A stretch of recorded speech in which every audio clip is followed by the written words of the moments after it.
Welcome one, welcome all, and most importantly, welcome back to the Esports Stadium, Arlington, and this is Day 2. If you happen to miss Day 1, I feel sorry for you because yesterday we had some banger matchups, and if you happen to miss NYSL versus Boston Breach, it was everything that you could have asked for. The fans are crazy, and we are all hyped for this thing to get going, and I would like to welcome you to the CDL Kickoff Classic presented by Zenni, and me, I'm your desk host. But I'm rocking this desk with the one and only Slack. We got aLLeY, Captain Prediction guys, you guys know the deal, and also Nameless, but going down the line, Slack.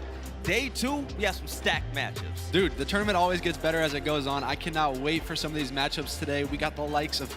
I'll stay back for now, okay, but you know I'm excited about some of the matches. I can't wait for it, man. aLLeY, I hear those giggles over there. Are you bringing your prediction game again today? Man, I hope so. I really hope so heading into this day, aBeZy. But wow, the matches are just getting more exciting as we go on. Right, and speaking of matches, Nameless, man, which one of these matchups are you most excited for? I mean, they're all lit, but that Game Fuel marquee match, aBeZy, it's going to be crazy. We got LA Thieves versus OpTic Texas. We finally get to see them play on LAN, and it's like Envoy on their revenge tour, bro. It's going to be insane. Day 1 was lit. The crowd was hype. Vanguard is fun as hell to watch on LAN. It's like Christmas Part 2, but speaking of which, let's go ahead and take a look at the schedule to see what's exactly going down today. The first matchup of the day is going to be the Atlanta FaZe versus Seattle Surge. After that, Toronto Ultra will take on the Mutineers. We're going to see the Minnesota Røkkr for the first time this year, facing off against a duo, Crim and Clay. I can't wait. But the Game Fuel marquee match of the day, like Nameless called it, man, Texas OpTic versus the Los Angeles Thieves. I can't wait to see Scump do his thing. I mean, yeah, that's going to be crazy. Like last year in Search and Destroy, Scump was on another level, man. He got back to Prime, and he's feeling good. Got a great roster alongside him, and he has Shotzzy to run in front of him. Like, that's going to be lit. It's going to be good. Let's take a look at the bracket as well to see how things unfolded, because yesterday we sent 4 teams home, and boy, were they not happy at all. But this time around, we're going to see some more teams go home as we get closer to Championship Sunday and Slacked. Which one of these matchups, man, do you think is going to hit your radar other than a marquee matchup by Game Fuel? Man, I can't wait to see Atlanta FaZe versus Seattle Surge. I think we kick it off with an absolute banger. We see Atlanta FaZe. They haven't even played this year, but they are the fan favorite for sure. And then you see a hot Seattle Surge. They're the only team actually to have a 3-0 yesterday. Yeah. I can't wait to see Pred and the boys and see what they can do on Day 2. Now let's go ahead and recap Day 1 for a moment. For those of you that were living under a rock, the Florida Mutineers defeated the new look Los Angeles Guerrillas, and aLLeY. It looked kind of easy. It was a 3-1. I mean, they looked crazy. You know what? The biggest shock for me was how well they all fit into their new roles. Skies felt like he was unleashed on this series, and LAG, they just couldn't show up, so they did get sent home, and Florida Mutineers are looking fantastic going into Day 2. Yeah, and if you looked at the power rankings, like a lot of people rated the Mutineers really, really low because they thought they were going to be a little bit slow because Dave Patty's kind of a slower main AR, and they have the AR players in Skies and Awakening, but they looked phenomenal. And you know who looked on another level? It was Awakening. Yeah. This is a guy that caught a lot of flack from his online play to his LAN play. People say that he fell off, but yesterday, the guy was lights out, right? So hopefully he can continue that because he has to be a star on this roster. He's the guy I look to go off, take over games, and Search and Destroy, to be popping those first bloods. They need him to continue. I liked what I saw yesterday. Yes, in London, they were looking like Team Owen yesterday as they fell to Seattle Surge 0-3 on the day, and the Young Guns pulled up big time. Yeah, I mean, they have their hands full today, right? Like I was saying earlier, they're playing Atlanta FaZe. Obviously, we saw a big day out of Mack Melts. He was absolutely frying with that submachine gun in his new role. I'm excited to see as the year goes on how he can kind of develop into a superstar on this team. And then, obviously, we gave him a lot of gas yesterday, Pred. He was the man, right? He's obviously going to be going up against 2 of the best SMG players in the entire game. So this is going to be a crazy hard matchup for him. Hopefully, he can bring that same aggression and just pressure that he was bringing yesterday. And you know what? They had a little bit of an easy match to start off, right? They went against London, and that was kind of on everybody's lower end of power rankings, but they did look good nonetheless. Heading into today, man, I'm looking at Simp, dude, because to me, he matches Cellium in such a beautiful way, and that's what they're going to be going up against today, so I think this roster could be set up for success. And a marquee matchup yesterday, I mean, it's unanimous, Nameless, man. For NYSL versus Boston Breach. The first time we saw this team in the CDL, and it went all the way to Game 5. What a way to kick off the rivalry of New York and Boston, right? Like all the way to Game 5. You know, early on in the series, you see New York getting all hype, standing up, screaming. But Boston, they just had to get comfortable on LAN. Like, obviously, that's going to happen when some guys are, you know, going up against 2 of the GOATs and playing Crim. But Capsidal, once he set into that series, he looked phenomenal. So I think that was a good showing out of the Boston Breach. But we're going to shine some light on the New York Subliners, who didn't get as much practice as some of these other teams. And one guy who turned up in particular, that was Crimsix. He was the man in question. We needed him to go off. The last couple of years, been prone to that bad game. Last series, guy was lights out. And also, Crimsix had a little fun at the end of the game. With a little fake, right? Yeah, man. He's a guy we've obviously been talking about on the social media side of things, and he likes to have some fun. And right here in this clip, you see it, man. He goes up to give TJHaly a fist bump. He just completely takes it away. It was hilarious, and I love every bit of it. But we got to show some love to Big Capsidal as well. Chance called him the Iron Giant, and he went on a big spree. He did, and what's crazy is it was a huge turnaround. He started off really, really slow in this series, but as it went on, man, he got more comfortable, and he really started to heat up. The crowd talks about that A-piece he freaking got against this legend FaZe killer team. What a debut from him. Yeah. Right, and Paris Legion, they also took up the LA Thieves in the game after that, and it was pretty rough. Yeah, it was pretty rough for Paris going up against LA Thieves, but man, that new look LA Thieves roster, they look like they're gelling great. Kenny coming off of a fantastic year as an AR player. Drazah, who I feel like he should have been on the team since the jump, right? But he found his fitting on this LA Thieves roster towards the second half, and they're a dynamic duo. And the addition of Envoy is just incredible for this team. You know, he's that objective-minded in-game leader. He just makes the game easier for everybody around him, and they look great. Now, it was versus Paris, who I think is, you know, not the toughest opponent, so there's still a lot to be seen with LA Thieves, but today they have a big match to prove it. Oh yeah, you're right. They're gonna be going up against OpTic Texas next, and Slacked. I mean, this is a stacked day for games. Yeah, man. I don't know. Like Enables is saying, I think the LA Thieves played well, but I'm not quite sold on them yet, right? Okay. Obviously, Ant and I were talking about Octane kind of just only beating Paris and London in the last few matches of his career. He has a team that he's really comfortable with now, and I would say that he's wanted all of these players. Envoy going up against his ex-team now. I'm expecting big things out of them, and hopefully they can take down OpTic Texas, but I don't know. They look good, man. Yes, ladies and gentlemen, right here in Texas, things are heating up, and I can't wait for this all to get started. But we're going to come back to you to close out the pre-show. We're going to talk about teams such as Toronto Ultra. I know you can't wait. We'll see you all on the other side.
One body about to turn cold.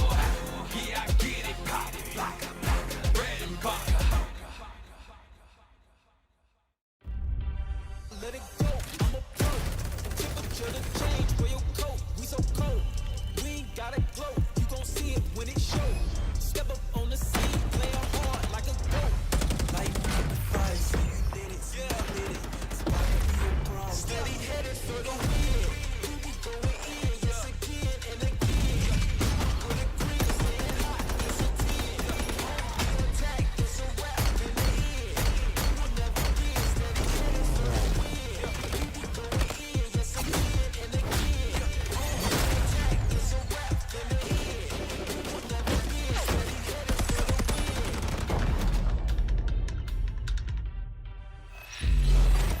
Welcome back to the CDL Kickoff Classic and all this talk about all these teams. But aLLeY, we're not mentioning one of the top 2 in the league. Absolutely. Toronto Ultra last year, second best team in the CDL. Heading into this, obviously everybody's expecting them to win, right? Everybody's expecting them to come out swinging and continue to be the second best team, but we haven't seen that much from them so far. And after that showing from Florida yesterday, and that's going to be their first matchup, I think it's going to go a lot more of the distance than we're expecting. And you know what? To these competitors, finishing second is like finishing last. Matter of fact, it feels even worse than that, right? But we actually have your boy guy Blaze, and he's going to have a one-on-one with Bands. Blaze, let us know what's going on. What's up, everybody? Blaze here with Bands from the Toronto Ultra. Bands, you're back with another season of CDL. Coming from the off season, how you feeling about to play a new game of Call of Duty and kick it off once again with the boys? Yeah, we're all ready. We're all feeling good. You know, nice off season. You know, well needed off season, well rested. You know, feel like we went through a lot last year. So we need a long break to just like recuperate, just refresh, and ready to go again. There you go. And, you know, coming off an entire squad had that long break. And speaking of the squad, you guys got the same team from last season, new Call of Duty game, and coming off the woes you guys had, and, you know, a little woes. Hell, you still top 2, still best Call of Duty team, one of the best Call of Duty teams out there. How y'all feeling coming to this season with the same team? We're feeling confident. You know, the vibes are always there with the team. We know what we need to do to work on last year. I feel like we just keep doing what we were doing last year. Keep playing together, we're going to still be a top team, you know, no matter what COD it is. If you're playing together as a team, you're vibing with a team, you're always going to do well.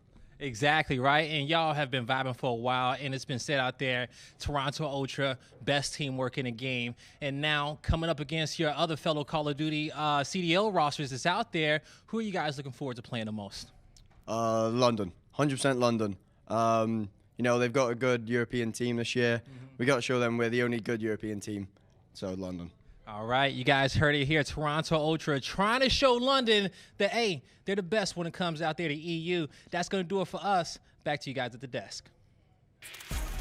Yeah, man, Bance is an absolute beast. Last year, he had some rough patches. He had some times, I remember, where he felt like he was going to retire and things weren't going wrong, but he has turned it around ever since then. They've been a top 2 arguable team the entirety of last year, and I'm expecting him to continue this dominance. I think he's the X factor for this roster, and if he continues to perform at a top level, they're going to do really well this year, Billy. Yeah, Bance and the boys are looking to come back better than ever this year with a chip on their shoulder, but let's talk about the first matchup of the day.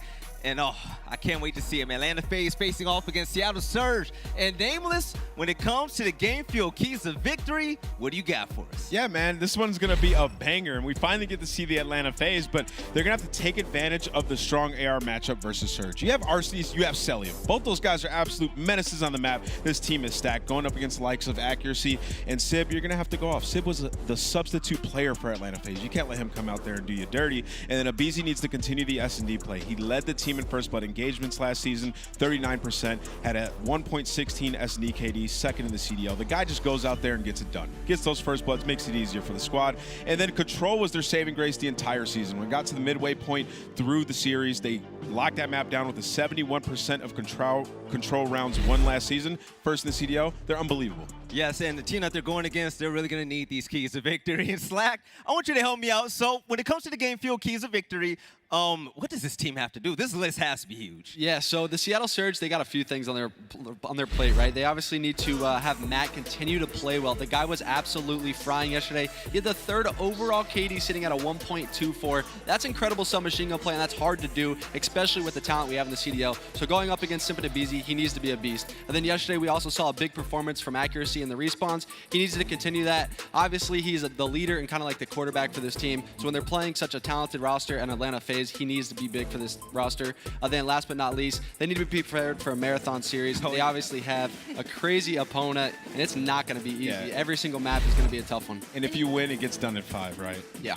And you know what? The big talk yesterday about this roster was going to be Pred, right? He was supposed to come out swinging, but it ended up being Mack that came out on top. So Pred had a little bit of a slow day 1, but coming into day 2, if he should finally get comfortable, you know, being on land and showing up here, if him and Mack start going off, Whew, that's going to be an issue. I want to see it. I like upsets. I like the underdog. But you know what? It's about time for me to put all of you in the hot seat right now. Going down the line, starting with you, Slack, when it comes to this first matchup of the day, do you think that there's a possibility of an upset? I want to be that guy. I want to do some hot takes, but I just don't see it happening, right? I think Atlanta FaZe is so good. This is going to be the first time we've seen them on land in this game. I'll give Seattle 1 map, but I got Atlanta FaZe taking it 3-1. All right, aLLeY, the prediction goddess. You going 100% today again or what?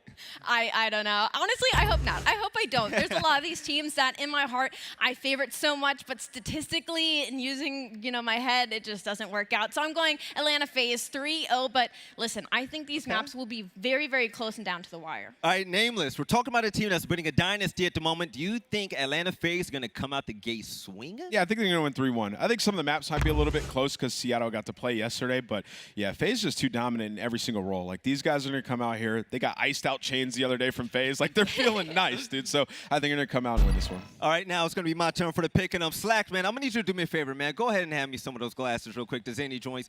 Not the Seattle Surge. I want the team that's going to win, man. Come on. The Atlanta FaZe, you already know the deal. Production, put on my one for just a moment. Now, these are the Zenni glasses by Atlanta FaZe, and listen, I play games all day. My eyes hurt. This stuff makes me look good as well. And if you take a look at the side real quick, you looking your boy good. looking You looking good. No, you look great, Right, brother. but that's going to be my prediction. Atlanta FaZe are going to run away with it.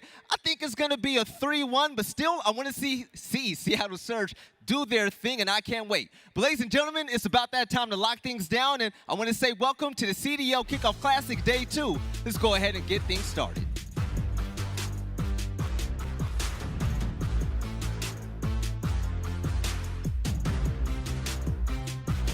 Welcome back to the Call of Duty League, friends. I need the respect coming at your neck, gunning for the top spot, baby, nothing less. Oh, how we've missed you. And the best teams in the world, they've missed you too. As our gift to you, let's up the stakes and give you some of the... Oh my lord, that was nasty! New rosters, new game, new season. Let's get into it. Day 2 of the Kickoff Classic starts now. Let's go. Yeah! Ladies and gentlemen, welcome back to the Call of Duty League Kickoff Classic, day number 2. We still get 8 of the greatest Call of Duty teams left in this tournament.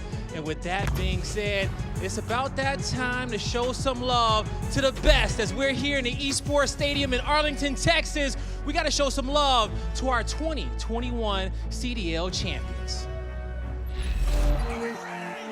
Let's get this show on the road.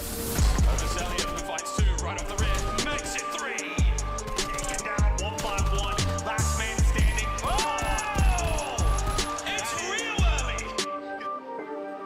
The BG waiting to pounce. There's the next, giving the last point for him.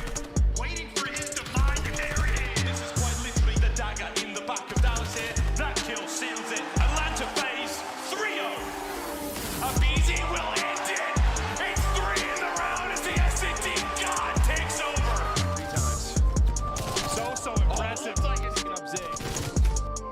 It's a lot for Simp to deal with, and he is dealing with it. But look at the minimap FaZe are in. It's the guts. It's the glory. It's the championship for FaZe.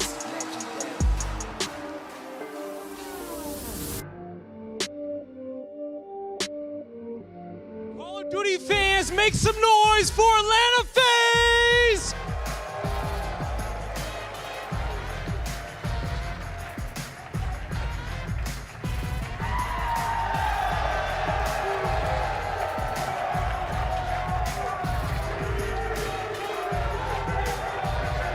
Give it up for Atlanta FaZe!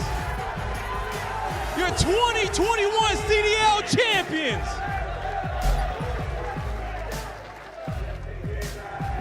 Woo! Now to help these boys make it to this moment, we gotta introduce one of the greatest minds in Call of Duty history. Make some love for James Crowder.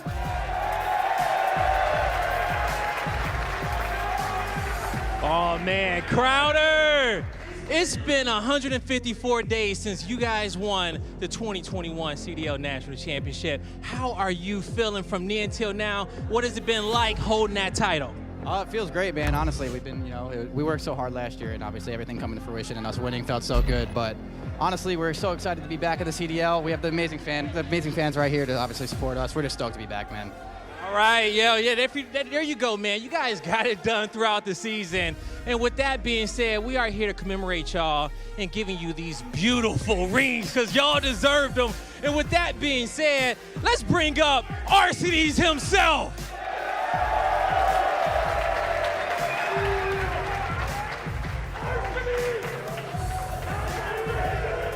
Make some noise for him. Coming up next. Make some noise for Cellium!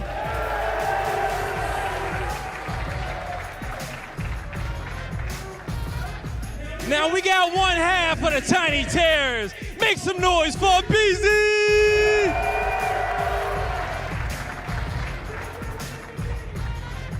Now I said that was one half. For the other half of the Tiny Terrors, make some noise for Simp!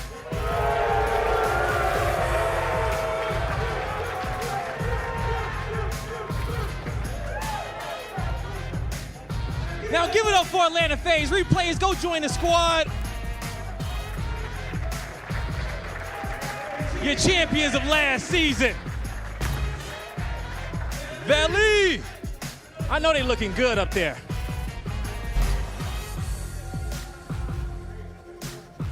Oh, they're looking great, man. From the bling, from their necks to the rings, Atlanta FaZe definitely deserved it, and they're hoping to repeat the same this year. I feel bad for anyone playing these guys today, man. These guys got the spinners on. They just got decked out with the rings. They got a highlight reel up there. I bet they can't wait to play, man. I'm excited to watch them. Man, these guys are starting to walk different. I swear, they walked out so swaggy, like they're feeling themselves. It's going to be a tough one for Seattle. But yeah, Atlanta FaZe, what they did last year was just absolutely remarkable. And you're going to see it again this year. These guys are just incredible to be at the top of the pack for weeks to come, months to come. Yeah, and you know what, man? It was all business on that stage when they came walking out there and getting their rings. They're just like, yeah, we know. Now we're ready for this match, and I'm scared from sitting across stage. Right now, Slack, year by year, we've seen Simp grown, from Tier 2 all the way to the CDL, and the man is dominating. I mean, this team, would you call them a dynasty just yet? I think you could argue it, right? Ever since Simp and aBeZy have entered the CDL, they have absolutely fried. And I would literally, as a player and a past player who has played against them, those kids are nasty. I'm not kidding. Like, if you see their prize earnings and their accomplishments over the last few years, you can't argue that they're not the best. Yeah, yes. It's only been a couple of years as well that they've been playing, and like aBeZy and Simp are both already top 8 players. Like, you can't even argue against that. Like, the kids, they're just special. Yes, now let's send this back over to the stage for your boy Guy Blaze is going to introduce a team that's going to try to take on the 2021 Esports Awards Team of the Year and also the CDL champs. Yes, Valley, it's time to introduce our second team to kick off day number 2 of the Kickoff Classic. And they had a hot start to kick off the broadcast yesterday, but we'll see if they can do it again. I give to you the Seattle Surge!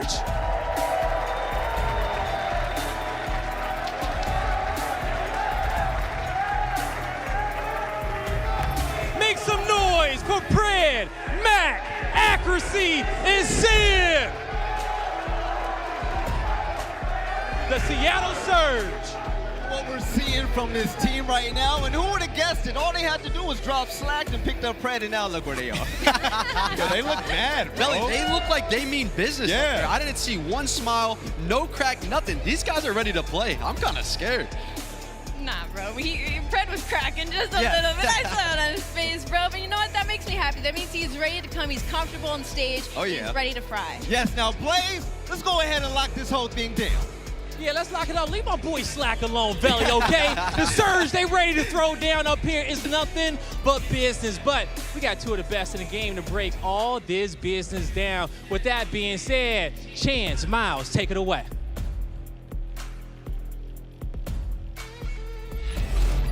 Well, I'd love to have the same beard as Miles, but unfortunately I have to wait a few years. It's going to take some time. How you doing, Chance? Doing great. Doing great. You doing Excited for this match. Absolutely. But of course, Leno and Study at your service. Excited for this game. It's going to be a blast, but thank you so much, Blaze. You know, we'll try it next time. But hey, buddy, this is going to be a great way to start off CDL Saturday. Atlanta FaZe, they looked iced out. They got the rings, they got the necklaces, and then as the desk was talked about, Seattle Surge. All business. I know, and we've been watching scrims like for the last couple of weeks. Yeah. The only two teams that we haven't seen play are Atlanta and Toronto. So the fact that we're going to watch them today, I'm super excited about that. But on the opposite side, that Seattle team were the only roster to get a 3-0 yesterday. So these young guns, they're feeling really confident. They're going to need it today going up against the best SMG duo in the game. Oh, without a doubt. As we discussed, you know, it's a great 3-0 win versus the London Royal Ravens, but this is where they will truly be tested. And speaking of a test, there's not going to be any harder one in regards to trying to find the answers than on a map like Bocage. Yes, we're going to have it for our very first map of this series. We've also got Tuscan Search and Destroy, followed up by Gabutu Control, Tuscan Hardpoint, and if we can get to it, a Berlin Search and Destroy for map number 5. But Jay, talk to me, man, about this set and in regards to where you see maybe some plot holes potentially where Surge could try to attack the champions. Well, it's got to be on this map number 1. We watched them yesterday on Bocage. They were dominant on P1. They won it 86-19 versus that London roster. You usually do not see that, but they're going up against an Atlanta FaZe team. And believe it or not, Atlanta FaZe were the roster that chose this map to play. Yeah. So that's going to be kind of scary. I'm excited to see how fast we get to see Simp and aBeZy play. Also, Cellium being that third submachine gun. The young guns, Pred and Mack, really need to step up today to try to get this win. Well, Jay, last time these two franchises faced off against each other, it was the Stage 5 Major, and Surge pulled off something special. Granted, a new roster, but still, you're in the same environment. And granted, you got the same casters as well on board, but here we go into Bocage for map number 1, Atlanta versus the Seattle Surge. As you called it, Jay, Seattle looking great specifically at this very hard point. Yeah, this is a great hard point for Seattle. You see the way they're trying to set up around it and not trying to flip these spawns. They're keeping control of low water as they're just forcing these players to continue to spawn back left towards that tank. But still, no time really going in favor of either team, as kills are going to be traded back and forth. Great shots out of aBeZy to find that kill. But spawns are still coming in for the Surge towards lower water side. With 18 seconds left, they are thinking about their rotation. Huge gunfights coming in from Arcitys. Yeah, some great fights as they look to clear out the middle side again. Don't want to try to give up too much positioning in regards to P1. You want the seconds, but overall, it's going to be about those rotations. But again, you got to be thinking Atlanta FaZe, Simp, aBeZy, the tiny terrors on a map of this caliber. How long can you try to hold them off? At least in terms of P1, they'll do a fairly decent job as they'll just look to try to secure spawns for next. Accuracy holding things down around the tank, and one of the mini tanks called Lamar. And so far, that was a great hold, but right there, Atlanta, they were able to set up that pinch. That's going to be 3 players down now. Even though the spawns are still coming in back stables, this allows FaZe to eventually get on this point. They're still causing problems in towards Bond, but they're keeping up the aggression. They push out back stables. Now the spawns are all going to come in from the Surge. They have to try to flood through bottom barn if they want to try to break in with 30 seconds left. Great play from aBeZy, then puts the focus on Seattle Surge. Atlanta primed and ready, knowing exactly where they're going to be coming in from. Simp doing everything he can just to try to stay alive, but Atlanta, they break on in, and those final 15 seconds look good to be theirs. A few players already on the rotation, but keep in mind, Atlanta, they're finding the kills through middle.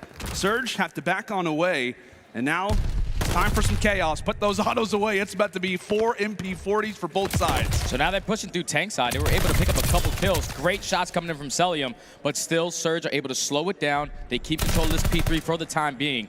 As you see, Arcitys trying to work his way up the left side. Fred is trying to finesse his way through the bottom mid, but eventually he will get taken down. As trades are going back and forth, Seattle able to come out on top in the trade and still holding for now. For now is the question, just a matter of when can Atlanta break? Arcitys, an opportunity for him to rush on in. He gets dropped, so Atlanta do flip the spawns. They've now got preferred side, if you like to call it.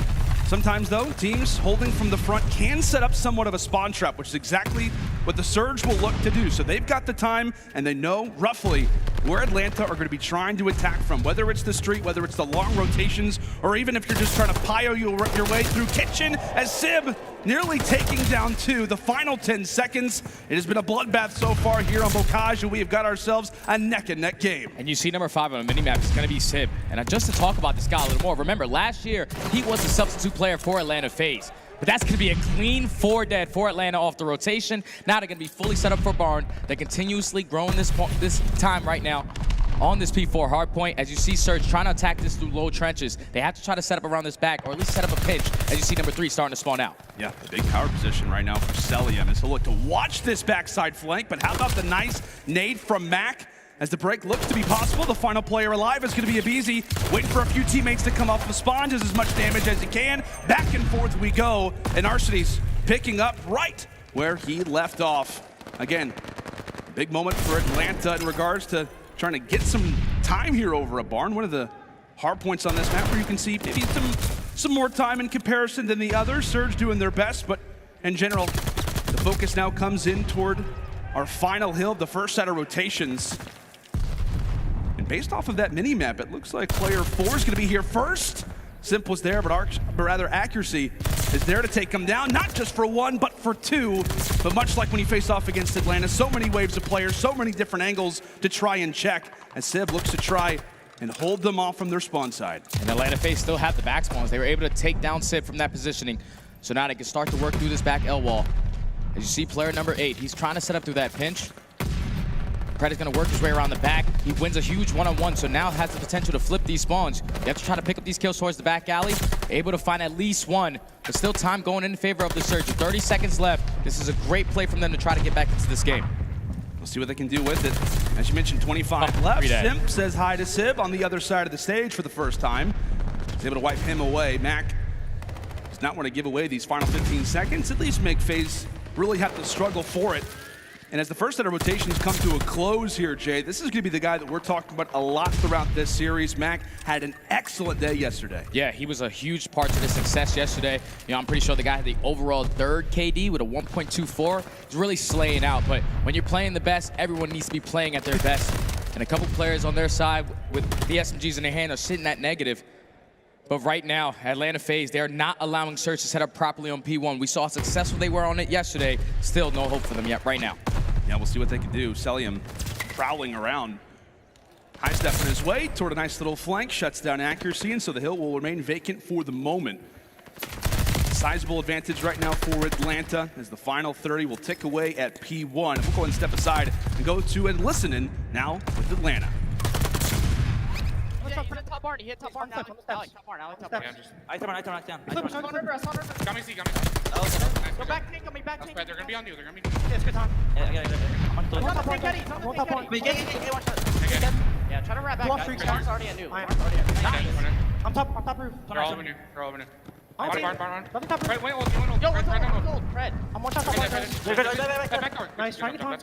Don't they see, that's first guy. Try to lay down my time. Get barn, start getting barn. I have my top barn. Start getting barn, yes. I got my hill. Don't see outer tank. I'm a shot. Outer tank dead. Barn, slip. He's weak. I'm trying to I have a tank. Top roof.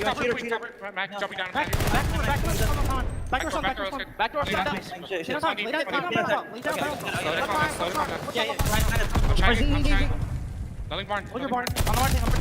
Yeah, I got him. Barn, Seeker. He's challenging right away. Tree. Watch out. Another tank, Eddie. I'm rotating. Yeah, tank Eddie. I'm going to only one, okay?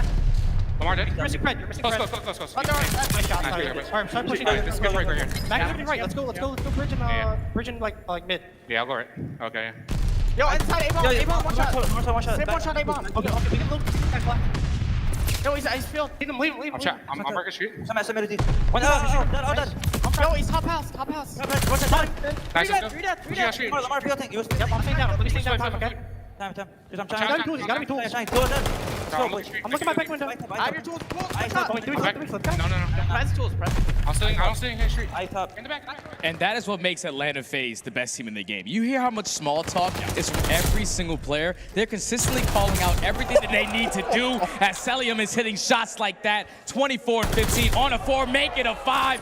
Had the potential to go for the 6 onto Pred. He's not missing any shots right now. Almost up 100 points are going to be Atlanta. MC being disrespectful on the middle side of the map. Finally gets cut down, but he can take a look at the score and be quite proud of himself. He deserves a moment like that. My goodness, Atlanta FaZe coming out on Bocage and providing us with a statement. Nearly up 100 points.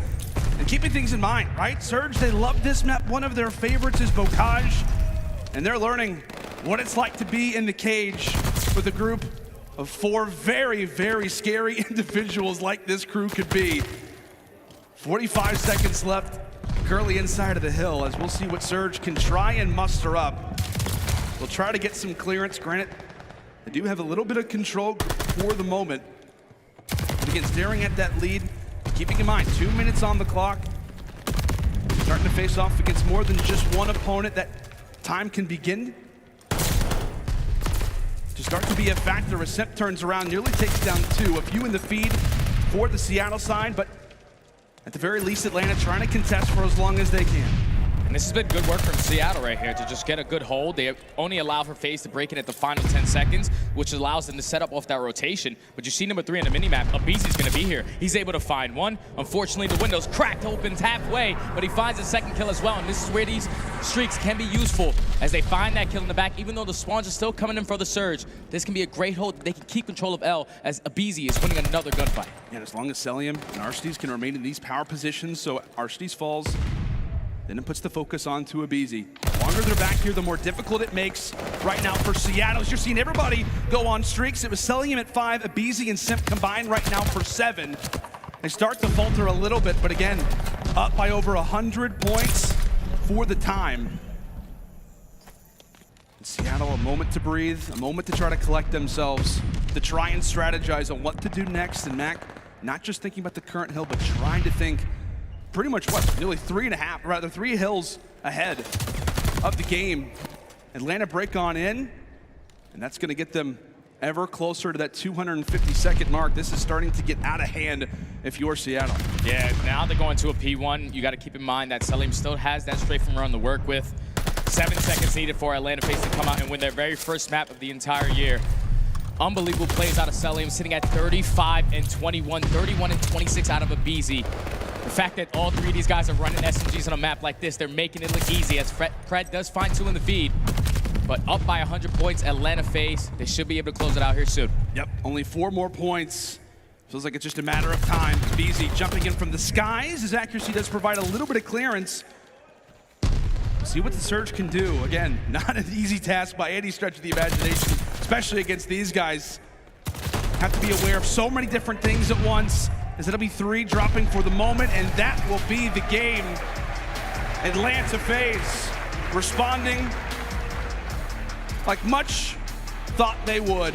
A solid win on Bocage, and that's a scary sight, Jay, for the rest of the CDL to see those guys playing the way that they did, and versus a team like Seattle, who's held in very high regard in Hardpoint and on Bocage specifically. Yeah, man. They just didn't have the success that like they did yesterday on that P1 Hardpoint. Atlanta FaZe are not going to allow you to get 86 points off of that middle hill. But they just took off at that second rotation for P2. They were able to hold it basically for a full 60. And then once Cellium was able to go on that spree, pick up those streaks, it's all about just winning those rotation gunfights. Once they did that, it was pretty much in the bag, man. Just great work from Atlanta FaZe from top to bottom. And that actually scares me because the Surge, we saw them yesterday on this map, and now that they're down 0-1 in this series, going up against the best team in the world, they have to play them in Search and Destroy. Yeah. And that was Atlanta FaZe's probably best game mode last year. Not only do they have to play FaZe and Search and Destroy, but they have to play against Simp with a sniper. Unbelievable. And we know how that has some potential to go. And speaking of what could be a future highlight, let's go and take a look at a few of the more memorable moments from Bocage. But again, Jay, you called it out well, my man. I mean, just a number of different plays, some great holds from Atlanta all the way around, and just in general, trying to handle, right, 3 different players, Simp, aBeZy, and Cellium with those SMGs a high majority of the time. It's a handful, and especially on a map like Bocage, it's unbelievable. Yeah, man. They, at least early into the game, they started off really well. But yeah. When they got to the second rotation, that's when Atlanta FaZe were just able to pull away with this game. Once this P5 hardpoint goes out, and you go back towards that P1, usually the Surge, they started off really well. They were able to get at least a good 15 seconds right off the rip, uncontested.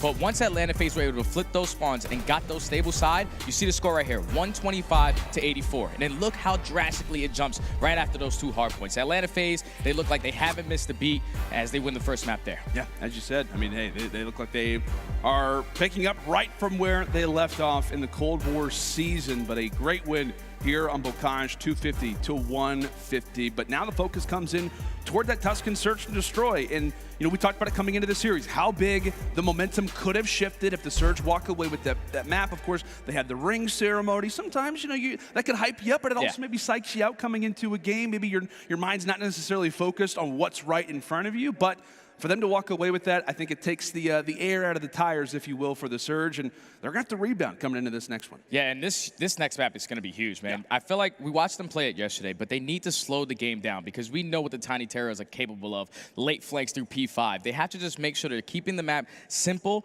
make sure you're taking control of middle map on your offenses, try to work that bomb ASAP on that A bomb, because if you delay it, you allow Atlanta FaZe to potentially make some plays. Yeah, and like I said, you gotta be aware of the sniper. Yeah. You gotta be aware of the sniper. Simp's gonna do some things. I feel like, do you think we have some highlights? 100%. 100%. Especially what we saw Clay do yesterday. I mean, that was unbelievable. The 1v2, the way he was holding down field side, you like their chances.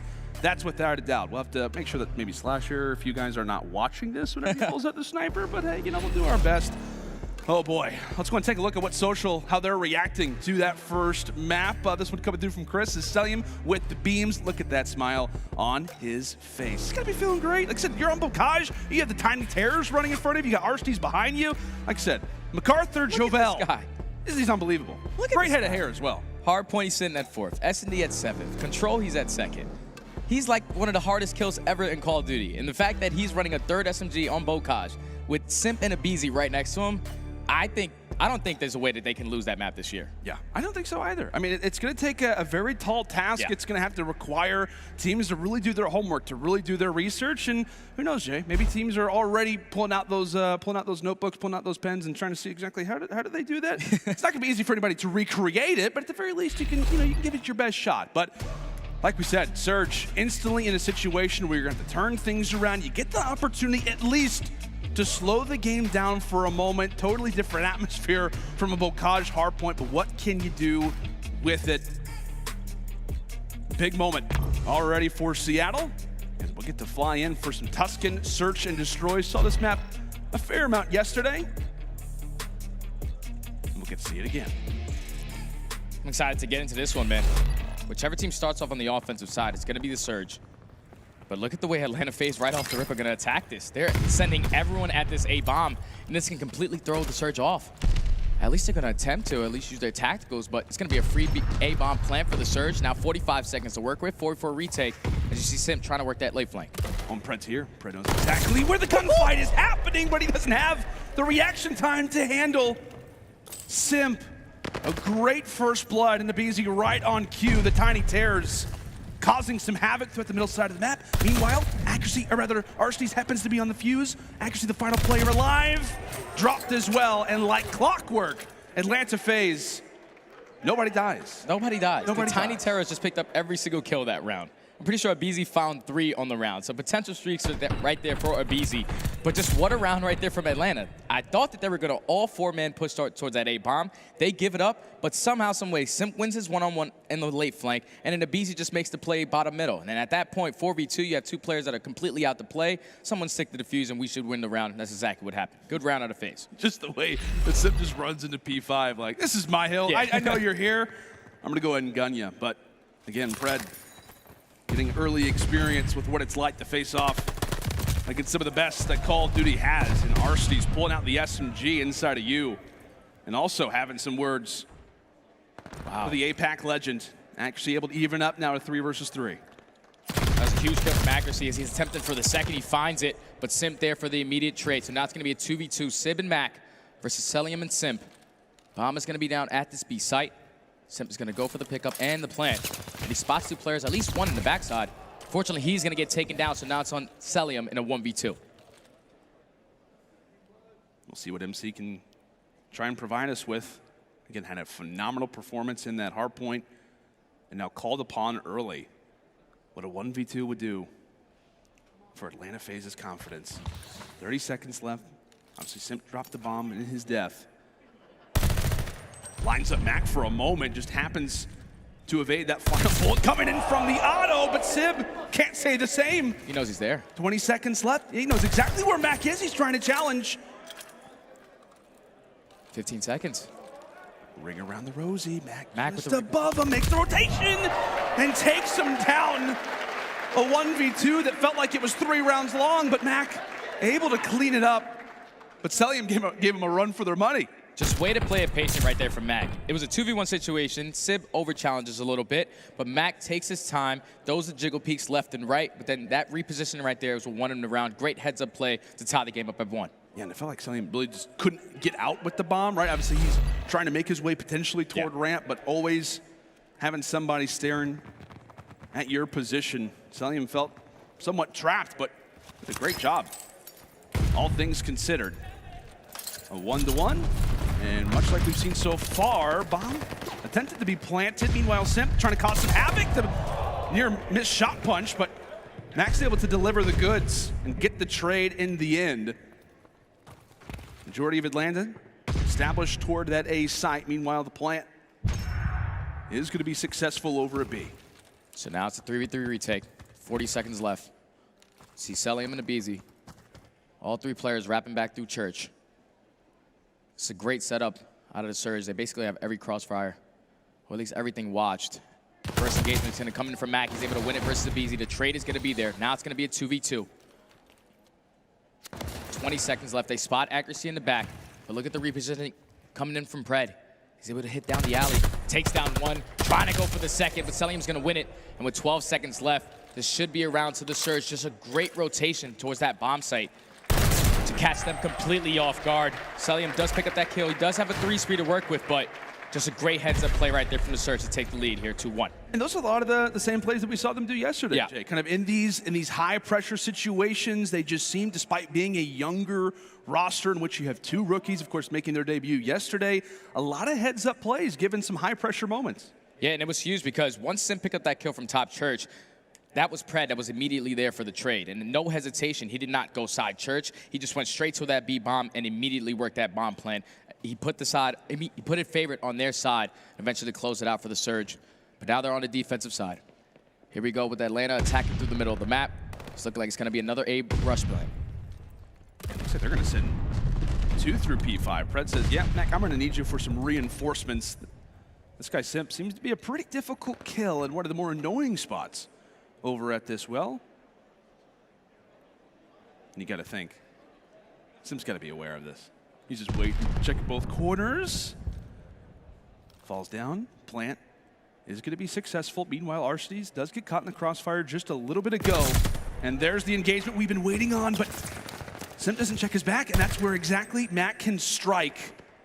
Takes him down from P5, but it's going to all be on to Mack Melts. A 1 versus 2 and 25 seconds left. He also has to go for the defuse. He's on the trail of Cellium. Based off of this kill, can he get some information? Takes down 1.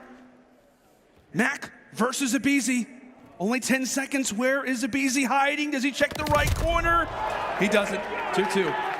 And that's just great work from Atlanta. They had a man down right there because I'm pretty sure Arcitys got naded off that bomb.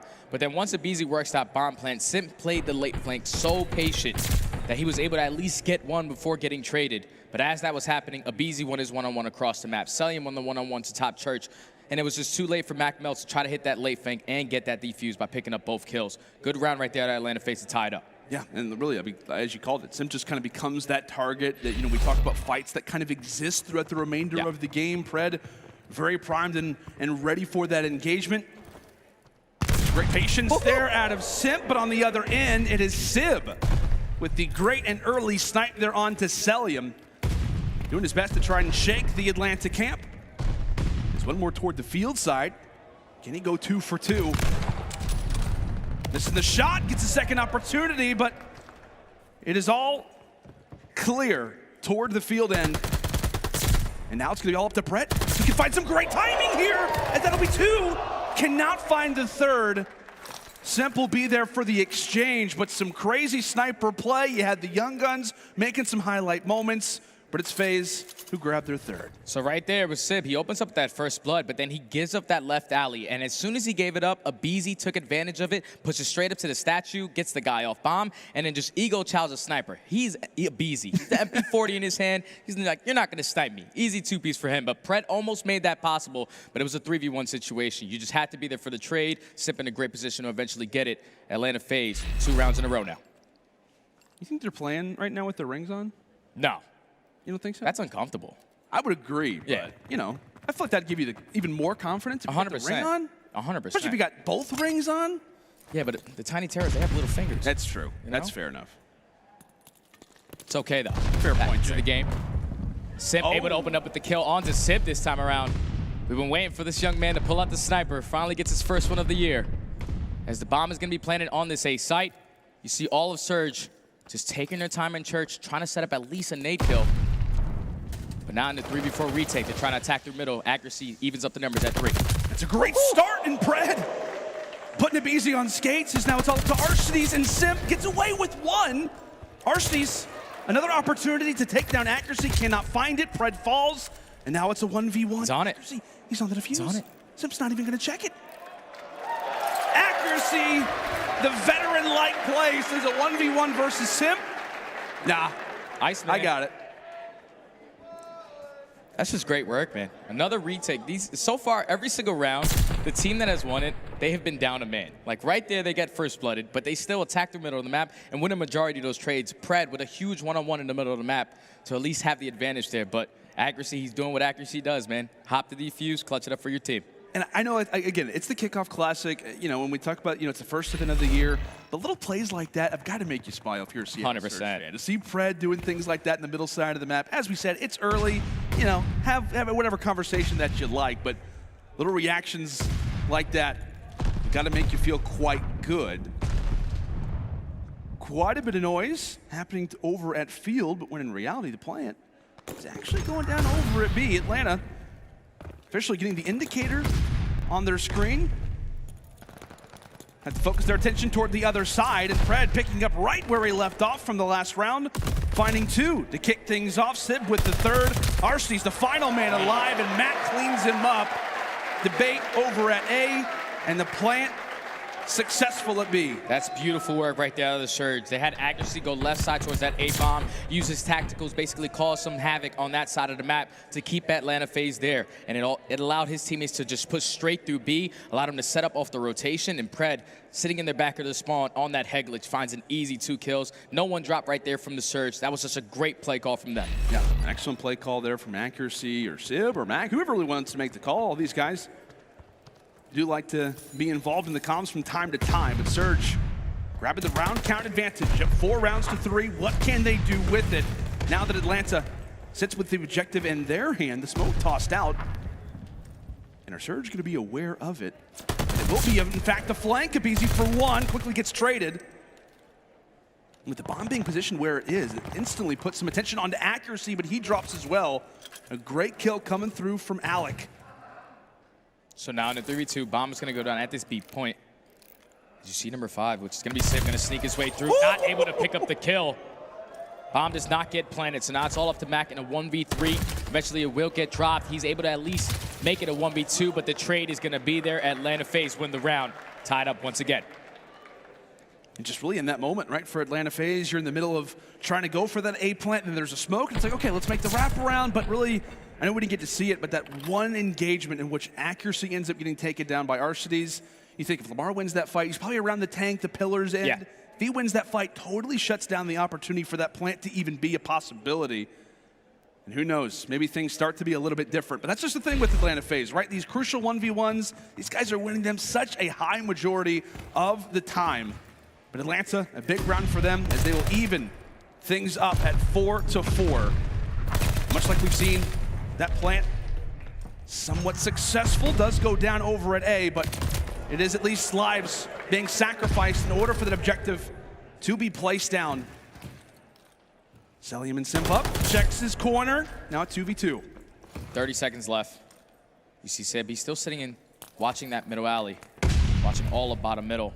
And I'm pretty sure Pred is in a position to at least spot the bomb. Sib's able to take down Simp. Now with 20 seconds left, All on Cellium in the 1v2. I don't know if he spotted Simp right to his right. With 15 seconds left, he's going to get taken down, and the Surge win the round, up 5-4 now at match point. Yeah, big round there for Seattle. And you kind of think, your teammate calls that one out to Cellium, or maybe just gets lost in the visuals. A big round there for Seattle, as now they've got themselves in the driver's seat. But can it be a round 11 forced, or can Surge finally catch that momentum?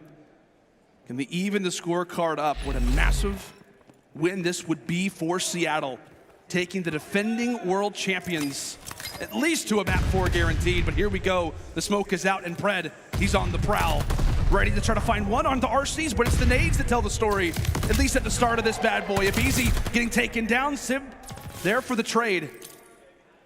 Instantly into the 2 versus 2. Half the lobby drops in a matter of seconds. And Simp challenging toward top. Minute left. 2v2 situation. They know the positioning of Cellium. And Simp is going to start to work this A plant. Pay attention to the mini-map. Simp's going to work his way around the back, but Agnes is going to take off Simp off that site. So now in a 1v2 situation, all left up to Cellium. They knew that he was going to be sitting towards top fire.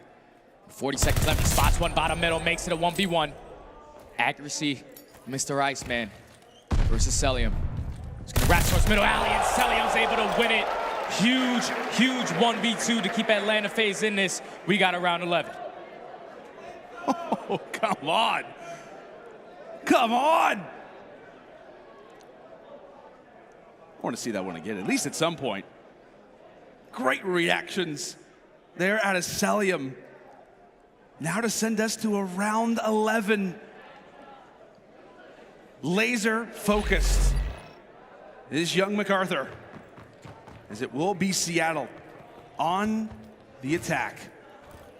We'll see what they can do. Early utility tossed out toward the middle side of the map as Simp toward the back alley. What a first blood would mean, given that the plant is going to be successful. It looks like it will go down without any utility causing too much of a frenzy. Is Atlanta all 4 players up now onto the retake as Mack loses the first engagement. Cellium once more sliding on in with the auto, and Arcitys trying to grab some positional advantage as players continue to be traded out. Takes down accuracy. It's all up to Sib and Pred, the young guns. In round 11, can they go big? And Simp takes down 2. It's all on. Now to the 1v1.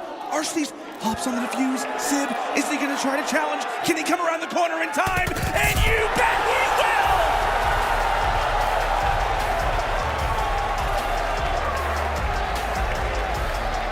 From the bench, 1 year later, to taking out his boys in round 11.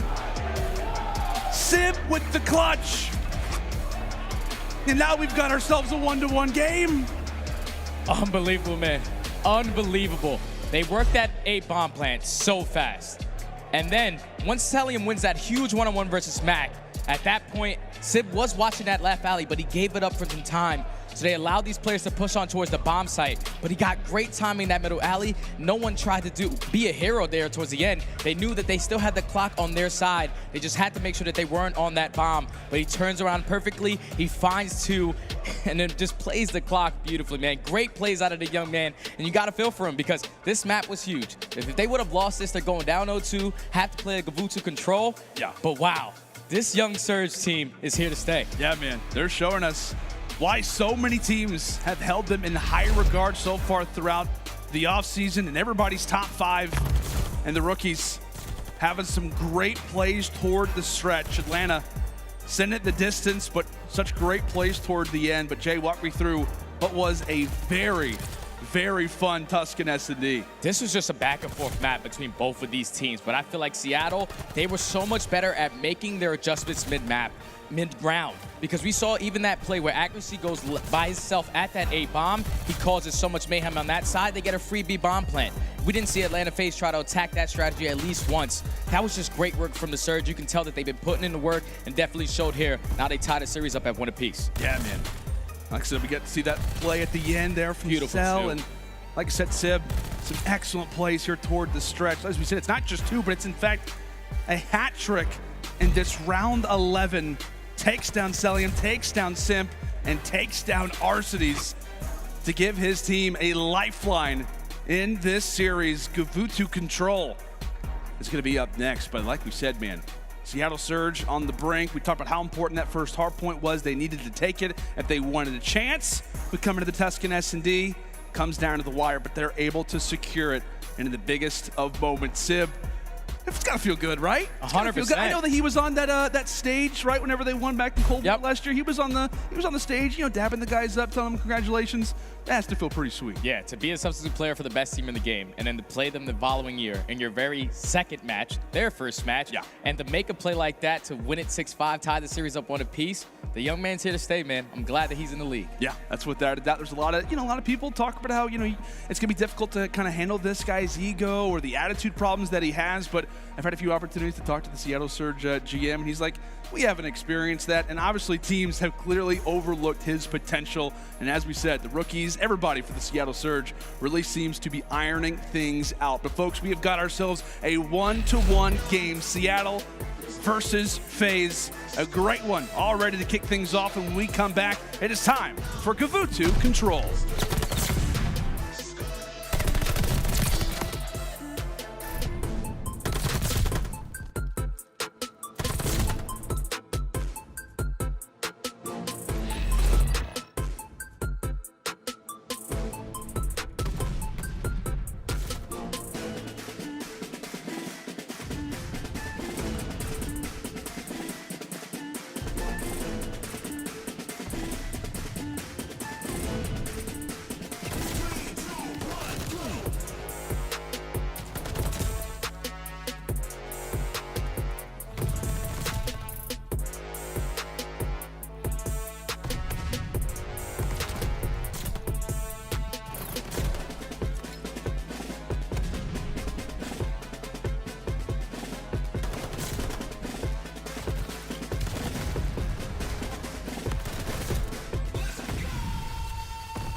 The Call of Duty League is brought to you by Game Fuel.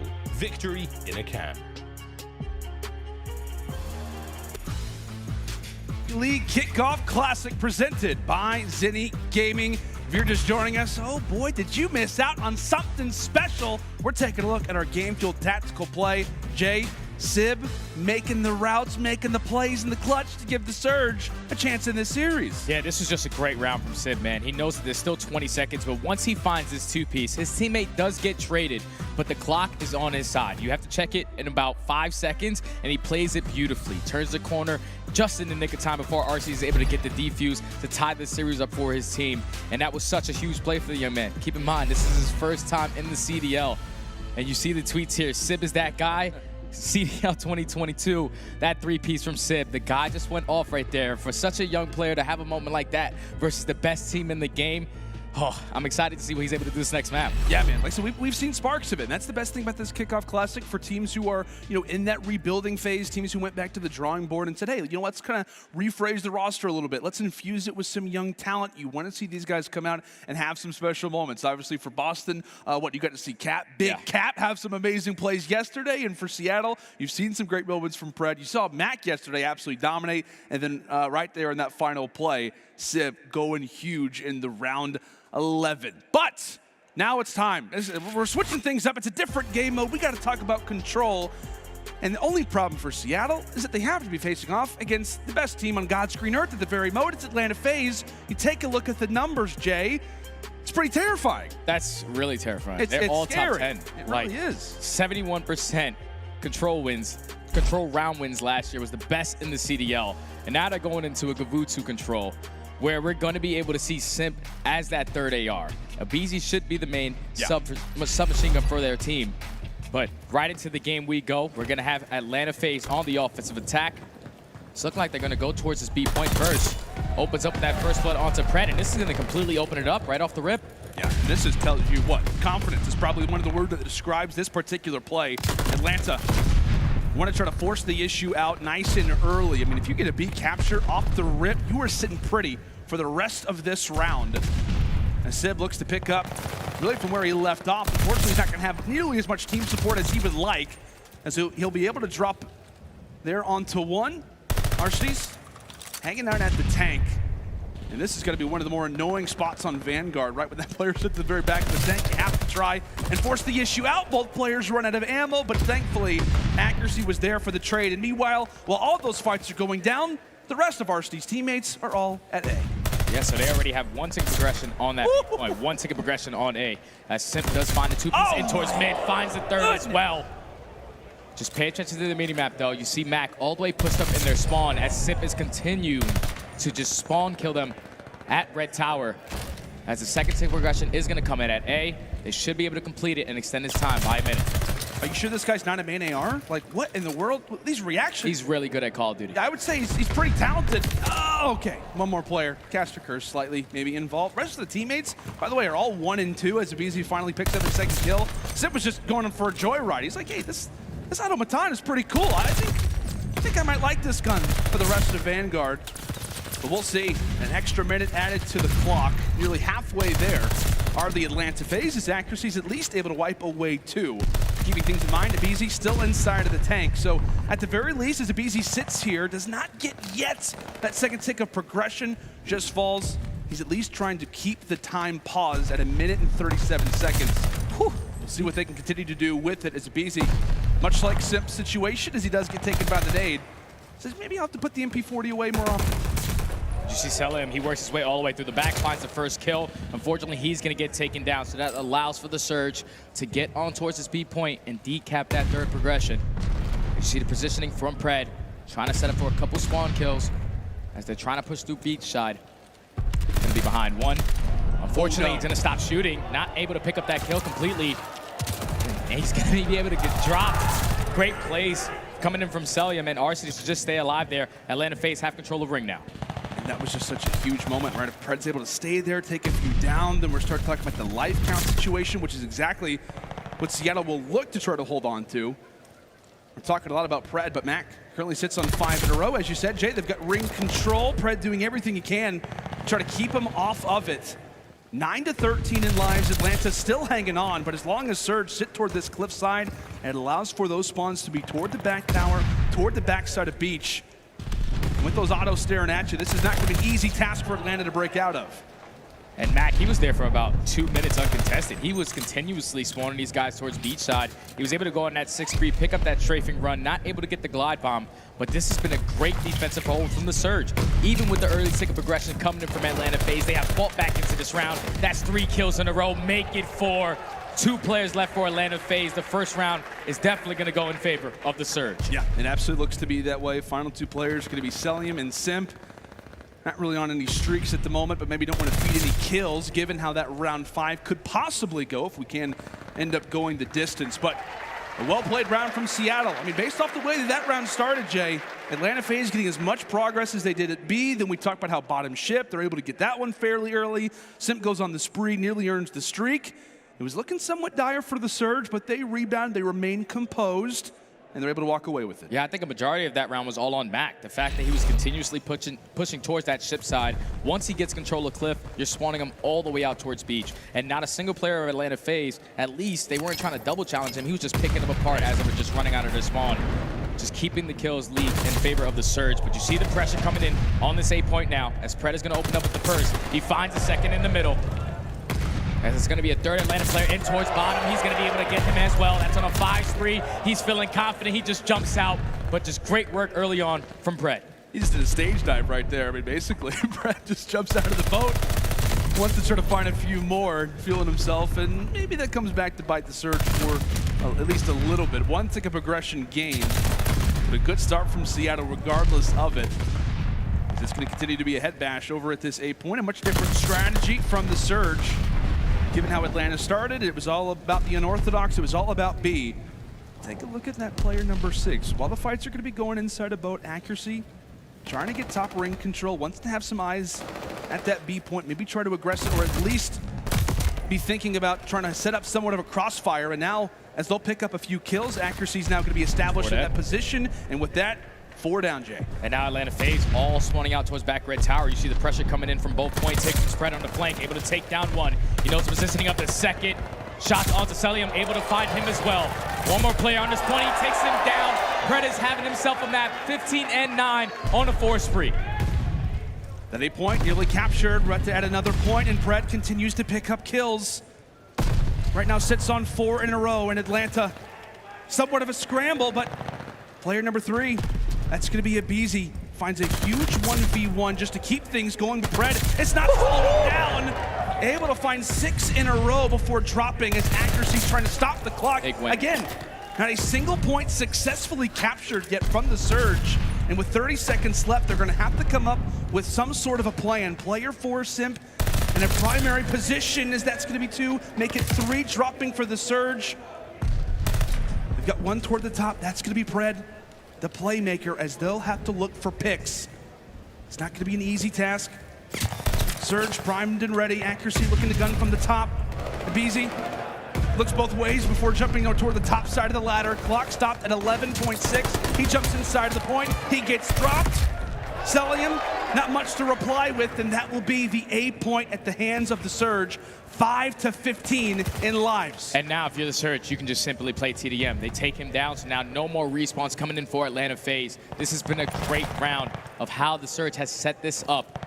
Pred going huge, 20 and 10 as the main submachine gun on this map.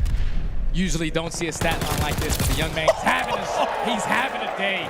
Great shots onto aBeZy. Only 2 players were making main and 1. Arcitys all by himself. He's gonna get taken down.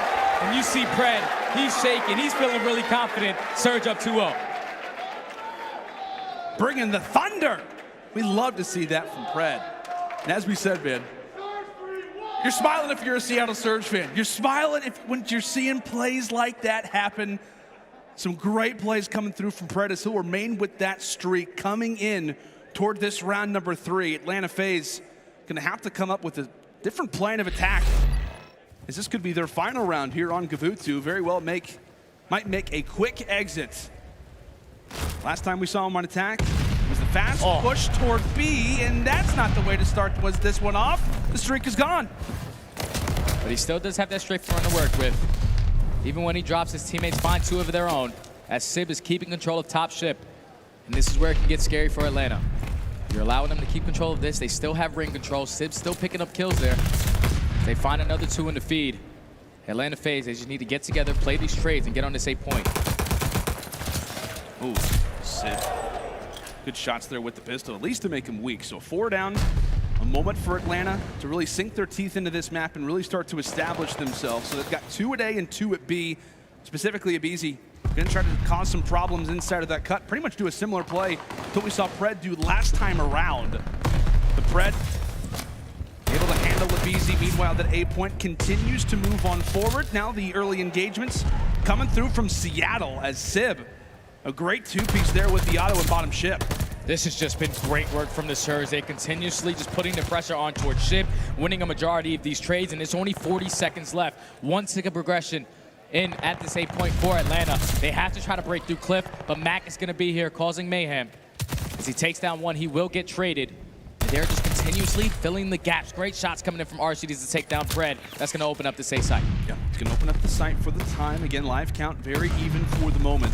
No progress done at B, but FaZe, given the time that exists right now on the clock, 27 and some change, they will have to focus themselves here. So while this one looks to go their way, keep in mind, player number 6 in accuracy, he's going to be playing for lives. Pretty much prepared for Atlanta to most likely grab this point. Sip has some words, bringing his fist to a gunfight, and he still walks away with it. Accuracy's position is going to be known, so Atlanta, a few roamers throughout the middle side of the map, a big engagement already taking place, but you see accuracy finally does get taken down after going on some sort of a spree. And Surge trying to clear out this boat to make sure no long routes happen throughout that green side, Jay. And now Surge up by 1 kill, a minute left on the clock. You see Atlanta FaZe trying to attack this through ring. They know that 1 player is going to be on that point. Do they know the positioning of Sib? Might be able to cause some problems. He's able to take down 1. The time is starting to dwindle. Accuracy, all you have to do is play your life. Don't over-challenge here. It's just going down so quick. Atlanta FaZe have to make a play here. He's potentially the one to make it. Sib nearly turns. 35 seconds left. Atlanta, a plan of attack has to be here, but that's going to be 3 down. Sib off of spawn. Everybody from the Surge tossing as much utility as they can. Meanwhile, aBeZy's able to drop 1. Simp and Arcitys taking down players right off the rip. As the clock will be paused. Surge are going to have to do their best to try and retake this. aBeZy finding a few from inside of the point. Meanwhile, Cellium tossing out some shots. They take them off. Over at P1. They take them off for a moment. They get them off the point. That's going to be 3. Arcitys the last man alive, but he's not the one even near the point right now. A 5 versus 3 in terms of lives, and Arcitys cannot afford to fall. He gets picked, and of course it's Pred. Of course it's Pred. That's going to be 3 now, a 2 versus 2. 8 seconds left. Atlanta, can they get to the point? Can they get here in time? Mack, he's the only player alive. Just have to kill the guy on the cross. It's a 1 versus 2, just has to kill 1, and that should be the round, and it will be the game. We thought Atlanta FaZe would come with some fire on Gavutu control, but Surge, full of surprises, off of the round 11 clutch, come through in control, and walk away with a 3-0, now up 2-1 in the series. Just great plays from the Young Guns. Pred is running a submachine gun on that map. The guy was able to go on 4, 5, 6 frees, in and out whenever he wanted to, and right there at the very end, 5-3 remaining in lives count. The guy finds a 3-piece top ring to even up the numbers. It forces Mack to only pick up that 1 kill because 1 player is coming all the way off spawn. As long as he kills aBeZy, the round is going to be done. That's why you see Mack take his sweet time on just playing that cross. But just an unbelievable performance from the Surge, man. This team is the real deal. If you would have told me, right, that we were talking about coming into this series, we were being realistic with each other. Yeah. Like, you know, if that Bocage hardpoint does not go their way, 1 in 19. This is going to be difficult. And the way that they have been able to perform in the Search and Destroy to clutch that, the way they look on Gavutu control, with Pred going off the way that he was, 31 and 19 with an SMG a high majority of the time. 24 non-traded kills. Have yourself a map, Pred. That's unbelievable, man. Now they are confident, up 2-1 in the series versus the best team in the game. And I know their coach, he's probably going insane. Phoenix is definitely going insane right now. But for these young players, man, in such an important series for this organization in general, they haven't really had a lot of success for the last 2 years. But to start off the year the way that they are now, oh my, I can't wait to see what they look like going down the line. See the smile? I can't help it. I can't help it. Neither We can didn't I. think we would even be in this place given how the first hard point went. Like we said, Atlanta, they just got their rings. They just got their, they just had a ring ceremony, and Surge are here to spoil it. That's unbelievable, man. This is crazy. What a story. Like I said, those who were believing in this Seattle Surge team, all those coaches who, by the way, were making power rankings, listen to those guys. They're coaches for a reason. Yeah, they got to be. They're pretty smart people. Got to be. And just the way that the first map went, keep in mind that that was a map for the Surge. Like, we watched them play yesterday. Right, They dominated exactly. it. The fact that they lost the way that they did and were able to bounce back in that Search and Destroy, winning such a close game, and then to get on Gavutu, control, and dominate the way that they did. Their first They defensive haven't hold, lost a control round. They have it. They have it. But Pred, on a map like Gavutu, with the self-machine gun in his hands, left and right going on 4 sprees, 5 sprees, always finding himself in the opponent's space. This guy was the playmaker, and he's showing why he deserved to be here. Oh my gosh, yeah. I mean, this spree in general, you're up 1-0 on the attack, a massive round for Surge. Unbelievable They're right able there. to secure it, and then when it comes down to this, he takes down 3 in a row and then sets up Mack for the 1 versus 2. We gotta talk about Pred representing the APAC region. I mean, the statistics on this guy from the APAC side is unmatched. Jay, he's won 17 Challenger Cups. He won back-to-back APAC Challengers from MW, won it in Cold War last year. Everybody has been waiting for this guy, and he has turned up at the biggest moment possible and versus the best team in the game. He's the real deal Holyfield. It's plain and simple, man. The guy is showing up today. Pred, you see right here on socials, Pred Rookie of the Year. It's kind of early for that. It is, Kind but of hey. early, but so far, he's starting off to a great start. He absolutely is. Great call, Gage. Maybe we'll revisit that one at the end of the season and see if that's the case. But, I mean, you got 2 players for the Seattle Surge crew specifically. And it's great, right? Because we're not just talking about Pred. Obviously, we are right now, given how the Gavutu control went. But, I mean, there was a number of different excellent moments of which Sib was able to dominate in the Search and Destroy. Yesterday versus London, he has the huge clutch in round 11.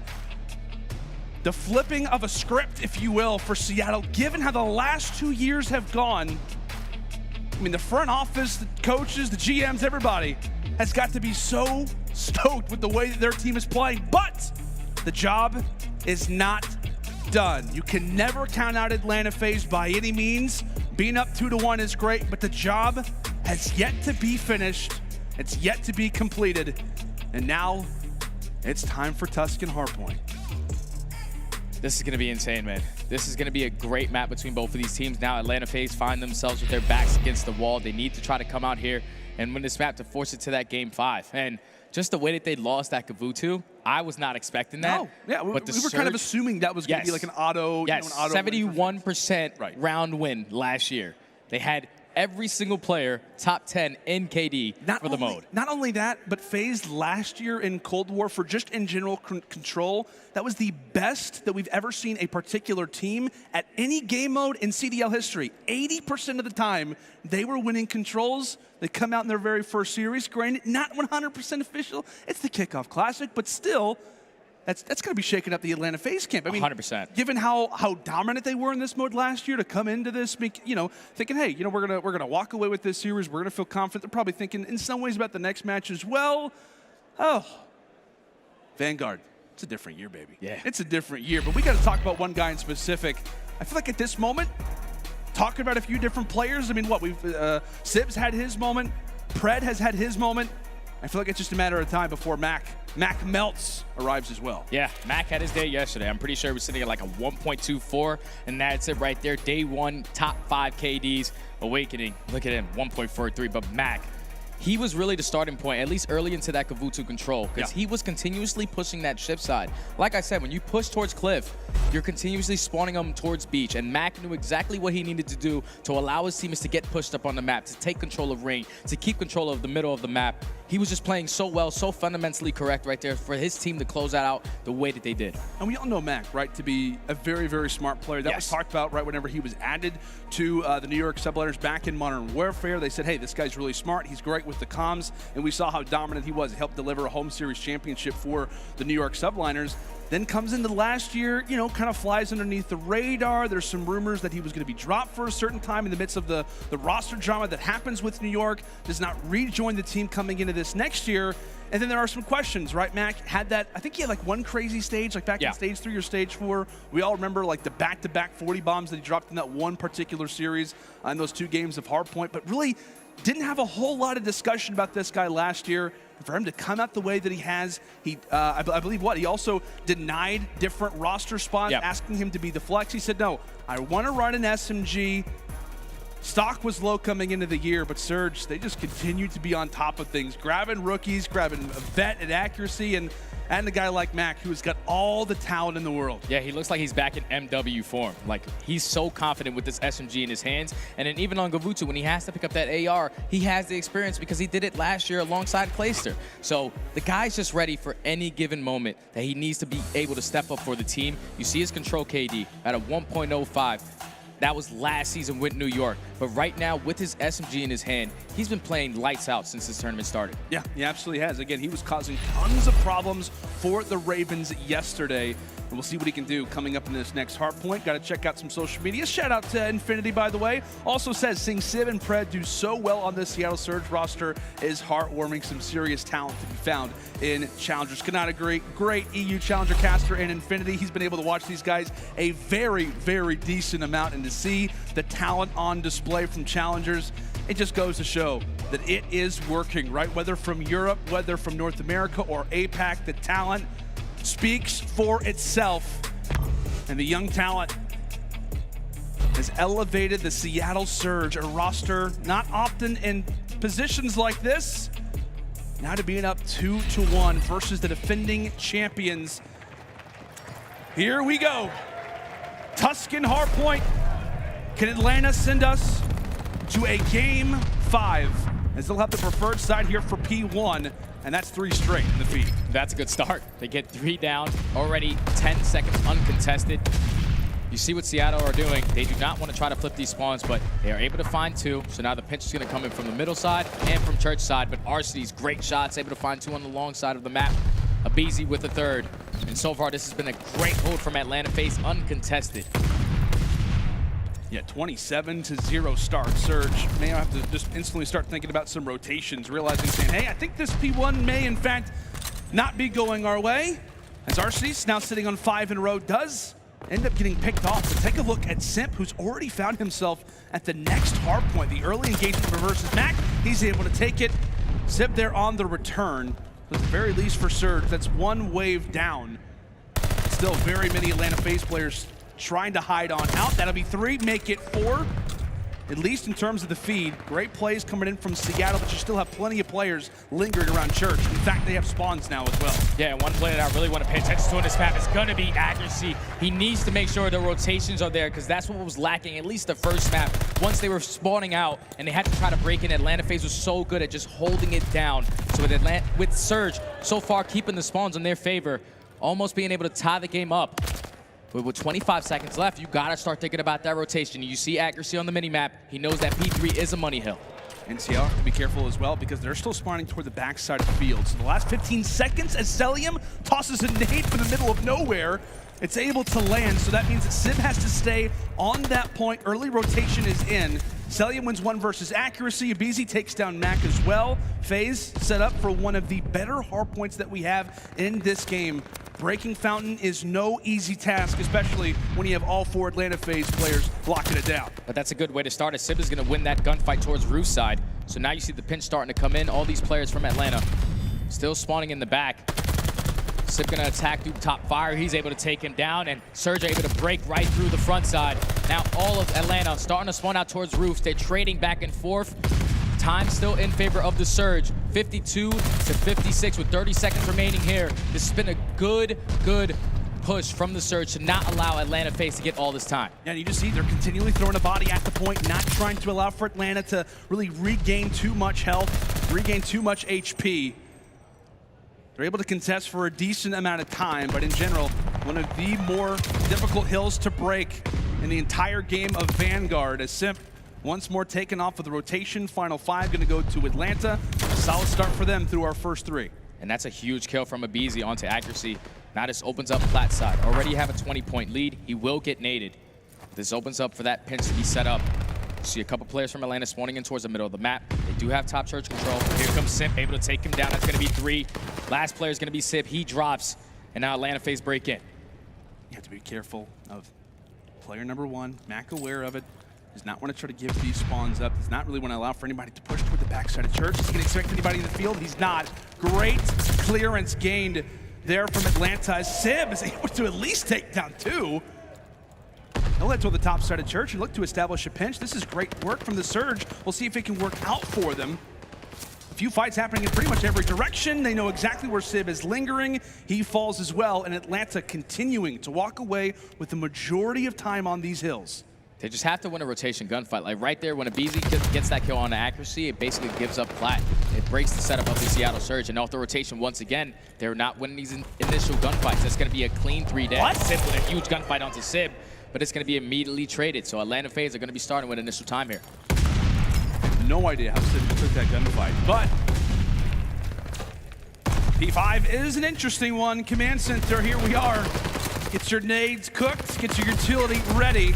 As Pred, taken down 2, runs right through the wall as aCRC takes down the 3rd. Cellium, meanwhile, still alive on that 5 spree. Now make it 6. MC, he's gained the strafing run. See if he can continue to add on a glide bomb with it. Can he go for 7? Yes, he will. Atlanta FaZe putting in some pressure from the front. Cellium continuing to be a menace. Now on 8 in a row. Great clearance and great teamwork from Atlanta in such close quarter areas. That's now 9 in a row. Finally gets cut down, but with 10 seconds left, you gotta be thinking about that next rotation. And after our first side, it is Atlanta doubling the score of Seattle. And now, going into the second rotation, aBeZy's gonna find another 2-piece. And keep in mind, Surge were only able to contest this for about 4 seconds off the initial start of this game. aBeZy just slaying around the middle of the map on a 3 spree. All the spawns still coming in from the Surge towards the backside of Church. aCRC finds 2, but for them to get back in this game, the communication has to be on point. So let's go into a listening with Seattle. I'm aiming their close left. Push that. Oh, I stopped shooting. Where'd you go? Watch out, outer. I need it. First one, Got heavy in mid alley. Dead. Chop mid alley, chop mid alley. Nice, Dante. I'll get left, I'll get left. Go. I'll pick him in. Top broken. P5. Go one mid alley. P5, 100%. I'm holding P5, I got first guy. Mid alley. That's a late fall. They need me hold. Mid alley. Someone has to get time, guys. I'll get it back up. Get the back if you can, maybe. Behind you. I'm putting switch right now. P1 Simp. I'll hold the back on someone. Nothing coming P5, guys. They're going around. How's the back? What Out of windows. I detonated windows. I netted D1. D1, one more D1 on me. I send your D1. Nice, AG. Looking for RC's and BZ. I'm going top. I left. Oh, they're both P5. Okay. Hold the back. One top on me. Flat slide. Top. Windows. Every plat. I'm looking plat with you on time on me. I did it. Plat. My side time. Oh, one shot. Nice. Plat. Alright, back in the game, guys. Yep, plat. He's back plat. I hit him with the nade. Top plat weak, 1 on time. Jumping up. He's close side time. I hit him with the nade. I'm hitting the ramp. I'm hitting the ramp. It's good time. Plat, one shot. I'm staying down. Plat's 1 shot still. Dead. I'm leaving you out. Yeah, I'm in new. Could hit you both from windows. Yeah, I'm holding it. I'm going right. Where are you guys at? Big kills. Talk to each other. I'm top broken. Back right now. I'm coming to P1. No, watch on the back. So at the back. He's do that. That's it. I'm back arch right now. I just stunned over. Stop dead again. I stunned the back. On new time, dead. Shout back right. I'm telling back right. Alright. He's back there, Back right, absolute. Tells me to the square. Nate back right, stun him back right. You're done. I netted. Look at my top. I'll pick Spawning roofs, all roofs. aBeZy, watch out the heading. There's 2 back there. No one top. Take a look at that score now. Seattle Surge clawing their way back into this one. A solid hold at P2. The comms across the board are sounding crispy. And now over at P3. Atlanta spawning here, but Surge not going away. Sit winning some great early fights, but Cellium in reply sits over at that Godheady. He gets picked apart. Mack is there. The trade, can it be successful? aCRC gets taken down. Still, a big majority of fights still taking place for the very valuable 20 seconds that still remains Surge holding it from the front side as now they can back up, be prepared for church. They find aBeZy as well. And so with these final 10 seconds that FaZe will grab, you still got to be somewhat happy with the way these last two hills have played if you're Seattle. But now they've got spawns and Mack sits in a big power position. And this is a huge gunfight right here. We saw Accuracy lose it the first go around. Two players are going to attack Mack. He's able to take down one. He knows that aBeZy's going to be here, but unfortunately the nade's going to drop him. So now that opens up the OE extension on the left side. Pred, unfortunately, is not going to win that gunfight. So now aBeZy does have top church control. The game is getting closer. Surge only down by 15 points. They do find 2 in the feed. They find 3. Last player is going to be aBeZy. He's able to take down another. But still, players from Atlanta spawning all the way across the map. It's looking like the Surge holding this down to the T. 30 seconds remaining. They are going to be able to take this lead. And this is where it's starting to get scary because people are starting to get hot. We're winning our rotation gunfights. Seattle are turning up. Accuracy as well. That's going to be 3 in a row for him. The final 15 look good for them at church. Granted, Atlanta FaZe are going to beat them off the rotation at P5, but down by, what, it was a good 80 points? Last time we were at P5, now they've got the advantage to the Surge. Keep in mind, player number 6 in Accuracy, the only player not instantly involved in the fight. If his teammates can win the early engagements, well, also aBeZy's on the flank as well. A lot of big plays being made from either side, knowing how valuable P5 will be, especially if you've got the right control. Mack wins 2, Accuracy toward the flank. The final player is going to be toward the stairs, and he gets dealt with as well. Keep in mind, Seattle, they absolutely can win it here. FaZe have got a big job to do, and aBeZy skating across the map, showing us all kinds of different places for movement inside of the bottom, but Mack once more starting to melt. 233 to 196. Atlanta, what can they do? The Surge have fought back. They're not going down without a fight. Only 15 points more needed for them. P5 going neither way. Accuracy pulls out the SMG, and he's staying alive. Surge cannot win it here, but they're on the rotation. Simp is at next. Only a few more points needed. Are FaZe gonna go down once more to the Surge as Simp takes down 3. 1 more second, and that will be Seattle.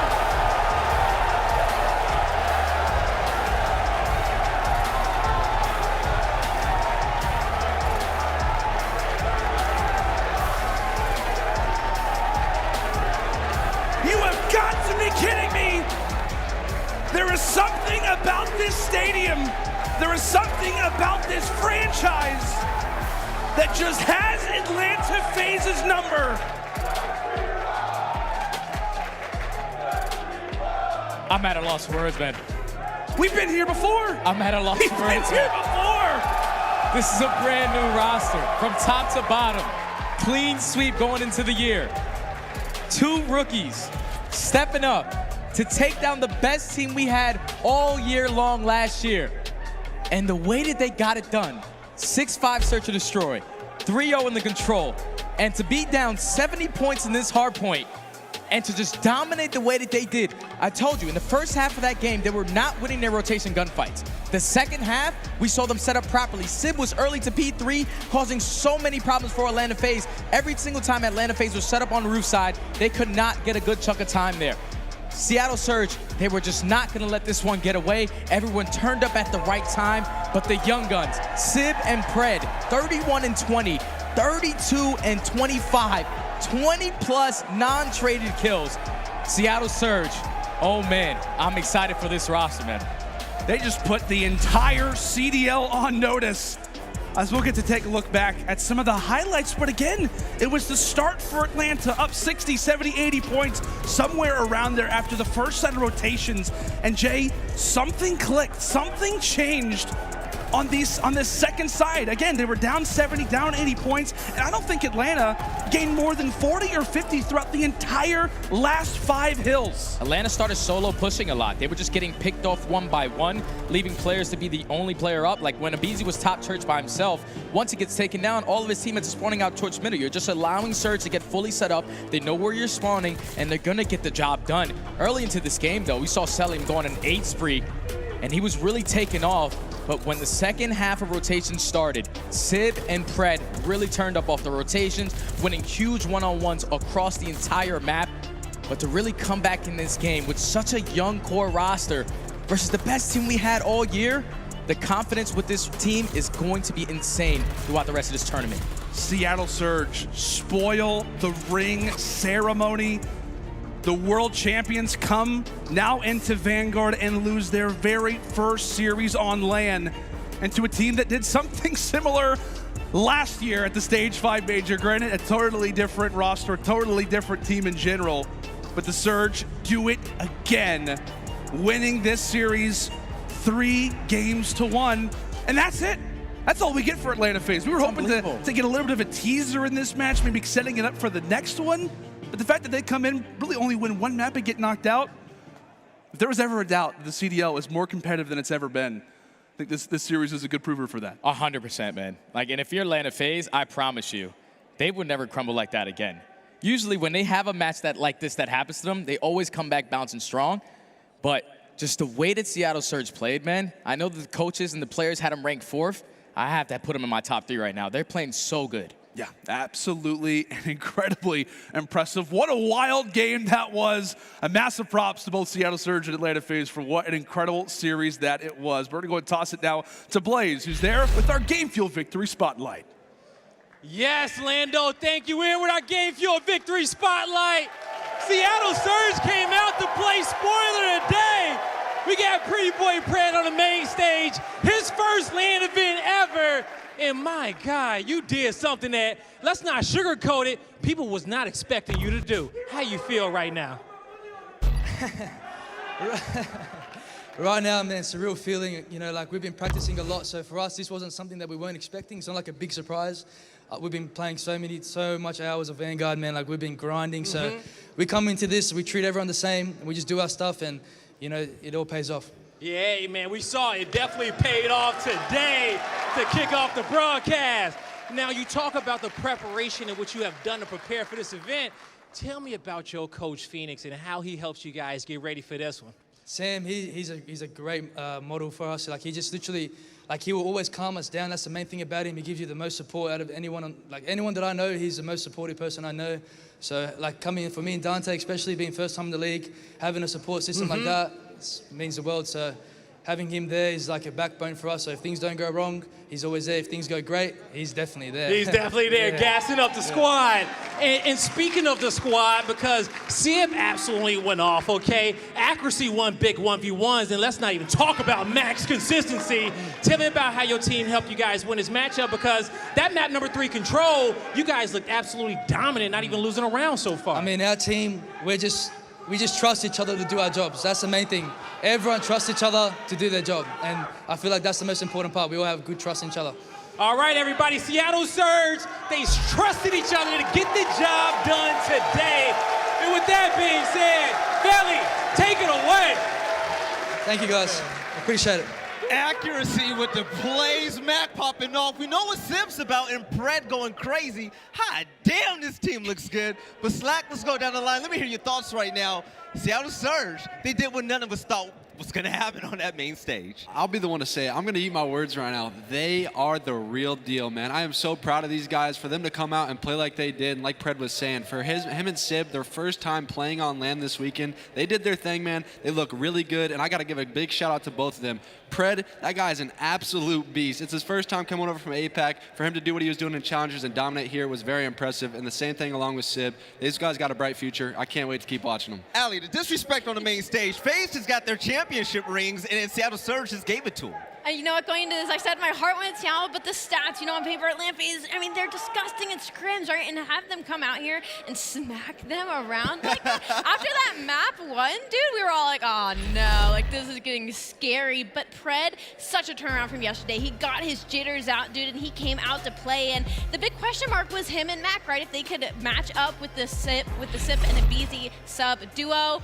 And clearly they did. I don't think Mack even slowed down. I think Pred just turned up. Nameless, how often is it that we see rookies come into the league and have this type of play dominance like Pred did? That was incredible. Yeah. The 2Ks against the likes of Simp and Cellium? Like, Yeah, man. on, I mean, it just feels like the last couple of years, that's the formula. You just got to find that next diamond that's in challengers. And it was Pred all the way from the APAC region. Who would have thought that? But also said, man, these guys were going off. And I know Pred's the real deal. Oh, yeah. Because we were watching the plays that he was making on the map. On that Tuscan, when they were down over towards that Fountain Hill, and they just pinned them in the back and kept them off that time. And that rotation over towards Church, Pred held them, got the 2-piece back Church. Like, that is high-level IQ gameplay. It shows they put in the work, they're prepared, and they're ready to go to beat teams like Atlanta FaZe. It's insane, man. No, it definitely is. You know what? Let's go ahead and have a party. Let me see if Lando and Standy are still there. Fellas, do you hear me right now? Yeah, we got you, Velly. Yo, how are you feeling about that matchup? You guys were gifted a series, man. Oh, we were totally gift wrapped that series. I'll take that underneath my tree any day of the week. But Jay, that was wild. Yeah, that was man. absolutely wild. From start to finish, man. Like Atlanta FaZe, they come out, they win the initial hard point, but then the Search and Destroyers would really turn the entire page of this script for the Surge. The fact that they were able to clutch up for Sib in a 1v2 situation, 1v3 situation basically, and the final round and win it 6-5. But then to go on to a Gavutu control, just the way that they controlled the map in general was beautiful. The fact that even when Atlanta FaZe attacked that B point early, they still were not worried about it. Mack was still pushing cliffside. They knew exactly what they needed to do to get the job done, and they did it, man. They did it. They did. Velly, I hate to say it, but we might be FaZe cursed. killers? Atlanta FaZe curses. I don't know. Maybe. It happened last year with Seattle. I don't know. Yo, Jeremy, I have a question for you, man. I want you to keep it honest with me right now. Okay. Keep it 100, all right? Atlanta FaZe loses to Seattle Surge, something that none of us expected. Do you think that they're going to come back bigger and better than ever next event? Oh, come on, man. Come on. Atlanta FaZe is Atlanta FaZe. Whenever they take a loss like this, the same thing happened at the end of Stage 5 last year. They lost a really close match versus the Surge, and then they went on to win champs. I feel like this is a wake-up call for them. They probably had a nice, enjoyable offseason, but it's time to get back to work, and they're definitely going to be back with some vengeance. All right, fellas, thank you so much for the great commentary, and we will see you guys next time. For those of you at home, I mean, this was incredible. Nameless, man, put the cherry on top. What are your ultimate thoughts about what just went down? I got to say, shout out to Seattle Surge. That was an incredible win. But also for the FaZe fans out there, this happened last year to JB, Slack. You beat them at the kickoff, and they ended up dominating ever since then. So maybe this was worst case scenario for the league because they've awoken the beast. Yes, now, ladies and gentlemen, this is the first matchup of the day, and things are already getting crazy. But coming up next, we're going to kick things off with some more matches here for the CDL Kickoff Classic presented by Zenni. Remember, this is day 2, and what we just saw on that main stage, expect to see much more. We'll catch you guys in a minute.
The Call of Duty League is brought to you by Zenni Gaming.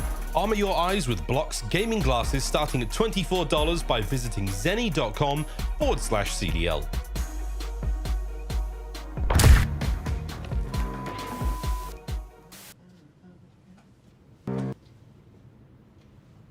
Wait, camera's live?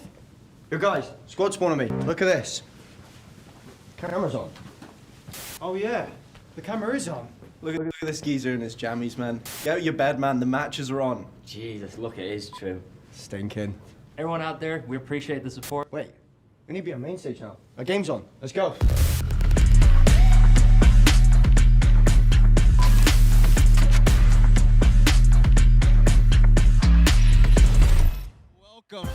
Welcome back to the CDL Kickoff Classic presented by Zenni in the beautiful Arlington, Texas, where the barbecue is good and the plays on that main stage is just even better. Welcome back to the analyst desk. I'm your host, Belly Rockin' Thieves, my man Slack, my girl Alley Cat, and the GOAT Nameless. But let's go ahead and talk about this matchup in front of us.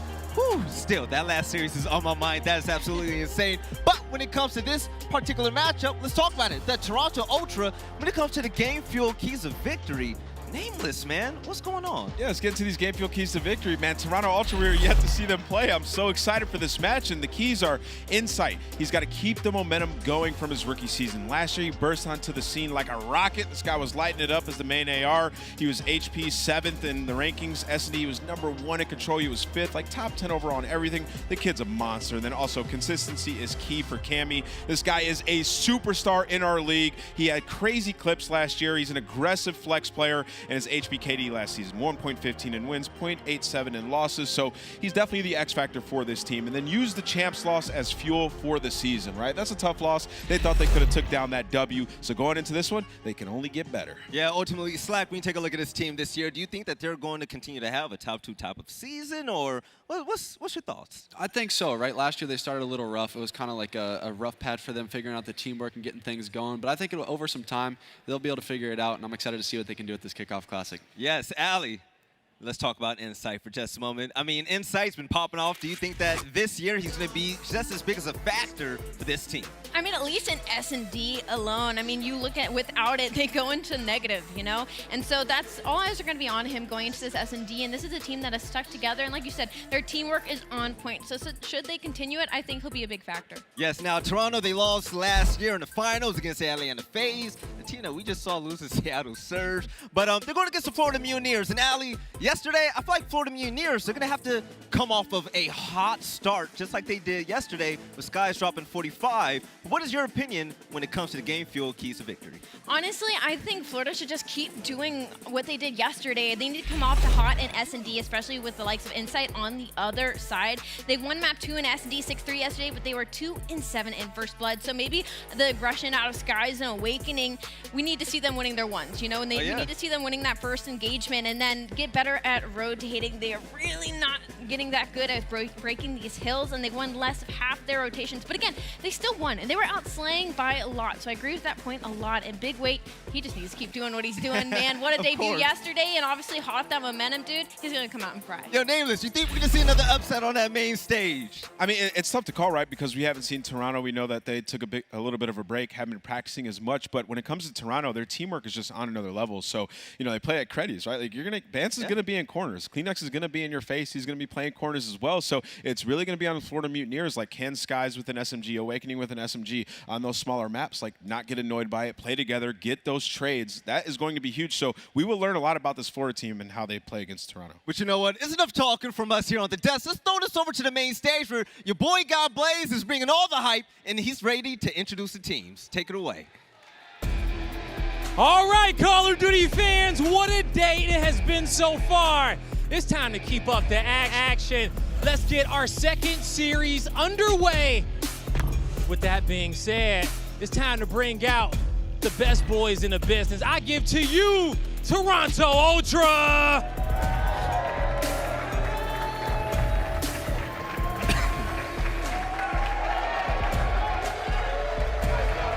Give it up for Benz, Cammy, Kleenex, and Insight. Make some love for the Ultra. With what looks like a stack team, and we already know what the deal is. I'm loving Bance on this roster, but who is your player to watch? I can't wait to watch Cammy. Last year, he had a crazy season the entire year. I know he's going to do it again. He's such a flashy, fun player. He's going to pop a lot of 3 pieces, and I can't wait to watch him. Blaze, this is Toronto's first time on the main stage in 2022, but who are they ready to take on, man? All right, Toronto's ready to showcases their teamwork on this stage, but the squad they got to go up against, well, they don't care what they ready to do. I give to you the Florida Mutineers.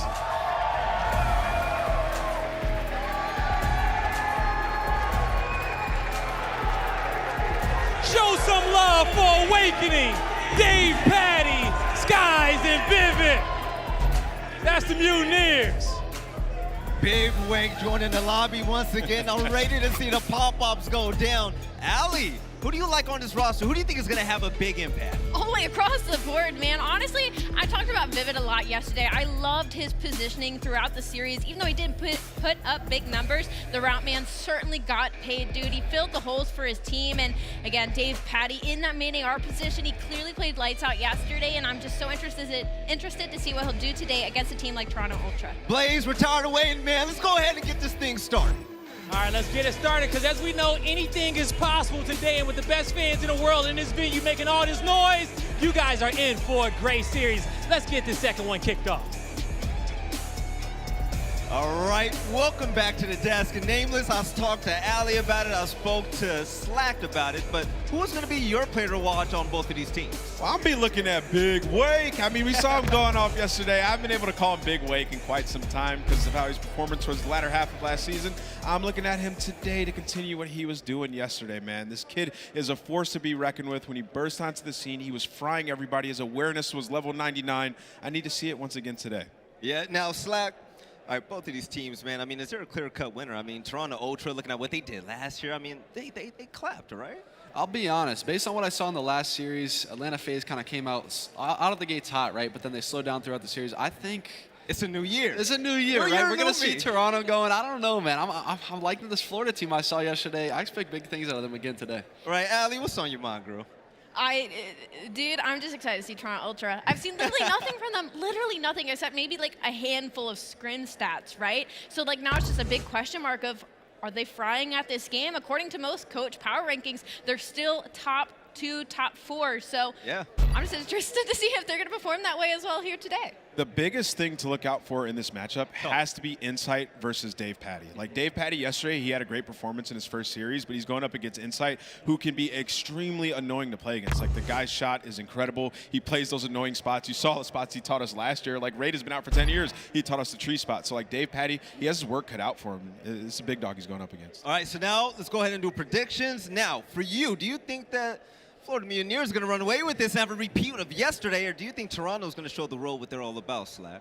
I think we're going to see the consistency from Florida actually here. Toronto, like I said, hasn't played this weekend so far. I like what I saw out of Florida. I like their comfortability in the new roles. I love seeing Awakening fry and perform. I'm going Florida here 3-1. All right, Florida 3-1. aLLeY, do you think the team playing the individuality is going to step up big time against Toronto Ultra? Oh yeah, I have Florida taking this. I actually literally DM'd my group chat today and was like, I'm changing my pick. I'm going in after day 1. I 100% think Florida's going to win this. Nameless, you a better man, yo. When it comes to your pick for this matchup, who you got all your money on? They're off the Pine Park. I think Toronto Ultra is going to win this match. Their teamwork is on another level. I saw them. There was a picture of them all laying down, taking a nap in their Zen moment. Like Toronto Ultra, that's a team's team right there. They're going to go in and win this 3-0. All right, ladies and gentlemen, it's about that time. Let's go ahead and send this over to Miles and Chance. Fellas, let's see if this one is going to bang just like the last series. Take it away. It's nothing but bangers here so far. Kickoff Classic has not disappointed yet. I mean, FaZe fans probably a little disappointed, but I think this venue's cursed for them, surely.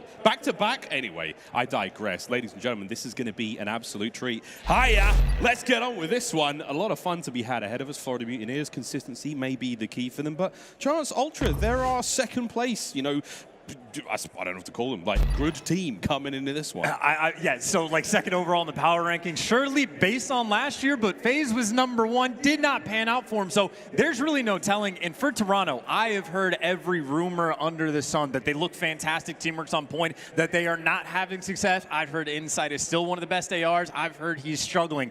I have no idea where to go with this, and similar from aLLeY, haven't heard anything from Scrims. It is undeniable that I don't think anyone has any idea how the series is going to play out. We'll find out. The series you speak of here on your screen, Gavutu Hardpoint our first, Berlin, Search and Destroy map number 2, and Tuscan Control will run out our third. Berlin, and of course Desert Siege for the final map there. Going to be a lot of fun. Again, Desert Siege, snipes, fun games, all good here. Vanguard has delivered as chaotic and as fast-paced as you like, but Gavutu Chance, a much bigger map, you know, long range. We talk about those AR players being very dominant here. We have to be leaning somewhat towards the boys of Toronto Ultra based on what the desk has been saying, but there's some new kids in town. Yeah, hey, can we though? Like at the same time, like Florida, that's a team that like has the 3 ARs on the squad. So honestly, insanely difficult to predict, and something that will be interesting at least a little bit later on. That Berlin S&D. I mean, this is very early in the year, but we actually saw Florida play that map yesterday. On offense, it was an A hit every single time. Toronto, a team that obviously does their homework, but Toronto also a team that has the best teamwork arguably in the league. But teamwork looks a little bit different this year. Here we go. Into the rainy Gavutu for our first hard point, and already you've got Toronto Ultra in point, and it's your boy Benjamin Bance finding the 2 pieces up there. But those barrels are a deadly addition to the game, and they do tend to eliminate whoever's nearby. That being said, we still have Ultra in the lead, and thinking across the map, already looking towards that P2. That's where those players towards the bottom side of the mini-map are already battling. Insight in your screen. Potential Rookie of the Year here in the CDL. Didn't necessarily walk away with the award here in this very arena on the other night, but he's looking fine so far here on Vanguard. And this is a great way to play it as well, right? Insight just playing around the information, staying safe away from the nades. He can play inside, and now he's on a force spree, getting fed by his teammates. Admittedly, maybe not a ton of time they're able to collect, but the hill effectively has been perfect. Even gets the one-on-one inside the hill. For Insight, it does not get better. And even on that rotation, well, Toronto, they're going to be set up at least earlier on towards this new hill. Skies took a tumble somehow, some way, and Kleenex finds to Toronto. The rotation is perfect. All good. Over towards the point we go. Plenty of time for them. And Insight keeping the spree alive. You know, I walked past him backstage yesterday and said, hey man, how you doing? How you feeling about the game? He goes, oh, I'm not very good at this game. I'm a bit shit. And I was like, well, I don't know, mate. You're on a 6 spree. So let's get with it. The hard point time's still ticking their way. Mutineers have yet to get involved. And this is just perfectly controlled. No one's overextending. They're playing it so well. Insight has been a statue.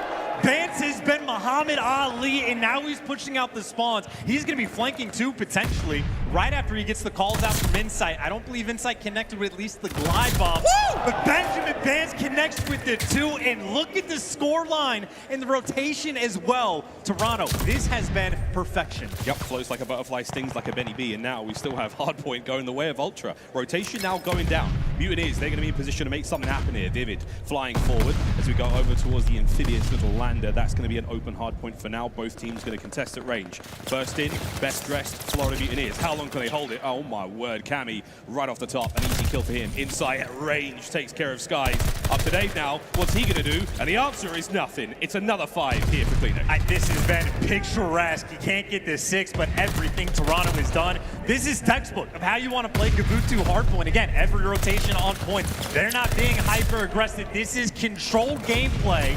In Insight, 8 kills already. He's got the coverage around the point, and this is the teamwork that we were expecting from Toronto Ultra. They have picked up right from where they left off, and now the question is for me is, how are they going to approach this break on the money hill? They got 3 players right now trying to push through P1. Map control going the way of Florida Mutineers for the next hard point. Toronto, though, a team lauded for their brilliant teamwork and communication. Well, let's let them do the talking for themselves. Go for a quick listen in. Toronto Ultra. Go right up here. Awaken into back truck. Awaken into back truck. Take our time here. James got streaks. Yeah, I have a streak. I'll try and get a kill here. Yeah, go. Nate top to the right side. To be yeah, right I'm doing it now. Quick at it. Deep by me. I didn't hit him. Wait, I'll hit deep right. Fucking. Wait. Yep. I'm just blocking cliff still. It's top hill. Awaken, back hill. Here, one more. Just moving to the back right. Block it. Block it. This one. No, top Skies top weak, and then one's back left. Gonna be behind us, Ben. Dead. Nice, good chip. You still blocking right? He was top. Yeah. Okay. Nice, guys up top. You back dead. Left side time at top. Paddy weak on the left side. James going. Nice guy. Put you on time. These are weak. Guys, go time. On left, awaken him. Go noob. Book the corner. Oh yeah, he's mid. I spawned One shot boat. Awaken on old. You got a streak? Yeah, we got a streak. Let's play this on. Someone go left. It's already left, bro. Already left. Right side, yeah. Already left. Top ring. And one top boat. I spawned out, bro. We spawned out. Wait, he was on the right, bro. Look from them. He's still top 3 now. Oil top boat now. He's top boat. Top boat, shut up. Give me. Vivid, absolutely. I've got kill top boat. Gobble, absolutely. Okay, yeah. One's cliff, awakening. Cliff awakening. Go on top boat, I'll He see. plays out top No, boat. that's fucking Nice, that's two. One was left, one in time. He's in the mid box, he's on time. Right. Need him on the mid box. The mid box, He's one's top green. S2 tank, S2 tank. Top green. Yeah, oh, he's top P5, bro. Top P5 down, Paddy.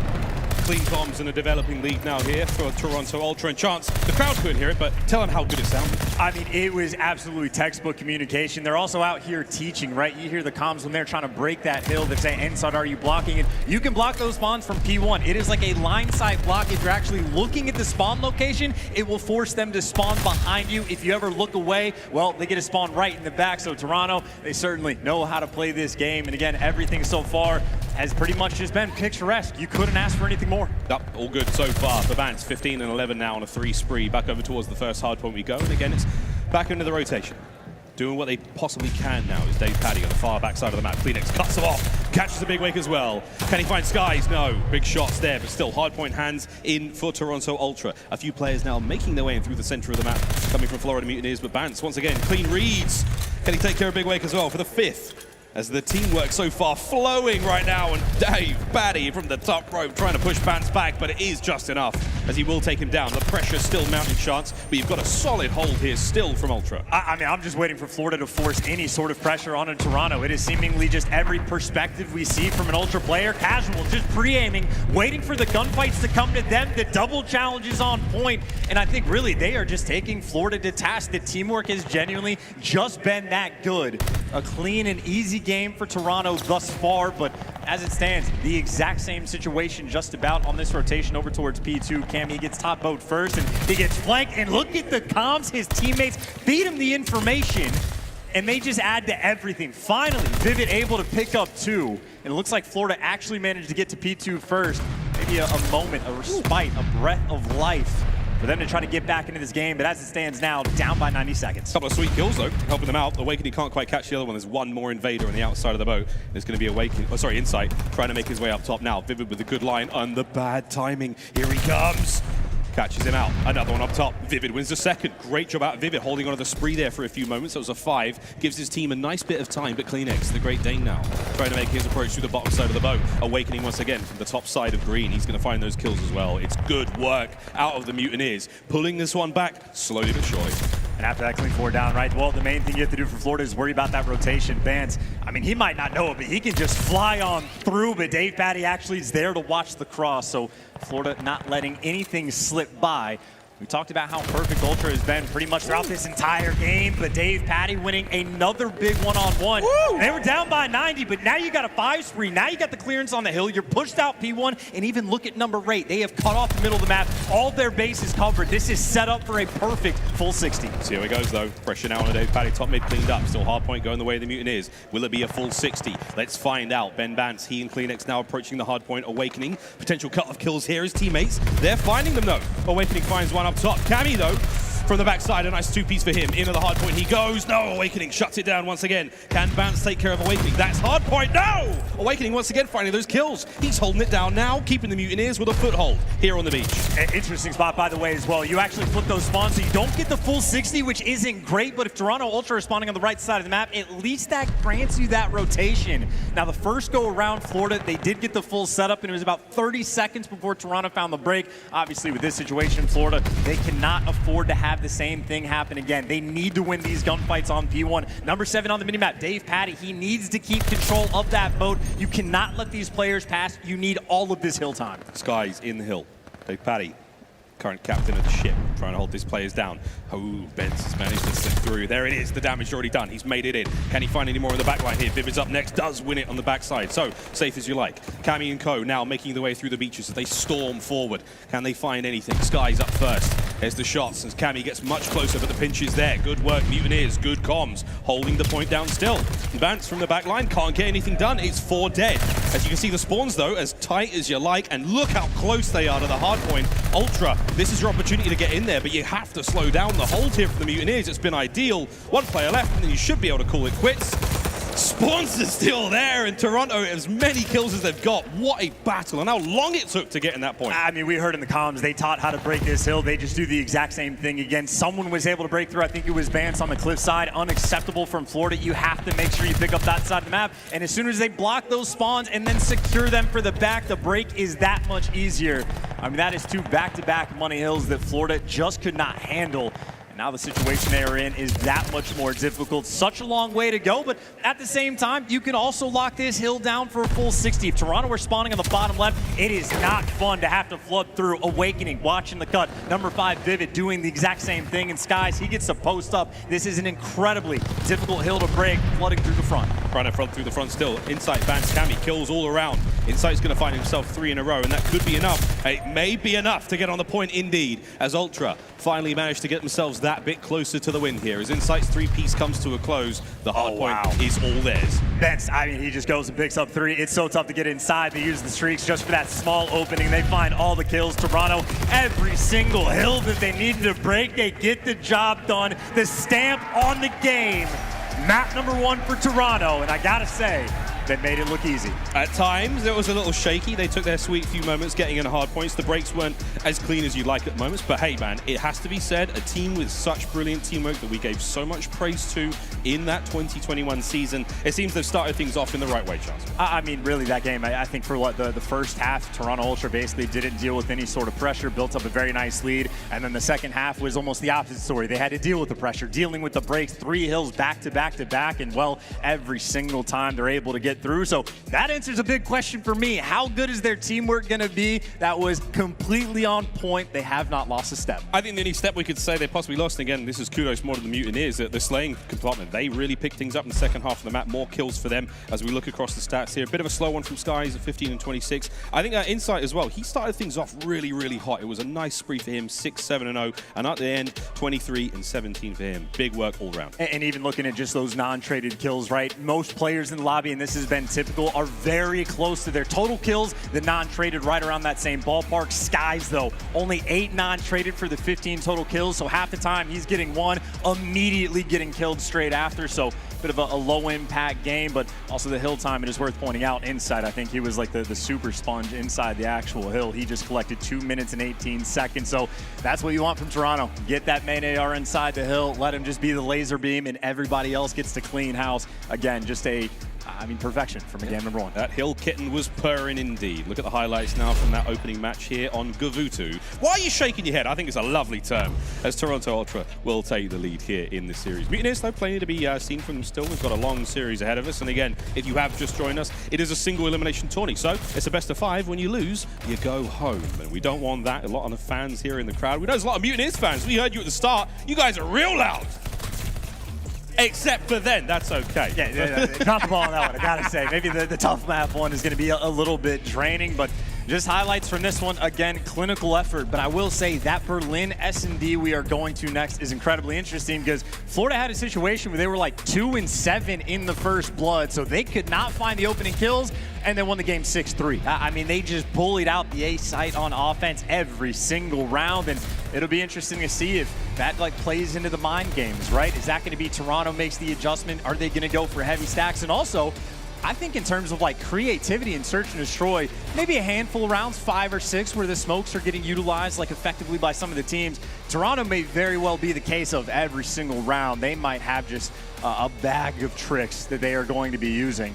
Certainly one of the most creative teams we had last year in Cold War. Yep, Berlin, Search and Destroy coming up next. Of course, we saw the Florida Mutineers play the LAG yesterday, and it was a 6-3 victory for them. A lot of love towards the A-bomb site there, but chances, you said, a lot of love towards the cuts as well. So good-looking gameplay from them. We'll see if they can repeat that against one of our more cerebral teams here in the form of Toronto Ultra. Tuscan Control as well. Excited to see how that one goes. There's some great control games already. It's been a hot topic here when it comes to Vanguard. I mean, yeah, the interesting thing about Control this year is it seems like almost every single round is going to play out the exact same way. Like a minimal amount of variation of what you're actually allowed to do on the offensive rounds, and both these maps are fairly defensive-sided. I want to watch Toronto play because they would be one of the very first teams to sort of figure out the game mode, break it down, and with the limited amount of time that these pros have had on these maps, Toronto Ultra potentially, they have been ahead, but Looking at Insight, Jamie Craven from the last season. I mean, balling out and search and destroy.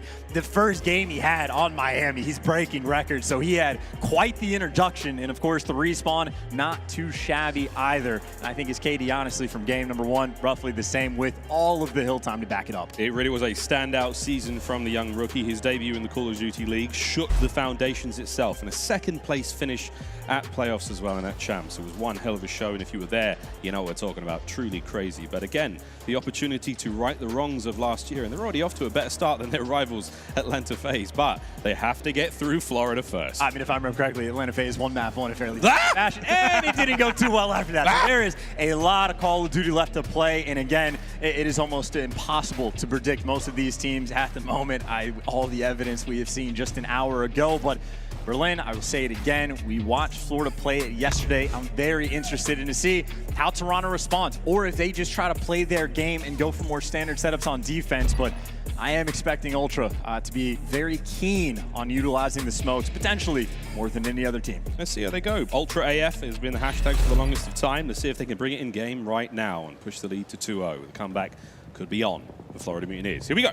Over towards the A-bomb site, as Florida loves to do. Is it an easy read from Ultra? They've sent 2 players on the alley side on the defense, playing that little slow Ben Bance on the cuts now. Timing not so good. Awakening first blood.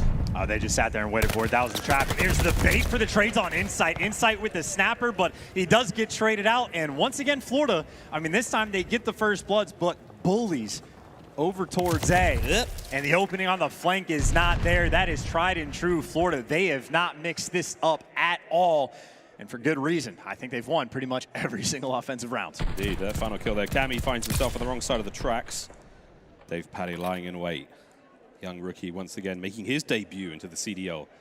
This first event for him has gone pretty well so far. I think he's won some fans. There's a lot of talk in the analyst desk, and even backstage. Plays that we wouldn't expect to work. Dave somehow manages to make it happen. Here we go though, Ultra on offense. Bomb in hand, Benjamin Bance will be our carrier. And forward we go into this rainy Berlin night. Spots 2 on the cross. You see the route Vivid's taking. Vance did the exact same thing. It's the lack of information. So they only know where 2 players are.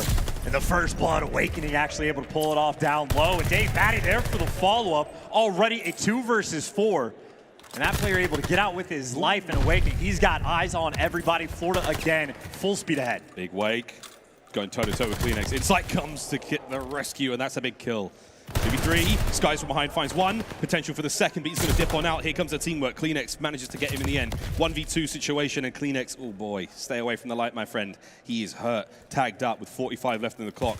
Vivid and aBeZy, they're gonna get him. Good teamwork from the Mutineers. Cool resolve in what could have become a dicey situation. And just swarming as well. And keep in mind, 2 and 7 in first bloods yesterday on this map, and they still won at 6-3. Now they're 2 for 2 on first bloods, and obviously they have been converting. Back to the attack they go. And again, I think it's been literally every single time just towards this A site. There's been no need for them to mix it up. So if nothing else, I want to see some sort of a response from Toronto, right? Maybe Bance tries to play the same angle, maybe a little bit more patient down low, or maybe to just be a 2-2 split. But aBeZy, he's got the intel. He can call this out to his teammates. Or at least one. Awakening's going to find it, and Cleanex, that first blood once again. 3 for 3 now in rounds. Bomb making its way slowly towards A. Got to keep an eye on Insight. He's the player a little bit closer. Bance bursts through the doors, doesn't check his corners once again. aBeZy, he's in the corner every single life. He's managing to find these kills, and Vivid's going to leave it now all down to Cammy, who will find at least one as the bomb gets planted.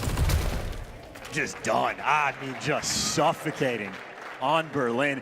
I don't know if Florida, I mean, maybe in scrims, literally have just never seen the B site, never even bothered to like mosey on over there. But if that's the case, that means every repetition they're getting, I mean, maybe the most well-experienced team over towards A, but I mean, again, they have simply just looked unstoppable. A very comfortable game for these guys, 3 for 3 on the first bloods as well. I mean, Ultra, if you're struggling on defense against this squad, you need to make sure you pull off wins on offense to try to crawl back into this game. Keep in mind, aBeZy 5-0, sniffing at some score streaks. Yeah, Ben Bance 0-3 on the other side of the board. Dave, can we find number 6? The answer is hell yeah. A nice first blood once again. Ultra have been stunned round after round. Cammy finally puts it to a close, but we do have that strafing run in the hands of aBeZy for a future round. 1v2. Cammy versus Vivid and Awakening. He does have the bomb, and he is still close enough to the A-bomb site. What will Florida do to stop him? They've flipped the map. I mean, right, you got number 8 Awakening. He's got eyes over towards A. He's just going, now you get the intel. Someone assuredly is going to be watching the cross if Cammy tries to go back, and it's going to be both. They know exactly where he is. He's looking for the chow, but they've got both bomb sites covered. Now you don't even have to worry about B. You're happy to give up this plant because you can just trap him in. Awakening should cover to make sure he doesn't cross. You see Vivid is playing over towards the tracks, so they know they have Cammy trapped around the A site. It's about how they approach it. You can take a little bit of time, 30 seconds on the clock. Cammy right in the corner, Awakening the first kill, but the timing's got to be great. Vivid looks to be stacking up behind him. Oh my gentle Jesus, the timing on this one. Cammy wins the first, 20 seconds left, Vivid now on the hunt. And Cameron McGilligan is going to make a run for it. He is going to fly now. And here we go, Vivid's still hot on his tails. He's still making the play, and if he can find the kill in time, he should be able to get the defuse. Cammy! Finally gets the kill. And finally gets Ultra on the board.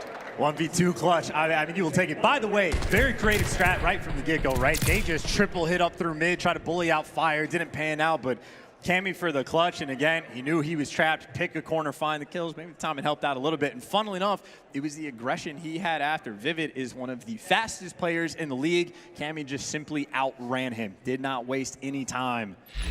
That is exactly what Ultra needs. Again, Florida, they have the bomb. They are going towards A. Ultra, they have to figure out a way to stop this. A technical 1v3 there for Cammy, but it's a 2-2 split. 2 of them on A, 2 of them crossing over towards B, and Kleenex trying to do a bit of home renovation, changing the windows and doors of his abode here by the A-bomb site. And as you can see, the windows are gone, and it's going to be potentially a 2-piece. The Great Dane, what an opening for Tobias Juhl Jonsson.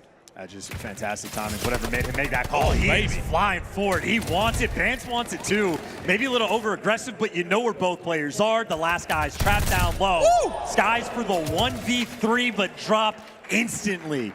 Ultra pounce. They deliver on defense. And Kleenex simply making it happen. Certainly knew the players were over towards the windows, right? You can hear him sort of poking it open. So Kleenex knew what the deal is. Timed it out well. And then Ultra, I mean, again, just no time wasted at all. They were flying. They hit the go button so hard. They flew in there. Kleenex almost managed to get 3. And that player who managed to dip out by bottom tracks got away with his life. And nice turn from Skies there. Great shots from him still. The comeback slowly but surely on. It's 2 rounds now in a row for Ultra. And a different look now here on offense. This is bully at the B site. Viv is the quickest one. Someone's on the tank. You're looking for the first. Vance takes him down. Now you got the opening. And you got the sniper in the back. The bomb doesn't get planted. Skies actually is able to take down 2. I think he did it with what? The exploding barrels potentially. Yeah. And now all of a sudden a 2 versus 3, and Cammy's got the sniper. Maybe an opportunity for him to make the play, but not a fun situation to be forced into. Now, this has changed dramatically. What looked like quite a nice opening here for Ultra. Spun on its head. Insight does have eyes on. Cammy's going to be the one to get it. Here comes the pressure. Dave Paddy from up top. Cammy's going to be able to get that bomb down, but Awakening on the flank. The timing's good. The battle now raging. A slight exchange there from Insight and Awakening, and here we go, Cammy putting that sniper to work. That Kar 98K. What will he find here? Oh, there's one. Awakening. That's why we call him Big Wake. Oh my word, Chance. A bloody hit marker. Awakening, what a beast. Dave finds the kills as well, and they get the defuse. I could have sworn the snipers were overpowered. I think that was the rumor, but I mean, hey, just a little love tap right there. And I mean, just unfortunate as it could be. And hey, Awakening will take those. Man is just simply built different, and that is quite a way to win that round on defense. Sky's picking up the first 2 kills, and now picking up some hand warmers. Something? Hand warmers, something? Might have a... I don't think we have a tactical pause. But we're taking a brief moment here as Cammy completely unfazed by that hit marker. I'd have been raging, personally, but here we go, back at it. 4-2 now, as the Mutineers managed to steal a great round there. And Chance, we're going through mid-map, potentially going over towards B, and once again, Toronto Ultra with a tried and true 2-2 split. They might just try to bust out of his door. Cammy's there, though. Cammy's going to try to make the flag to be now on the inside. The mail room's getting popping. All sorts of things being delivered. Whoa, Vivid. Straight to the grave. Awakening still holding the line. Manages to find one out of that one, so clean trades. 3v3 now. Still got that bomb on the inside of Mail, but the B-bomb site now has bans to guard it. And I think Toronto Ultra just figured out where the actual pressure was going to be coming from, because Cammy left by himself. I mean, he was surrounded by 2 or 3 players. And you see the play call from Florida, right? They've made noise over towards B. It's actually brought Insight back. But now the bomb being rotated. But keep in mind, Cleanex, he has been playing this corner the entire time. He is just playing to hear once these players go for the plant and they're making some noise. The question is how fast the Ultra rotate. They have wasted no time. Number 1, Bance, he's already coming back. Nice little fake. Nice little fake, and they catch him. What a play. Skies gets 2. Bance the last one left. Bomb down Florida. Playing off the sound cues, taking it to Ultra. Skies, what a round. Just so simple stuff. I mean, just the fake plant. Cleanex takes the bait instantly. Skies there to watch over top, and we think the word is Skies cut his finger. Don't put German. That's gonna burn. He's a badass. He put sanitizer on an open wound. His fingers are on fire. How do you cut your finger? He cut a finger. Is that a sharp controller? I mean, this is like an F1. Oh my God. Oh, family show. Oh! Michael Jordan flu game. Not actually, though. My guy, but he's a warrior. He's back in it. What happened? We're gonna have to find out exactly how the young warrior managed to cut himself here, but he's soldiering on with what looks like quite a messy cut. Thumbs are up. Is the game going on right now? I think we can take a pause. We can. Oh, we're in a timeout. I'm seeing plenty of thumbs up, but damn, that's something. Skies. That's impressive. that is impressive, if nothing else. I don't know how you managed to cut yourself playing Call of Duty, but this guy's out here teaching. He's out here teaching indeed, and this is a very strange pause indeed for the rest of the squad, but that's a weird one for the ref to receive. I cut my finger. It's like the second time in Call of Duty history, potentially a player could actually identically say that, blood, sweat, and tears, we poured it in. Blood, sweat, and tears going into this one, quite literally. Right, back into the game we go. He's patched up. He's good to go. I mean, to be fair, he was bleeding. He's getting all the kills in the world, right? Yeah, he's got your boy, 9. Past couple rounds, he's like putting in some serious work. Like, I don't know, take the Band-Aid off. Wait a little bit. Leaving more than a little bit of skin in the game. Doing it again, by the way. Oh, let's go, baby, Skies. On a 4. Let's go, Skies! Woo! Almost managing to find another one. It doesn't matter how many fingers he might be missing right now. He's shooting fine, but it's a 2v1. Cammy. This is for the map, Cammy. Stay alive, son. The saga may continue. Oh my god, it's over. The Mutineers. The Skies, quite literally wounded, still manages to put on an incredible performance. He did definitely say, guys, we need to end this right now. I have to go deal with this. I'm just going to get a quick 2-piece in mid-map, and we're going to see how this one goes. But that's the Search and Destroy in the books. And congratulations to the Mutineers. That was one hell of a performance. They continue to be the Kings of Berlin. Yeah, I mean, dominance on Berlin, I suppose, is actually the main theme. Again, I think one round on offense, they weren't able to convert. And they started making instant adjustments, right? They started playing much more towards the center of the map as soon as Ultra was making plays. And also a lot of very simple things they were doing, right? The bomb fakes just to bait out players like Cleanex to rack up the kills. But guys, the man of the game, 11-5, not too shabby at all. Decent amount of damage. And I think, honestly, it was like pre-bleed versus post-bleed. As soon as his fingers got cut, I mean, he went on an absolute tear. Slight adrenal spike, maybe. He got a little bit extra juice flowing. The man literally put hand sanitizer straight on that wound. So that little wince. What a titan. What a juggernaut Skies is. But yeah, great stats all around from the players. Everyone did a nice bit of work. Dave Paddy, those corners in the early rounds, he really played those angles right. Great reads there on the Toronto Ultra players. Not a bad work at all from the boys there. Look at the highlights. And it is mostly going to be the Mutineers. And for good reason. Again, the Mutineers made the appropriate adjustments, and Ultra did too, right? On defense, they started to figure out what was going on over towards that A site. Ultra also showing a couple interesting looks on offense, trying to bully out over towards Fire, but I think time and time again, Florida just prepared for it. And I think outside of the Cammy 1v2, basically no mistakes that were made. So, I mean, credit to Cammy for the actual plays, but again, Skies has to be the MVP, at least for that map number 2. Nice little bounce back performance, and if nothing else, I think Florida just continued to prove how dangerous they actually are. Formidable squad, and again, very much considered lower in a lot of the power rankings coming into this one. So Florida continued to turn heads, and I'm just still wondering how he could have actually possibly cut himself. Task and Control will be coming up next as we go into this one, all leveled at 1-1. The first Kavutu hardpoint, not really close. Berlin Search and Destroy, not close at all. Maybe we'll get a tighter affair here on Tuscan. You know what it could have been? Marky B under a desk with a little scalpel or something, like a little razor blade, just like, get him. That doesn't say, no, Marky B is a very nice guy. He's a lovely boy. But he'll anything to win.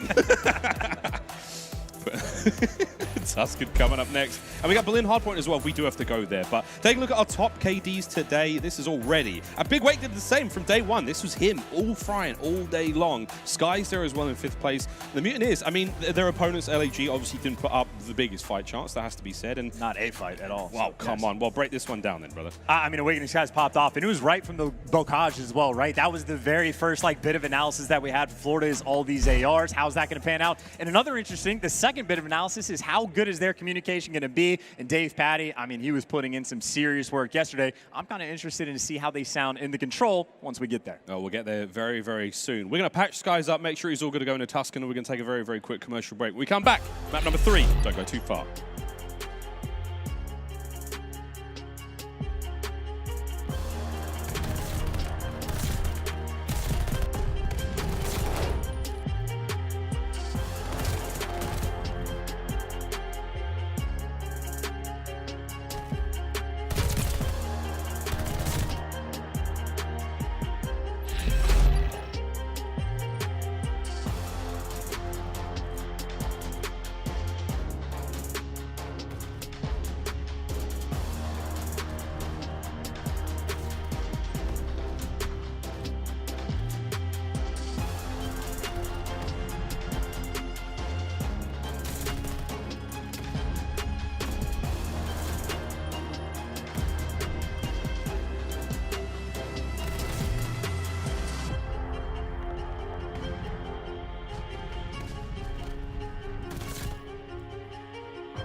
The Call of Duty League is brought to you by Game Fuel.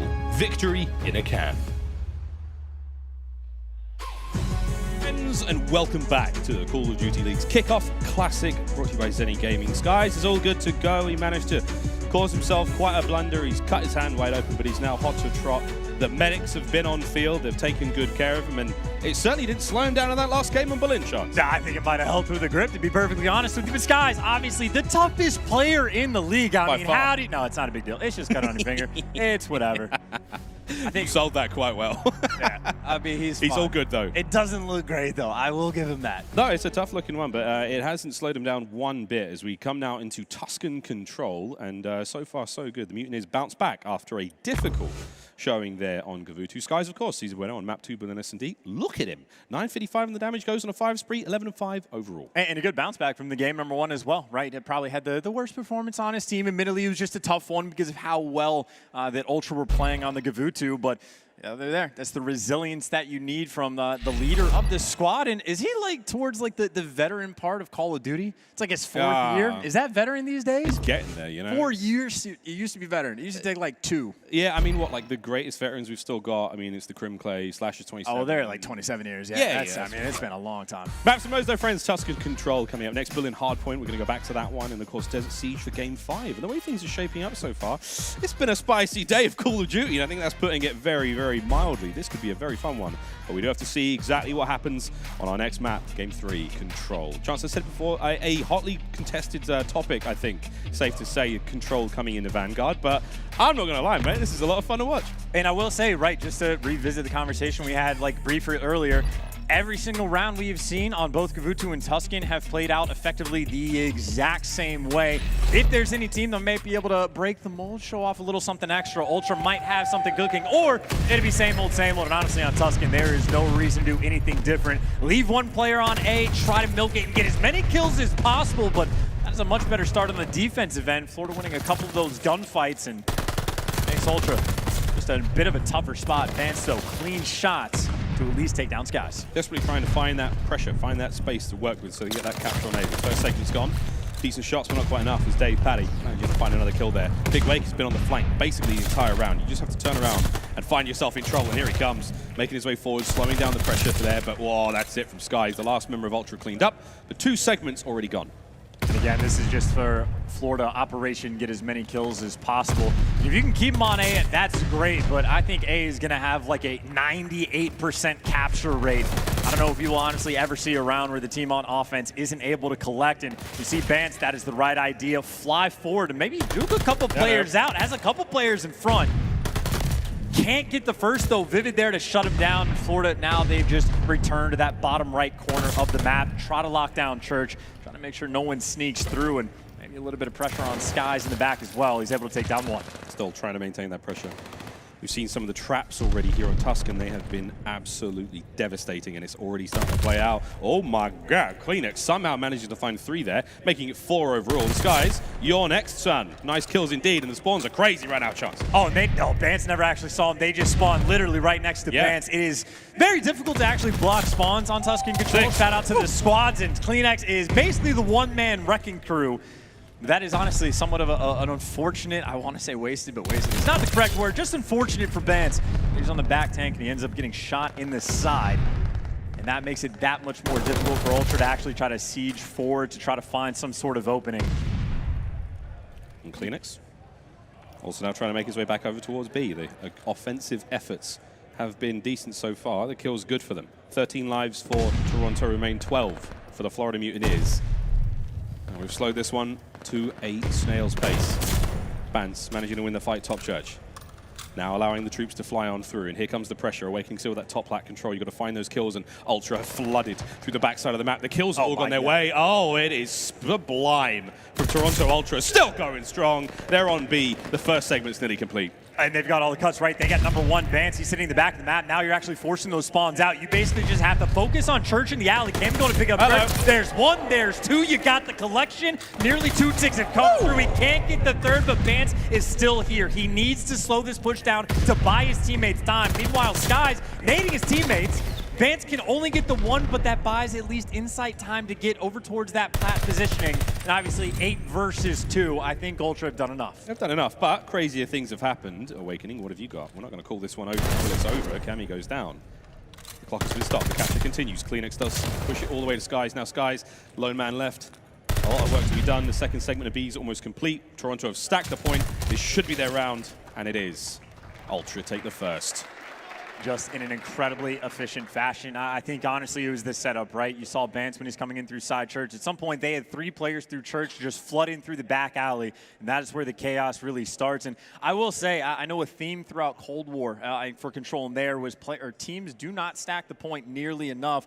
I think that's a situation where Vance is playing it perfectly, where you can't afford to stack it at least super quickly. You need a player to push all the way to the back to block the spawns, and I think Ultra certainly have the right idea, but we go again. This time Florida's turn on the attack, and enough, not a ton of pressure over towards A yet. Yeah, not yet. I think Ultra didn't do the greatest job in capturing the Ripper. Howdy, Cleanex. Oh my word, nice start from him. Once again, keeping the kills going. 14 and 8 so far from him. Still, that pressure mounted. Cammy's holding down that line of sight by A. He's got the backside completely covered. Sky's going forward. Bance is already in the flank, and this is poetry in motion for Ultra. The teamwork, the positioning right now is sensational. Over to B we go, though, for the Mutineers, Chance. And this could be a blessing in disguise, right? So much pressure actually forcing the spawns over towards roof, so you might be able to get at least 1 tick of progression there. And if you turn this into a B cap first, Florida, they will love to be in this situation. Something we have not seen before. Skies and Waking on the hill, and Bance for the moment, he's by himself. That's 2 ticks gone. HyDra, they might have just handed this round to Florida. Shoes on the other foot, and they are kicking. Here we go, Bance managing to get in there, draining the final segment, but that's it. A very shaky B defense right now for Toronto Ultra. Dave, Paddy in the back lines, cleaned up. Over towards the front side we go, and A is already being captured. 43 seconds remaining on the clock. You get that 1 segment of B, you're all good, but you still have to finish your food over by A. And Cammy, he's going to be the one leading the charge now for Ultra, trying to buy time for Bance on the flank, and it's all going fine. Bance has found himself too. Cammy now pushing the other side. The pressure is on. Benjamin Bance, it's 3 now in a row. The defense is all still good. Just lightning speed. They are happy to just send either Bance or Cleanex on these flanks, doing it quickly, and now you're just spawn killing the opponent. It's the same situation as before, though, where it opens up the bottom side of the map, and if you can capture B first, you're still feeling great. That is where the play is coming in from Florida, but this time Ultra so much quicker on the defensive side to flood this, but they need to win these gunfights. Cleanex has got to win a big one here. His teammates are here to back him up. Holding this one close. Less than 20 seconds left on the clock. Cammy drops. It's all down to Cleanex in this position until the reinforcements can arrive. Insight, you've got to defend the B zone alone. 12.8 clock stopped. We are capturing B now. Mutineers, there is life yet in these veins. Back over to A they go, blessed with a close spawn. 11 seconds on the clock. Chance is not over yet. And this is so dangerous. By the way, Florida, they're just so heavily down on lives. I think Ultra, I mean, they just won this round off of the pace. They still have to make sure they take care of business, don't give anything away, and Cleanex there for the first. Now just 3 lives remaining, and I might have jinxed it. I said we're almost never going to see A not get capped, or maybe they back off and give it away. So that stat is still going to be safe. They do still capture A, but 12 versus 2, Ultra. Maybe a bit risky to open up B like that, but they pick them apart and obliterate them on life count. The Mutineers, they made it look very interesting in terms of the way they played the capture zones. That early B hit worked out well after they were getting strangled at A, but their kills, man, Ultra slayed them out from start to finish. I mean, this is the type of round that I want to see Ultra play like again in the future, right? To see how maybe the meta develops on Tuscan, because that just seems so incredibly risky. Just to flood through, right? Like I think it was Bance originally or Cleanex, whatever it was, push through the roof side to go all the way back through spawns. I think in my head, I'm thinking just go towards top, broken, help out towards the middle, but I mean, they just played with the aggression and they got the dub, so maybe like the Gavutu out here teaching, potentially. Just back to A they go, and you see Florida not even interested in attempting to defend the A site. Oh my God, Cammy's giving them 2 at the start. Cleanex is pushing them out. Vivid now trying to cut the players through mid. Damage is good, nades are in. He should be able to hit this flank. His teammates are helping out as well, so Florida. Forward they go. Great job from Vivid. Nice 2Ps. Going to get the defenders off just for the time being. You've still got to worry about Cleanex, and he is a menace here on Tuscan. That is winning these gunfights. I mean, shout out side cancels, I suppose. Does not survive off the God Heady, but either way, Ultra, I mean, just up in their face, constantly flanking, pouring the pressure on both offense and defense. Vance can't win that one, but even still, you will have plenty of time on the clock. 2 minutes and 8 seconds. to try to work to capture B. We'll see if Toronto has something up their sleeves. Obviously, last time around, they grouped up in church, cut through that mid-alley. Might be trying to set something similar up once again. But they will be consistently spawning at the top left of the minimap. It is a hike and a half to try to get to this hill. Cammy, though, he found an opening. Oh, he shot. Shoot. Oh, DavePaddy made it work hard for that one, but the kill's good. Still have to worry about Awakening back on the B zone defense. Good shots out of Skies there with a rat up close and personal now. Fortifying the position is going to be Florida. They still have to contend with this player behind it. It's Cammy. DavePaddy takes care of him. And that's a great job as well. I mean, they sent 3 players back just to make sure that Cammy cannot cause any chaos in their spawn. Now they got the map spread. Florida has stabilized. Admittedly, they are tucked a little bit deep in their spawn, so it's not the worst situation from Ultra. Cammy the first to make a move, but it is a stack to try to come through Plat. There is a trade, but now you just got to worry about the flanks as well. DavePaddy making a ton of noise. I think this is going to get red. It does. That's 3 down. 2 players for Ultra on the point. Oh, they're all over the point, swarming it now, hoping to find the stack, but Awakening's going to find one in the back line. Shots are good. Ban stays alive, though. He's got himself 2 kills now. They're going to find the third. Can't get it done, but time is on their side. Cammy now flooding in. There's the flank you need. You still have a player back tank there for Florida Mutineers, and on the point, completely wiped out. So no one's left now for the players of Toronto Ultra, except for Cammy. They're on point. It's that life count, though, I think is the biggest thing. Again, Ultra pouring on the pressure. They have one good break. You might not actually able to get progression on B, but they get enough of the kills that might be their route and path to win this round. Only up by 4, though. And again, Florida able to turtle up. Nice little map spread. A couple shots in a player, but Awakening wants the map positioning. Oh, and he no. gets caught. Oh, he gets caught big time. Bans almost gets caught as well. We still have to worry about Vivid. He's fighting tooth and nail there on point. Skies from the back, keeps them covered. 8-5 now, less than 20 now to work with on the clock. As we are starting to run out of this one. Still from that backside, it's going to be Skies. He and DavePaddy lining up with those ARs across the back line. As long as they keep this one safe, they could potentially win the round on time, but you still have to worry about the lives. 10 seconds chance. Here we go. And they're so far away. They're trying to go through church once again, but CleanX, he's going to have to fly. No respawns remaining, but you got to get to the point. Only 2 seconds. Someone's got to get there. CleanX is there. The buys can do it. You stop the clock. You got to win the gunfights. Can be delivered. The reinforcements in a 5v1. CleanX, I mean, literally frame perfect to make sure he gets to the point. Someone stay on it. Vivid's still alive. He's going to fly forward. Oh, my word. It was so close, and I mean, we couldn't even see it. 0.0 something as tight as you like there on the clock. Reese Vivid, that 2-piece was something special. If he timed that one right, if he won that gunfight, let me tell you, what a round that could have been. Just a play from CleanX. I mean, yes, Vivid makes it interesting towards the end, and it got a little bit scary, but how do you even pull your way out to find 3 coming in through there? I mean, no time on the clock. You just have to fly in. He got a kill top church. They knew where he was coming from, but CleanX simply popping off. I mean, led the entire lobby in damage by a decent margin, 33 kills. I mean, that map, he was simply just in a league of his own, leading his team to that 3-0 victory. The Tyrant of Tuscan CleanX finds himself a sweet set of kills, 33 and 23 overall, and a nice win there. 3-0 in the end from Toronto Ultra. They got up by 1 now in this series. They're on match point. If they win the billion hard point coming up in just a moment, the series is done. But this is going to be a big comeback now, a massive opportunity to turn things around and force that game 5 for the Florida Mutineers. But chance, the question is, for the banged up Skies, and you've taken a close round like that, a bit of a whoop in there on Tuscan, do they have the mental resolve to go all the way? Oh, I think they absolutely do have the mental resolve, right? Especially in like not the highest pressure of environments. I think the team will be just fine to try to get the bounce back. That being said, I mean, we're going into a hard point where, at least for map number 1, Ultra, their teamwork, again, as good as it could possibly be. Even on the control, it was a spicy final round, but you still get a 3-0. You get a couple or both round wins on offense. So Ultra, maybe again, just picking up from where they left off from last year, but take a look at some of these replays, and I think that final round, especially the play from CleanX, will be something to watch. Tuscan highlights here, and again, watching those flanks, those off the rip, we see Big Wake, basically one of those players that, as soon as the match starts, he flies across on defense, tries to get in behind those players, force those spawns out, and change them over towards B. But he does a really nice job here all around. The kills were pretty sweet, and When it came down to a chance, it was just fantastic teamwork and brilliant map awareness from the boys at Ultra. I mean, is there anything else that really has to be said there? Well, I completely missed the question. I apologize. But what I was thinking about, at least in the meantime, It's all right, mate. It was just the idea that we've seen quite a few teams when they're on offense try to flank around through like the P1 side of the map and go all the way around and go to the back tank. It never seems like it's fun to have to take those gunfights. And Toronto Ultra consistently, their idea, cut through the middle of the map, go through church, and then cut through the alley and try to hit the back through there. But well, the last 30 seconds of that control, I believe, just to show you the exact routes that Ultra was taking. And again, it is just cutting through the alley. Seemed, at least for Ultra, to be the play. Well, I mean, these final few moments, again, the clock's ticking down, the lives are starting to go as well. Chance, and it was.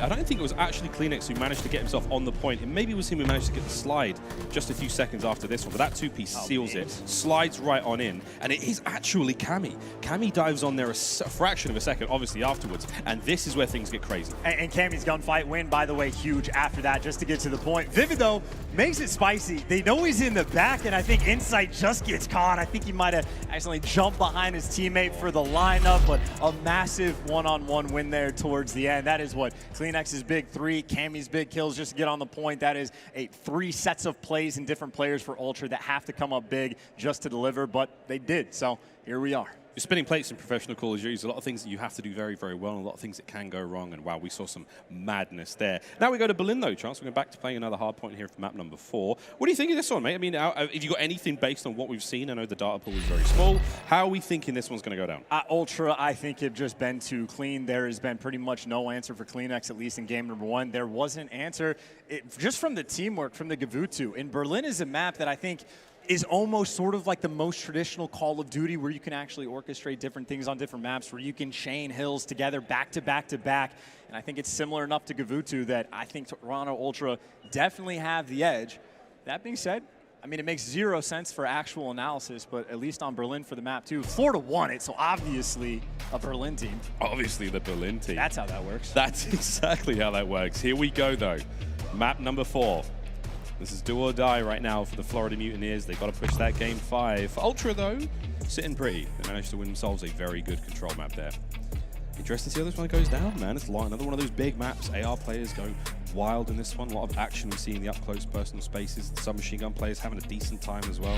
Who's going to be the cut-off player? Who's going to go big? Who's going to go wild? Let's find out. Easy bets are definitely Cammy and Cleanix. I mean, if there is any concerns about this team, is in stage 1. Last year they had a bit of a slow start, and then by stage 2, Bans had a transformational experience to turn into a different player.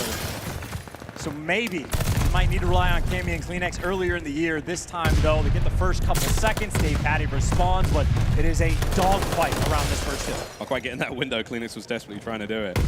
Not an easy thing to do. Jump sideways in this game and manage to hit the mantle. Did a nice win through mid. Time ticking away, though. You should see Florida Mutineers take the lead, even if it's only for a brief spell. He's now trying to find the cut. 20 seconds left in this first point. Already thinking about new. We're going to go towards the mail room, sort of center side of the map.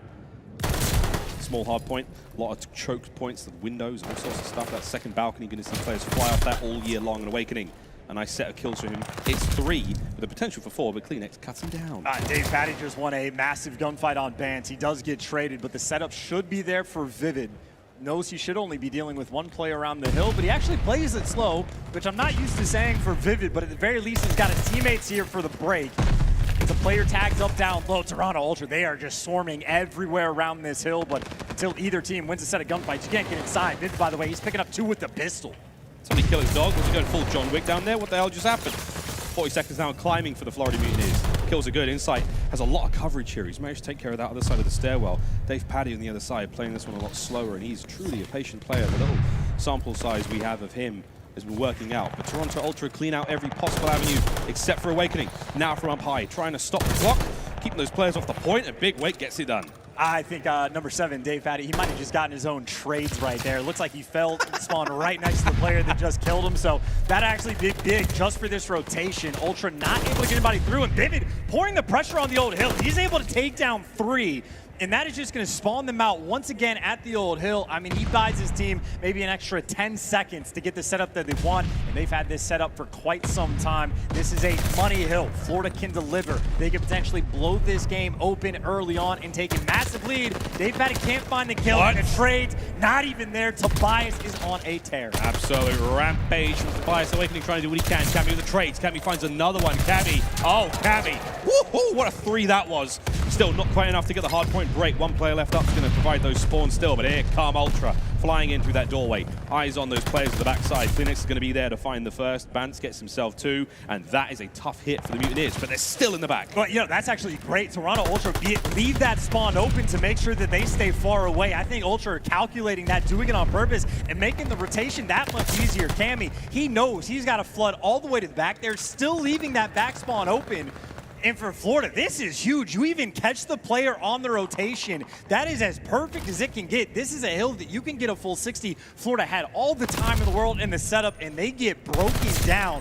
Ultra, you talk about responding when the pressure is poured on, but now they got to deliver and make sure they actually hold a hill as well. Insight, he's got that outer angle on lock. A last hard point, Fubar for Florida, but now over towards the train line. Cammy trying to hold that front side down. He does have Phoenix behind him. The spawns are all still close. And here's the overhead view. You can see the angle that you're going to see the Mutineers try to take here. Nades are out. The lethals have been thrown. The tacticals are there as well. And the kills are looking great from the Florida Mutineers. Phoenix, what are you going to do? You're going to find one. But the pressure's still mounting. Insight now, trying to watch the players from the back. The lone defender for the time being. As Cammy spawns close, you've still got a decent foothold here for Toronto Ultra. And the lead is now theirs. I mean, Toronto, it just looks like they're playing with a style where even when like you go 3 down, Cleanix is just playing his life so effectively. There's almost no wasted energy from this Ultra team and able to take the lead again after being put in a pretty dire situation.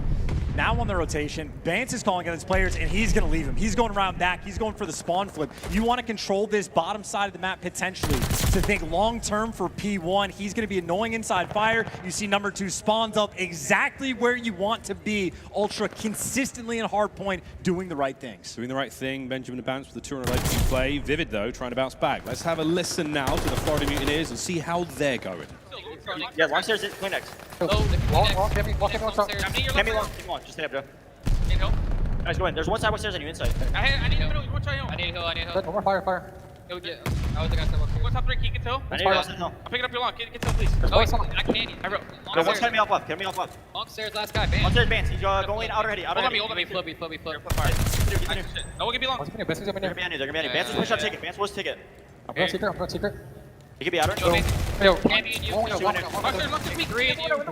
You're weak. My hit out your outer. Good pitch as well. Watch out. Behind the Ball, starter. I got one. Nice. Play. Fire. Is that pitch? Wait for one. I have it. Stop fire. Outer door. Outer weak as fuck. He's so fire. That's a huge kill. Got him on stairs. That wasn't even Get to me. Cammy. He's outer. Outer door. Outer door. We got him on 3. Got him. No one got stairs. Go somewhere. Party, guys. Outer door push. Right side hill. One small.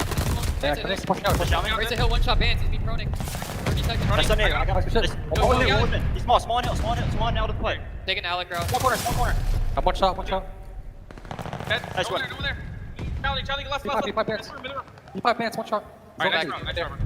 Bance is in there. I got my fault. There's no one on old. Bance is in there. Bance on you, one's on old. No, fire take. Another one hit old. Where's that? Cleanix is long. We're gonna cross. Yo, P5 inside. Who wants to take on me, guys? P5 inside. I killed him. I didn't know that. Cleanix should be mid. Cammy, deep back train station.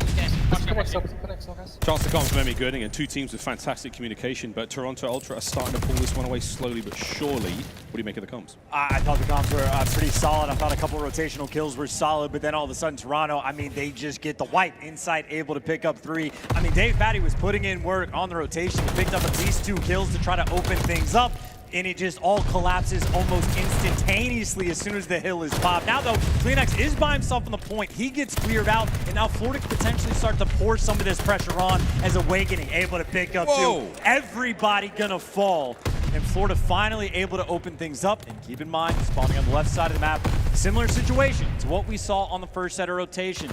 We had Florida. They had that early rotation, but they got broken down. They need to be able to hold this next hill and try to keep the lead, or they just spawn out that quickly, and Ultra might take them over too fast. Vivid can't find that second kill. So close to that second kill. Bance and Co now. Ultra have got themselves the hard point. We make our way across. Lobby's now all theirs. Cleanix trying to cut through, take care of these players on steps. His presence has been so great. Somehow explodes. Not quite sure how Vivid killed him there. Might have been a nade or a stun, but the in-game indicator didn't give us much to work with there. As Awakening now up next.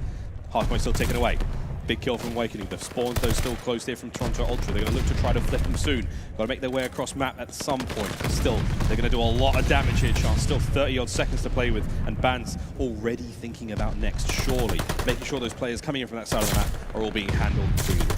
Oh, he's just getting the cleanup crew right now. I mean, Vivid the last man standing. This is just so many hills back-to-back where Ultra is playing about as mistake-free as it seems like we've seen any team be able to pull off in Vanguard. Not an easy feat at all, but they are just simply wheeling and dealing. An 80-point lead that they have here on this hard point. Florida, they have their work cut out for them, especially right now. Number 6, Skies. He's the only guy towards new. Cleanix can't win his one, though. Vivid able to take him down, and that means the rotation is secured. Talk about a time where you absolutely need this full 60. It honestly feels like it's a Gavutu all over again. We'll cross over the 200 point mark now for Toronto Ultra. We're in the business end at this hard point. Cleanix from over the top. Managed to clean one up. Oh my word! How did that happen? Awakening's up next, and Cleanix saw his ankles. Doesn't matter. Insight's got the kill. Ultra, a very decisive battle there, won over by Train. That hard point's all theirs. 30 seconds left on this one. We're not going to quite see the victory, but they're going to get real close. And Cammy almost looks bored. He's expecting the pressure to come through. Meanwhile, Florida just so far away. His teammates picking him apart. Cleanix is built different, by the way. I mean, that is just back-to-back games where he is absolutely having. Nice response by Florida to fight for the scrap time, but this is just the Cleanix show right now. 33 at 24. I can't believe he lost that gunfight. It's rare to see, it feels like, but Ultra have been one step ahead. That is 4 down, though, so they're not out of this yet, but they have such a long way to go. Potential for a full 60 here on the 5th hard point in the rotation. Not easy. Cleanix, though, is back on his BS, finding them kills all over the place. 35 and 26 to him. He's looking great. Cammy now picks up the pieces where exactly he fell. Nice awareness. Dave Paddy, though, with the big win there. The door doesn't quite help out Cammy in that situation.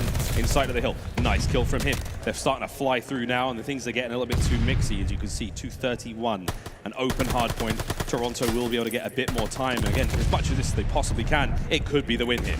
Could be the win indeed. Cutoff man is there. Oh, come on. And collecting the multi-kills. He's going for the 40 bomb. That's what he's looking for before they get the win. But I'm looking at this as almost just an educational experience from Toronto. I mean, they really do just seem to be out here teaching. They really are. Bance on a 5. He's trying to make something special happen here. Back over to the first hard point, our 3rd set. Insight's already in. He's posted up. He's looking to have a good time here. And as it flips open, the damage dealt. Dave Paddy, what have you got? Flying on through. Insight soaking this time up. There's one. The second on Awakening. The rat comes through. It's 5 seconds down for the win, and the teamwork is there. That is it. Toronto Ultra. A brilliant showing there. The hard point on Berlin as Cleanix. The speed of Sleipnir, he absolutely slayed his way across the map. A sensational performance from him as an individual, but teamwork truly prevailed. We say thank you, and we bid adieu to the Florida Mutineers. Hey, it's the dude from Waffle House. What's up, bro? How you doing? What a game, though. Good stuff there once again from the Toronto Ultra players. 3-1 in the end. And they really did make it look easy. This is the team that I would be watching their VOD to study how to play the game, right? On the Tuscan control, they were on point on their offensive rounds, just that consistently hitting through the mid-alley. Seemed to pay dividends, both the hard points. I mean, again, as good as it could possibly be. If they need the breaks, they got them. You think the money hills exist for Ultra? When they need a break, they don't. When they need to hold them, they absolutely do. And of course, when you need the slaying, Cleanix provides. I mean, 68 engagements again, leading the lobby in slaying, leading the lobby in damage, and of course inside again the sponge. 2 minutes and 30 seconds in the hill.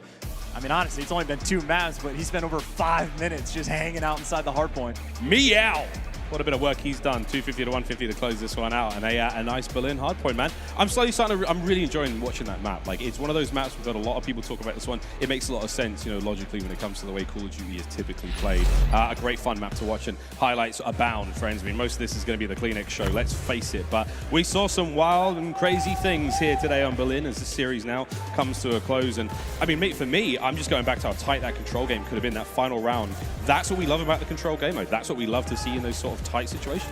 And it'll also be one of those things where the control game mode absolutely is going to develop. Even like Bocage hardpoint, like the most talking points we've ever had for a single map, we've seen that map developed as well. I mean, we had Atlanta FaZe earlier spending almost the majority of the game running a 2AR setup when there's teams in the league running 4 SMGs. So we might see different teams with radically different approaches. But as far as this Berlin goes, Ultra certainly had the plays. I mean, it was what? Kleenex, obviously, the entire game just racking up multi-kills. Cammy to break into that P3 earlier on. He's picking up 3 pieces to make it happen, and we needed Bance to go on rotations, to flip the spawns, to be the cerebral guy on the team. He was providing, and again, Insight inside the hill. Yep. I mean, we think about breaking spawns in this game. You know, it's not an easy thing to do. A 3-piece doesn't secure you anything. Timing might help their chance, but it's not an easy thing to do either way. And keep in mind, that was the hill where Cammy's picking up the 3-piece, but they didn't even break the spawns. They No, wanted pushed them to them in the keep back. those back spawns. It is like manipulating, oh, we'll give you the, quote, good spawn and trap you in. Again, Ultra, a team that seemingly always is going to know this game down to a T. And again, they're just out here teaching. That's a very similar situation to, like, do you remember Ramaza, like that back barbershop hard point?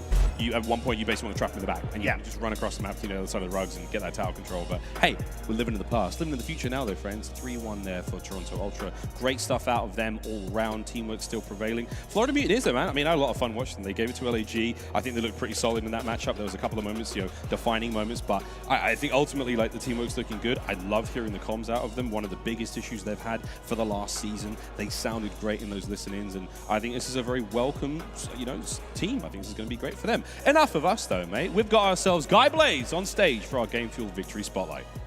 Thank you very much, Miles. Give it up for the Toronto Ultra, everybody. Oh, man, Kleenex. You know, after map number 2, things look like they might get a little bit messy for you guys, but nothing that the Ultra could not overcome in maps 3 and 4. How does it feel to be back on the CDL main stage? You know, it feels amazing to be back on the stage. I mean, our S&D wasn't looking too great, but it's a kickoff, so, you know, we're saving some spice for the major one. So, you know, respawns went our way. I mean, expected. There you go. It is the kickoff, and you don't want to give away too much to kick this one off. Now, with that being said, in the teams that are in this tournament that are remaining, we only got a few left. Who you looking forward to playing?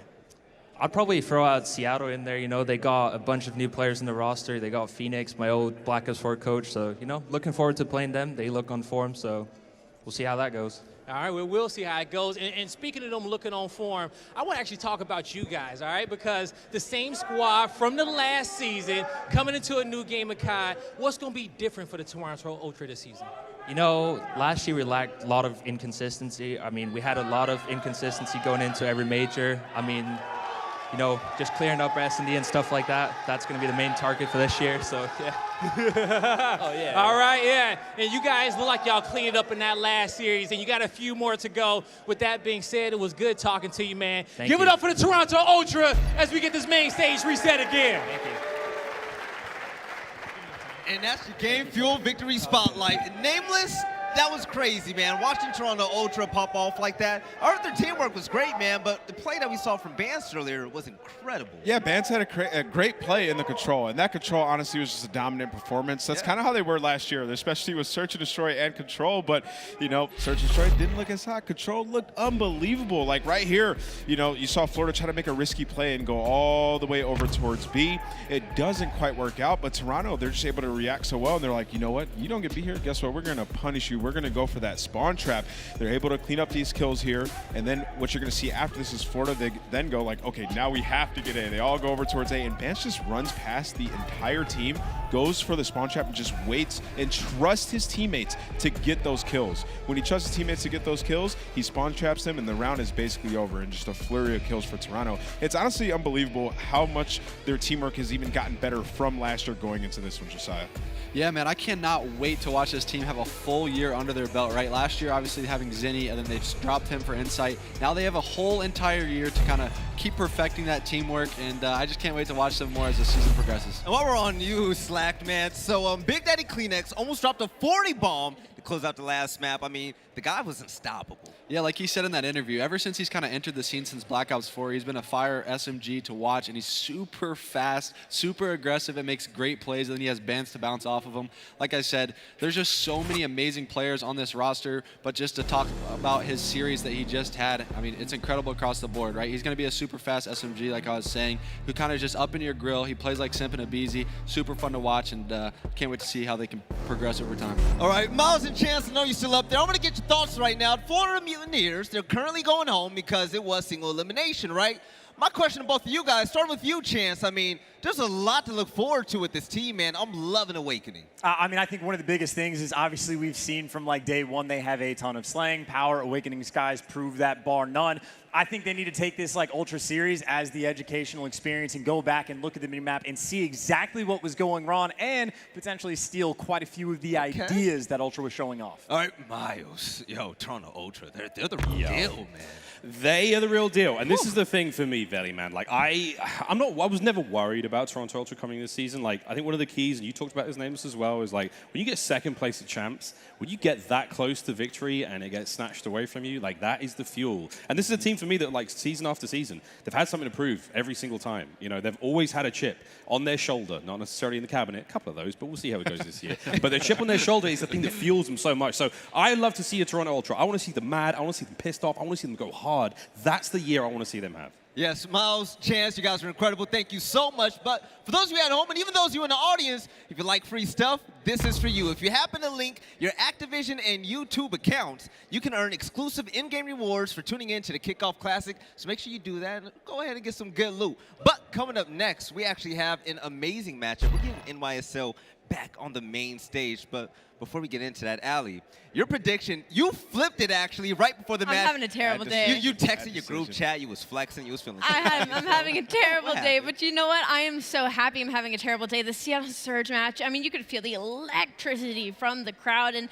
this match, I took a little bit of a gamble. I went a little bit with my heart here just because of the showing from Florida. And you know what? I still think later on in the season, we're going to see a really solid team, more than expected coming from them. From those comps, it just seems like they haven't gelled together yet. It feels like, you know, somebody's calling something out and like 3 of them are turning to answer that call out, and then they're getting shot in the back from a player like Bance, who likes to get behind enemy lines. So I think later on in the season we'll see a lot more out of Florida, but Toronto, man, they are just so good. They're looking good. So we saw one purple team win, and we might see yet another in the next series if they can overcome a couple of legends on the roster filled with some young blood. But ladies and gentlemen, day 2 here at the CDL Kickoff Classic has been everyone's dream. The plays are crazy. The best of 5 yesterday with the Boston Breach heading into Atlanta FaZe losing today. Nobody expected it, but coming up next, Clay and Crim are going to be on that main stage, and I can't wait. We'll see you guys soon for more CDL action.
of Duty League is brought to you by Zenni Gaming. Armor your eyes with Block's gaming glasses starting at $24 by visiting zenni.com/CDL.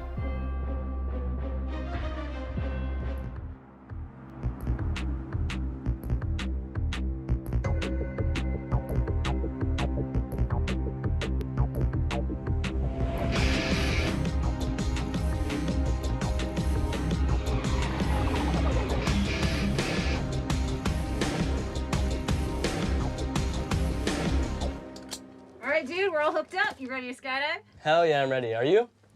Of course I'm ready. Yeah, I'm ready too. Let's go!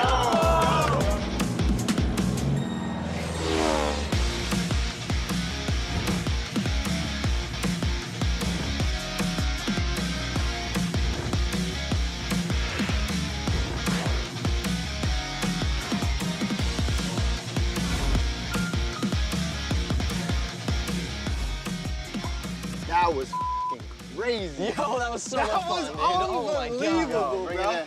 That was unbelievable. But wait, shouldn't there be a fourth? Yeah, there is. Let's go.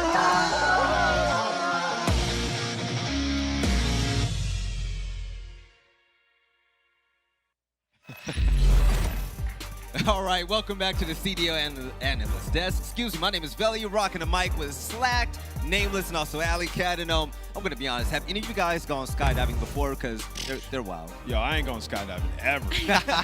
I've never been. I'd be the one where it goes wrong, so I know I'm not doing it. Right now, aLLeY, heading into this matchup right now, we're gonna see NYSL take the main stage against the Minnesota Røkkr the first time we will see them in 2022. And coming up from yesterday, from what we've seen so far, NYSL, I mean, their ceiling is high in my opinion.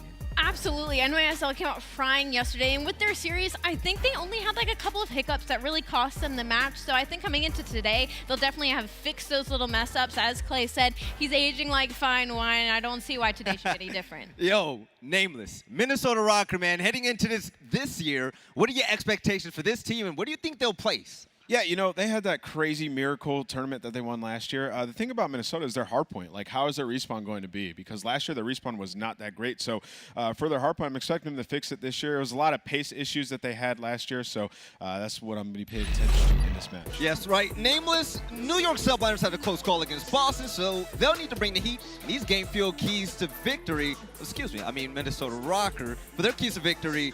Can Minnesota's veteran roster keep up with the new Subliner squad? Let's break down the game field keys to victory. Honestly, Attach needs to step it up in S&D. Across the board, I look at this roster on paper, and I'm like, dang, this is a really good S&D team, but he's the only one going negative, so maybe it's getting some unlucky timing. We'll see going if into Vanguard, he's a little bit different, and hardpoint is crucial. Getting that early first hardpoint in the series is a big momentum push for this team, and we've seen a lot of success surrounding them when they happen to do that. Like Nameless said, they need to work on their hardpoint and controls, so hopefully they figured respawn out. All right, Slacked, who's going to be the player to watch on this team? Because I don't know about you, but I think Attached is nice. I think Attach is a nice man in S&D, but I'm super excited to watch Standy this year. Last year, obviously having the break into the CDL, he was performing top-notch. People were saying he was arguably the Rookie of the Year. So I'm all eyes on him to see if he can bring that same pressure and aggression that he was having in the SMG role this year. All right, and let's rewind a little bit now. Let's get back at it, all right? New York Subliners had a Game 5 against Boston. Things were looking a little bit shaky, so when it comes to their game field keys of victory, what do you want to see? I mean, looking at Crim to keep it up, dude. This guy was a monster yesterday. He had a 1.26, like, Crimsix is back. He's no longer C6, he's Crimsix. That was the one who was winning all those championships, so obviously he's got to keep on slaying. It just makes it easier for everybody on the roster, and then play fast and aggressive against a slow, methodical Røkkr. I mean, it's no secret, the Røkkr team can be a little bit slower when it comes to the hard points, and this New York team was built to be speed demons. With Neptune and HyDra, these guys should be able to just run out and have their way, so that is what I'm looking at for these guys for their game field keys to victory. And after a big win yesterday, the team was full of smiles and vibes. We have Crimsix messing around, having a good time. I mean, they're lighthearted, man. They're having fun with this event, right? Yeah, man. They've obviously been having a blast. And Crimsix, again, we saw this video earlier. This guy is an absolute clown, man. I'm excited to see him take the main stage again. You know he planned that the night before. You know he was laying in bed awake at night like, oh, I can't wait to do TJ dirty tomorrow. And as you can see it here. The best part was that they were telling him to, like, come back. They're like, yo, Crim, what are you doing? He turns around and he goes, man, I don't care what y'all say. Right. So in this matchup right here, Minnesota Røkkrs, man, do you think they're going to pull out their first win of the year against the New York Subliners? So this matchup is super interesting for me. You got like two middle-of-the-pack teams, in my personal opinion. I think that like either way, like just whoever comes out hot in this matchup is obviously going to take it. But I don't know, it's just single elimination. If Minnesota can come out strong in those respawns, I'm excited to see what they can do. All right, aLLeY, don't flip-flop your predictions for this one. No, I'm not. In your heart, who's taking this game? New York. New York? Yeah, I can't. I'm mind blown. So I could call them middle of the pack, dude. You might have to go in the ring against Crim after that statement. NYSL. There's a reason why we put him on the desk, right? I'm playing your goat. I'm sorry about that. Yo, Nameless, who's winning this game? New York 3-1. New York 3-1. I think the hard point woes are going to continue. I've watched a fair bit of Minnesota scrims, and their hard point still seems to be like it was last year. So go up there and prove me wrong. As a longtime fan of Black Ops 2, I'm going to say it now. Clay and Crim, I love them forever. I'm rocking with NYSL as well. 3-1, but it's not just going to be up to us. I'm going to get Lando and Steady in the mix. Fellas, what's your predictions, man? Steady, I want you to give me something good. Honestly, I think this is going to be a great match between both of these teams. We haven't seen Minnesota play, but what we got yesterday was a nice little small sample size of what NYSL can be. Crim was playing at an unbelievable level. Obviously, Neptune and HyDra were really setting the pace when it came to that control. But their search and destroy, like their mid-game adjustments is what really took them over the edge. They were able to dominate that Game 5 in a 6-1, made it look easy. And I feel like this series is going to come down to the search and destroys. Hey, Lando, what's your notes say about this one? Let's see. Let's check here. What does the book say? It looks like Chapter 2, New York 3-2. That's what I got. That's what the book says. You can't disagree with it. But no, I agree with Jay. I think this has the ability to go all the way to 5. I am really curious to see if the Røkkr have made those adjustments in hardpoint specifically. I know Ant touched on it just now. Not great at hardpoint last year. If they can adjust, coming into Vanguard, that could be a great opportunity for them. All right, Nameless, who's going to be the player to watch on NYSL in this matchup today? I think we're going to see a big game out of Neptune. He was really inconsistent yesterday, which is, that could be something that is very bad for New York going through the rest of the season. I think he recognized that, so today I'm expecting him to have a big series. All right, aLLeY, if you were to put this matchup in, to describe it in a way characteristically, I mean, what are we here to expect? Something big, right? Honestly, I think we expect right off the back New York to kind of take the pace. This is a fast, aggressive team, and we've seen Røkkr before. They like to play back. They're a very slow team, so I think if New York comes out swinging and takes the pace, it could get really scary early on. All right, now let's talk about Clayster Slag. You've been in a ring with him so many times, man, more than you could count. I mean, what makes him special from a viewer standpoint? I mean, a player standpoint, sorry. I think he's just a really, really good leader for these guys, right? Like we were talking about in the 2020 year, him and Crim, when they got together, they took those rookies, they kind of wingmanned them and kind of taught them the just fundamentals of Call of Duty. I'm expecting him to do the same thing this year. Obviously, it's super early on in the Kickoff Classic. We've seen a little bit of Neptune and HyDra. We've seen Crimsix fry. But over time, throughout the year, through the progression, I'm excited to see Neptune and HyDra kind of just excel. Yeah, just excel. Exactly. Like That's this what I was could looking for. Yeah, this could be a really big year for Clayster because of the way this game is. Like the Automaton, you can be really aggressive with it, and Clayster likes to get in the mix, dude. Like he's not like the statue AR player. He pushes up. He plays pretty aggressive.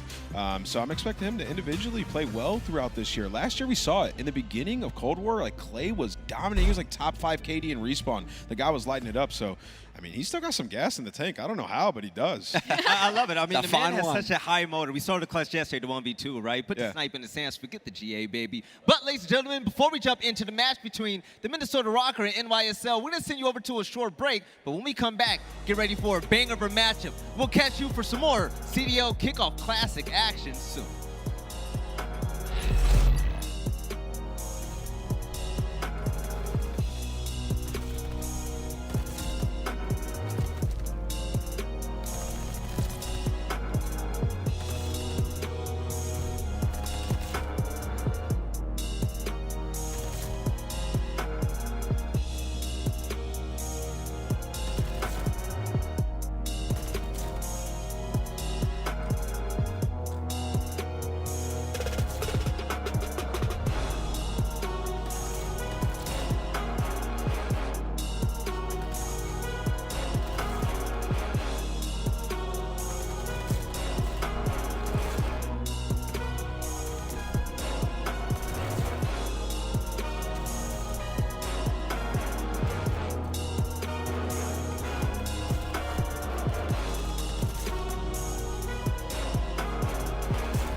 All right, Arlington, Texas, let's make some noise.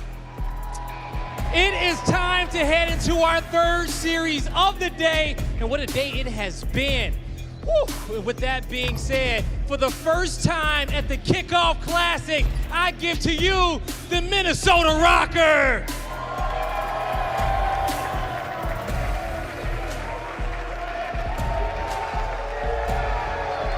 Give it up for Priestahh, MajorManiak, Attach, and Standy!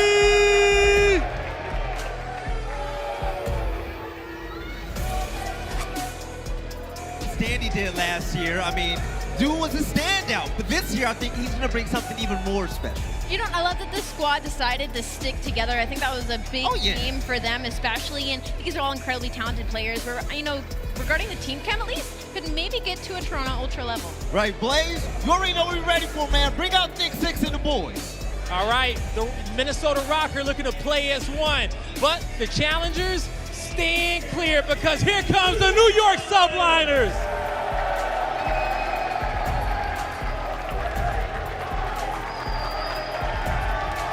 Give it up for Clayster, Neptune, HyDra, and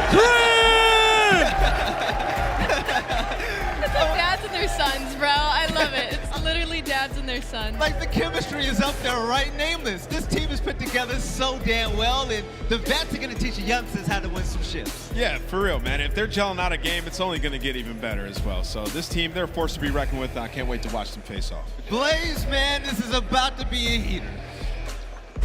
It's about to go down, all right? You already said it. The stage is stacked. Let's get it on, Belly. Break it down for us. All right, so talking about these teams, we talk about the players, we talk about the strategies, individual play styles, but you got to show some love to the people that are the biggest brains behind them, right? Slack. When it comes to Minnesota Røkkrs, I think there's a pro player that's coaching them, right? Yeah, I'm excited to watch Looney, right? Or just kind of his mind behind COD. He's a great mind in Call of Duty. We've given gas to Sam Phoenix. Like we were talking about the respawns, me and Nameless have kind of been being hard on Minnesota Røkkr. I'm excited to see what he can bring to the table and just help them kind of iron out all their details. And Nameless on the side of NYSL, man, the support staff are just as important. Yeah, I mean, they got JP, they got Revan. Like, their staff is fantastic. I love those guys. Spent some time working with them. They both go really hard. So, you know, they're going to have some strats cooked up for the Search and Destroys. Yes, now, ladies and gentlemen, it's about time to lock things down and get this game underway, baby. The Minnesota Røkkr going against NYSL. Lando and Standy, you got another good one. Take it away, boys.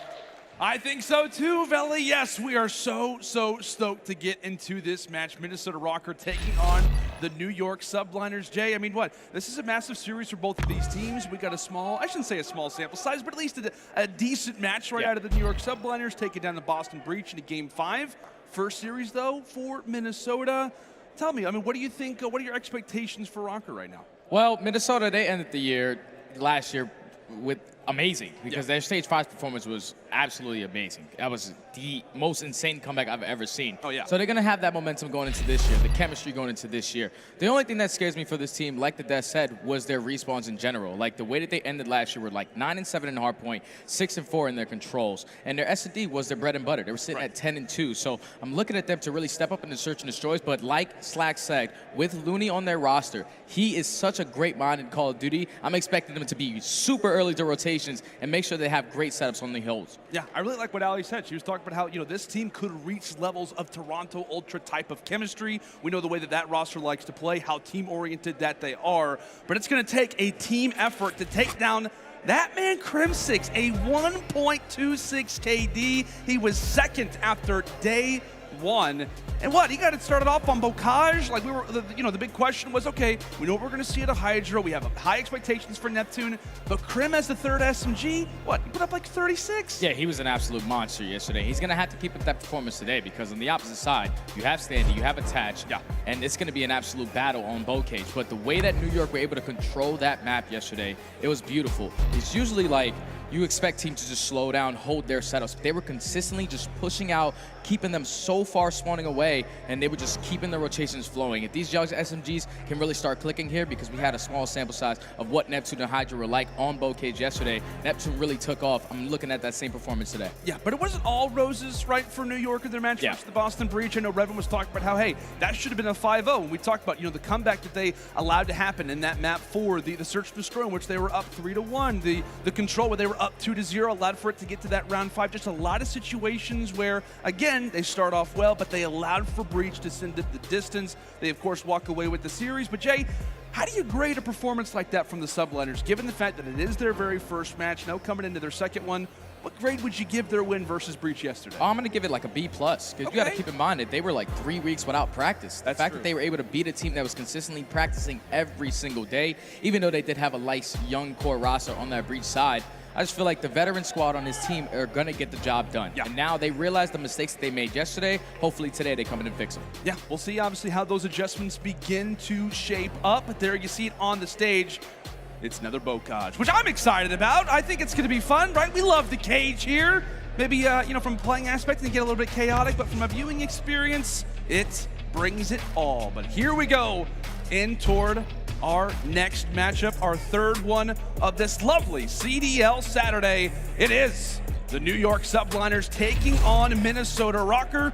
Like we said, Jay, we saw New York square up yesterday and look solid on this map versus the Breach. They came out one at like 250 to 150.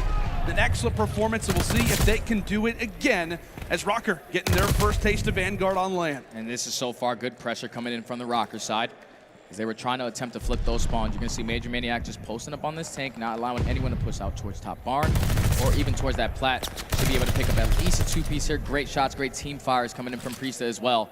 You see the aggression starting to push up towards tank. There's only 25 seconds remaining on this P1 hardpoint. And you already see it. The kills are going heavily in favor of the Røkkr. They were able to flip these spawns. Yeah, a great early play out of the Røkkr. And as we said, kind of playing a little bit slower through the middle side of the map. You saw MajorManiak slowly but surely making his way through the field. As Neptune does get caught out. Last player from New York is going to be Clay. He loses that fight. And now Røkkr, they secure the spawns. They don't just allow for themselves to have it off the rip, but they win some big fights to make sure that that stays in their favor. But again, 2 players from the Subliners looking to attack from the back. Standy takes down HyDra. Last player is going to be Clay, and he gets found out as well. Great work from Minnesota. But that's not good work, because that's going to be New York now spawning at waterside and towards the back. That's true. These spawns. Priestahh with some good shots to take down Neptune, but New York have control now, currently up P2. 30 seconds remaining on this hard point. Give it at least 1 or 2 more good pushes if you're Minnesota, because you want to make sure you keep these back spawns for that P3. You see great shots coming in from Major. He was able to take down 2. HyDra finds 2 of his own. So this remaining 20 seconds should go in favor of New York. Yeah, it looked great for Røkkr for a moment. Then you have a few squad spawns that come in, and just like that, New York, now they've got the advantage. Rotation already being thought about toward the house side, and one player that may have just snuck past the setup is going to be HyDra.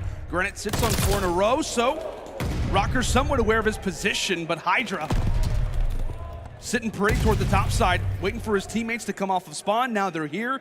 About time for the attack. The Prowl does set up the pinch nearly established, but MajorManiak can attach. They're winning the fights inside. They're aware of HyDra's position, and they take him out. And now you see number 7 in the back, which is going to be Neptune, trying to work his way around. As 2 players are going to spawn in towards the back. New York are able to pinch through the front side, so they have control currently.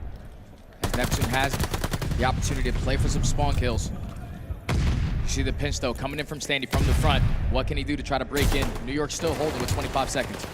Still holding with 25 left. Røkkr able, despite that team kill, to finally get some clearance. It seems as if every time they're on rotation, there is always somebody at the flank, whether it's been HyDra, whether it's been Clay, whether it's been Neptune, somebody always attacking from the backside. As with a few seconds left, MajorManiak, a nice double inside, and has a third one, of course, left to engage with. But 48 to 59, Røkkr, as we said, their very first match on land, and they're getting very well acquainted with Vanguard, especially on a map like Bocage. Priestahh off to a great start now at 9-8. And that's one player that I really wanted to focus on in this series is going to be Priestahh, because we know the kind of player that he is. He's always been a standout flex player, and the fact that he's going to be running a submachine gun alongside attach and Standy on a map like Bocage, you can just tell that the guy has the ability to take over this game.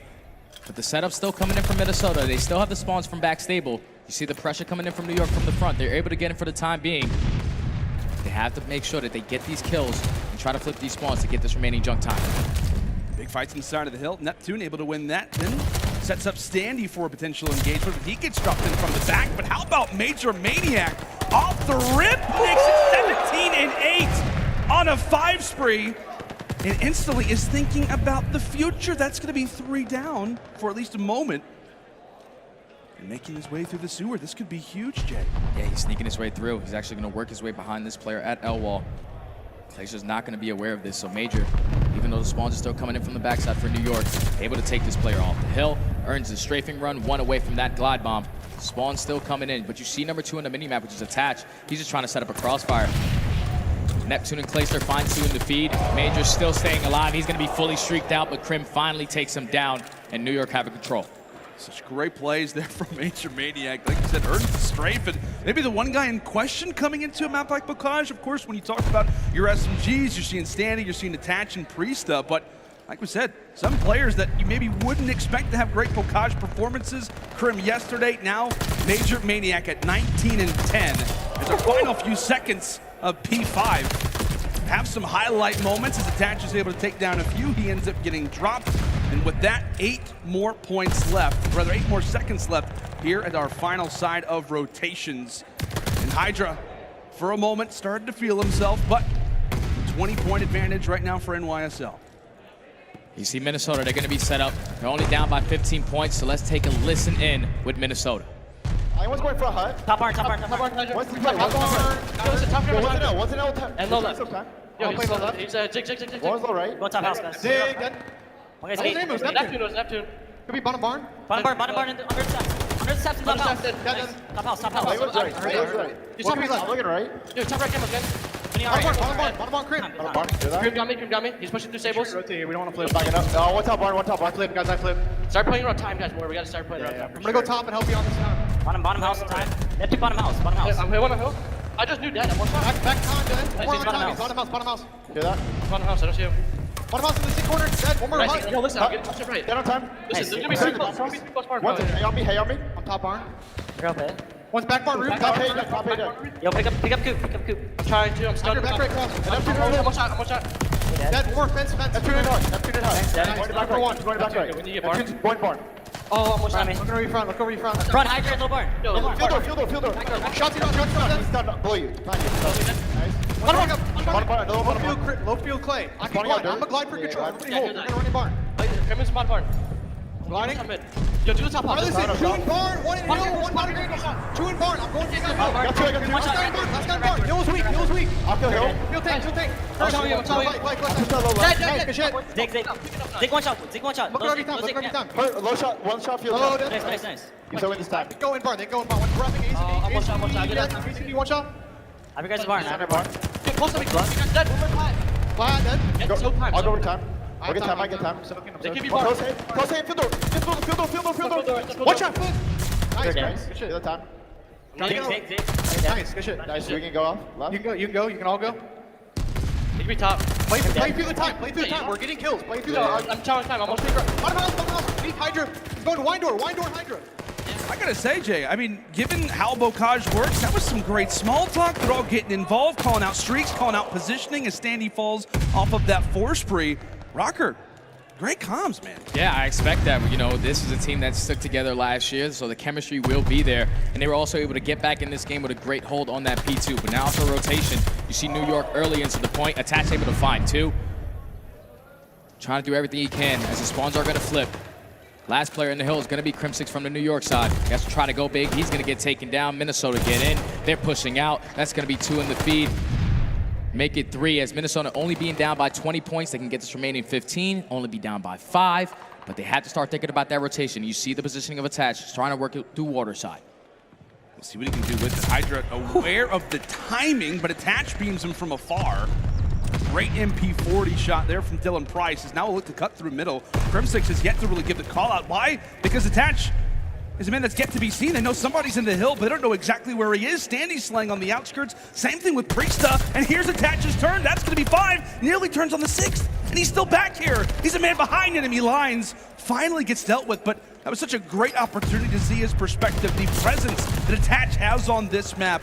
A great setup to start for Røkkr, but given that Subliners are spawning close, they're finally able to regain, and now they are in prime position for the time. One thing that I really took away from that listening was the fact that they said, hey, we got to get on hill. I'm pretty sure they're outslaying New York by a substantial amount right now, but they still don't have a drastic lead as New York are able to find 2, get this remaining 15 seconds, and once again take control of this hard point. Now you have to start thinking about their rotation. Pay attention to number 4 on the minimap, which is going to be Priestahh. allowing his teammates to spawn at least that tank area. But you see the pressure starting to come up through L-Wall. Huge wins by MajorManiak, but the pinch is going to come from Neptune. He has to try to make a play here. This is great. Really great prioritization right now from the Subliners. Again, sitting 2 toward the back. In full preparation, full awareness of that back tower side spawn. How great it can be for this hill as Neptune. Some nice long-range shots.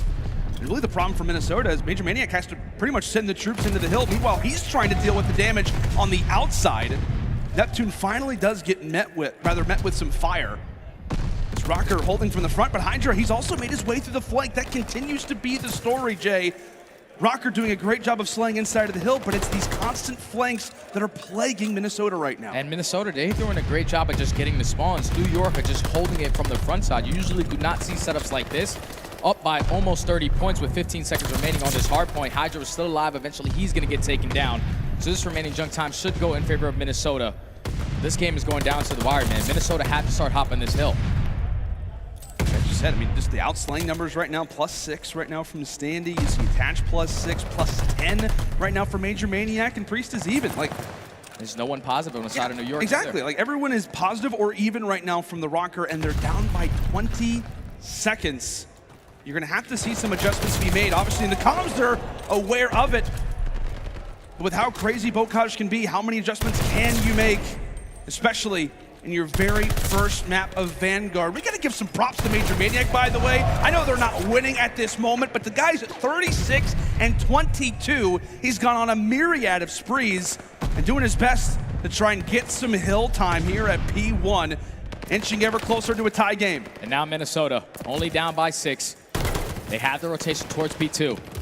The way that New York were able to contest it from the front side, they cannot allow that to happen again. You see the pressure coming in towards Platt. MajorManiak on another 5 spree. Still has that strafing run to work with. But he's going to push all the way out tank. That's what's forcing number 7, which is going to be Neptune, to spawn all the way out.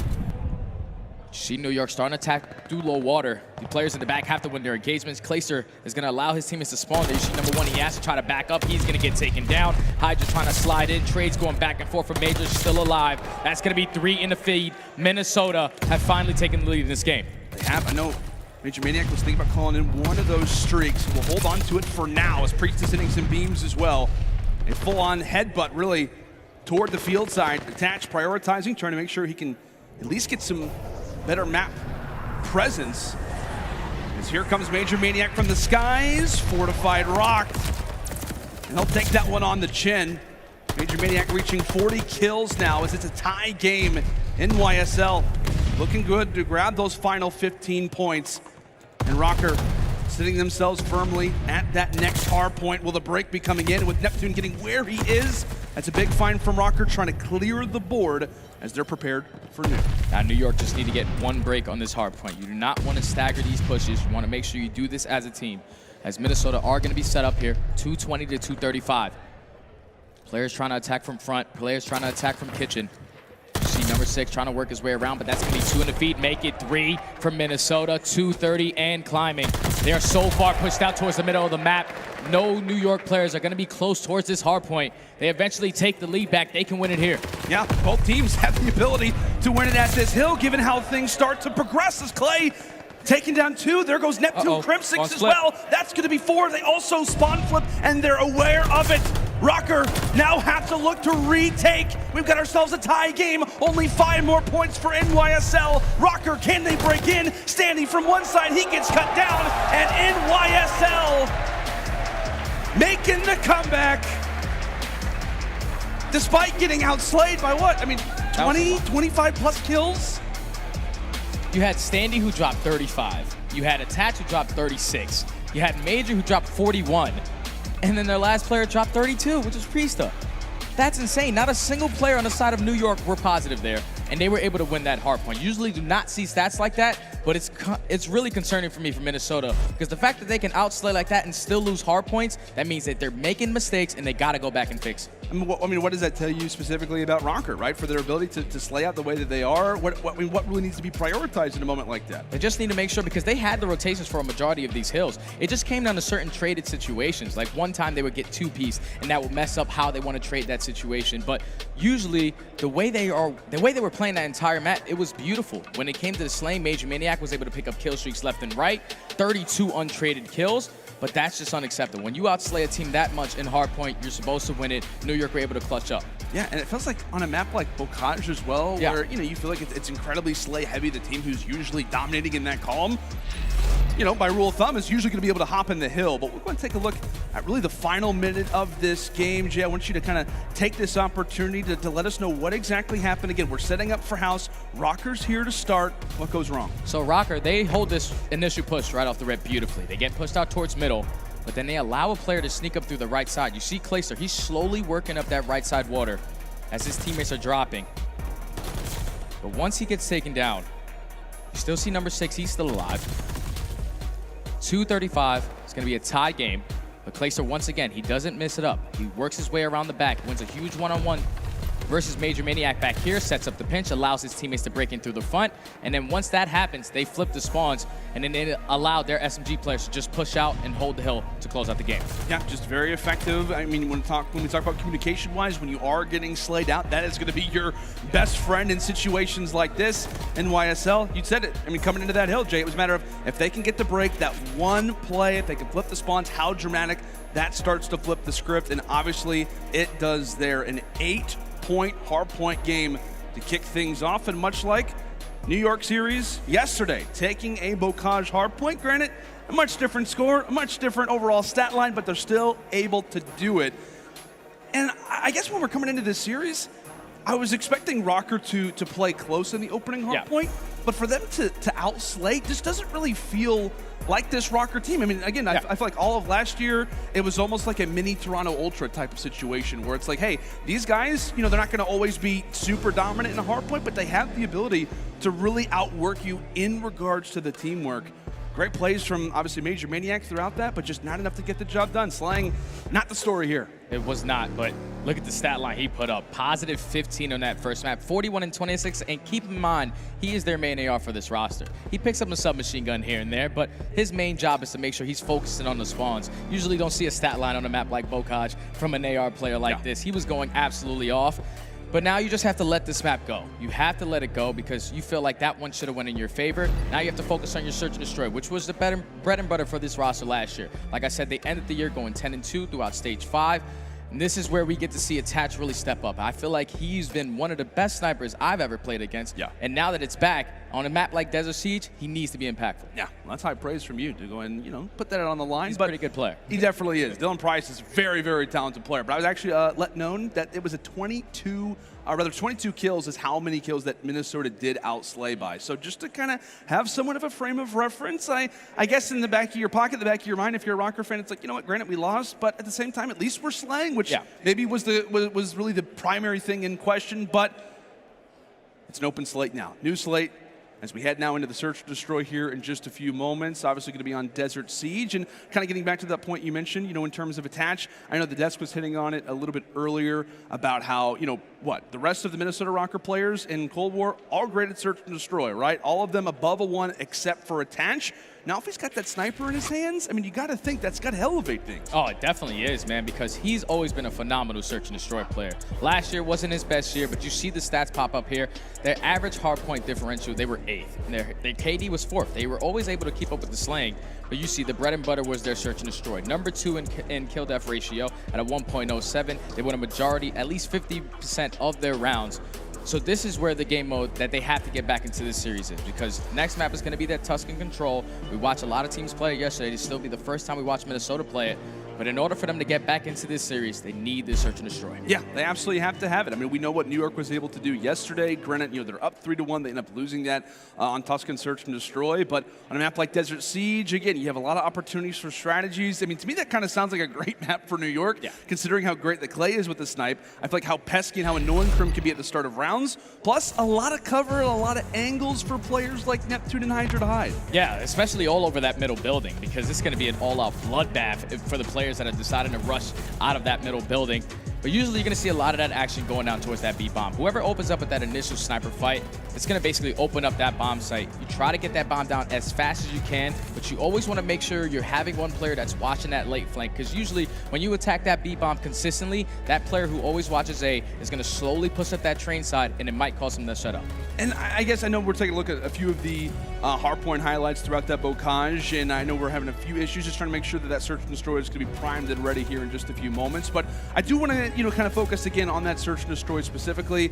I mean, from what you got to witness from Minnesota last year, it felt like they were constantly evolving in terms of what they were actually good at. They start off the season great at search and destroy, not great at hardpoint. They bring in Standy, they're great at hardpoint, not great at search and destroy. And then toward the end of the year, it goes back to the way it was at the start, where they're great in search and destroy, hardpoint struggles. I mean, we were talking about it in the green room earlier with Nameless. It was like, hey, this team, great at search and destroy and control. Hardpoint is where it lacks.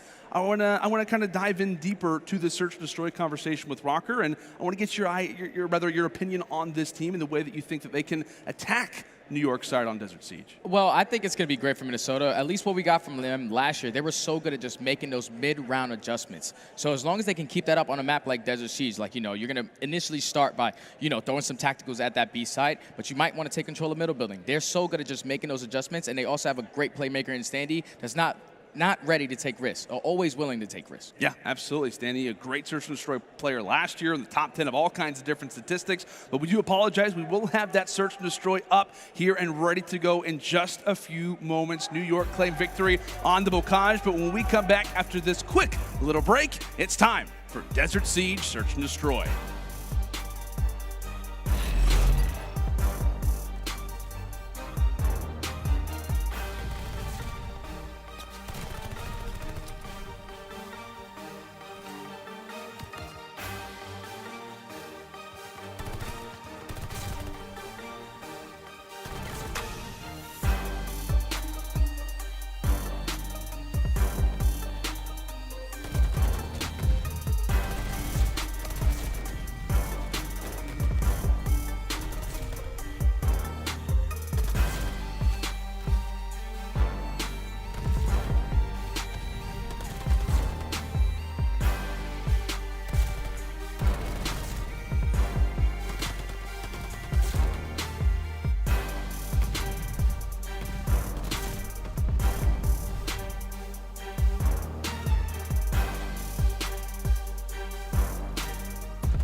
The Call of Duty League is brought to you by Zenni Gaming.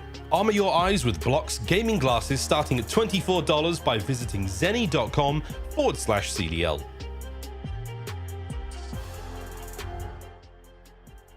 As long as I have, you learn a thing or two. For the first time. Each year the game changes, but the grind, it stays the same. Done it. Congratulations, Subliners. Practice, scrim, compete, eat, sleep, repeat. Visit zenni.com/CDL to get a pair of Røkkr Zennis or any of your other favorite CDL teams today. Let it go. I'm a pro. Temperature to change. Wear your coat. We so cold. We ain't got it glow. You gon' see it when it shows. Step up on the scene. Play hard like a goat. Like fire. Steady headed for the win. We be going in, yes again and again. With a green, staying hot, it's a 10. Attack, it's a wrap in the end. We will never win. Steady headed for the win. We be going in, yes again and again. Attack, it's a wrap in the end. We will never win. Steady headed for the win. You don't wanna go to war.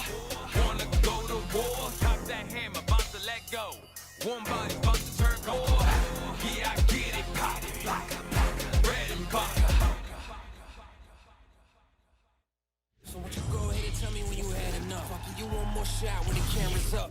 But this one you gon' have to duck.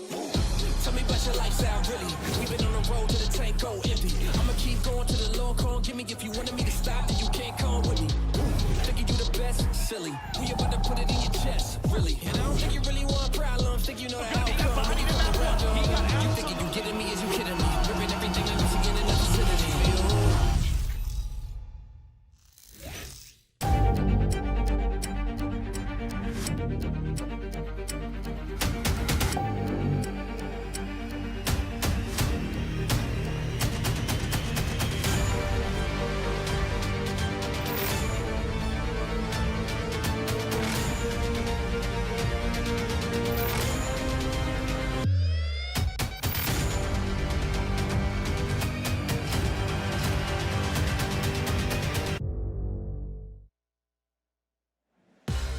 Welcome back, folks, to the Call of Duty League Kickoff Classic. We are in the midst of a phenomenal series going down between the New York Subliners and the Minnesota Røkkr. Conversation has to be on those Subliners. Not only did they get the victory versus Boston Breach yesterday in a Game 5, but they also just walked away with the Bocage despite getting outslayed by 22 kills. Lano and Study on the mic for you guys right now. And like I said, Jay, let's keep it in the New York camp at this moment.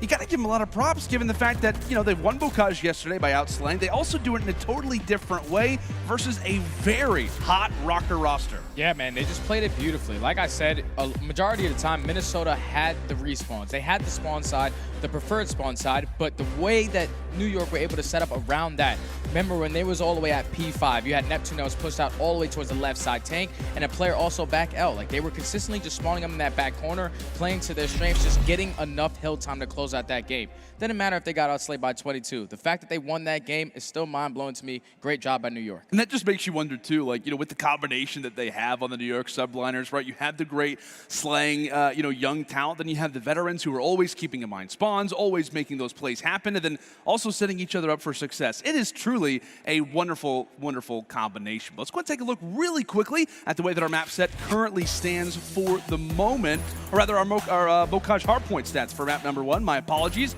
Like I said, plus 22 in slang, it cannot be understated. Røkkr coming out of the gates hot, slightly maybe not as focused on the objective as we would have liked. And I know I talked about that last year. Like, it didn't seem as if that was the case.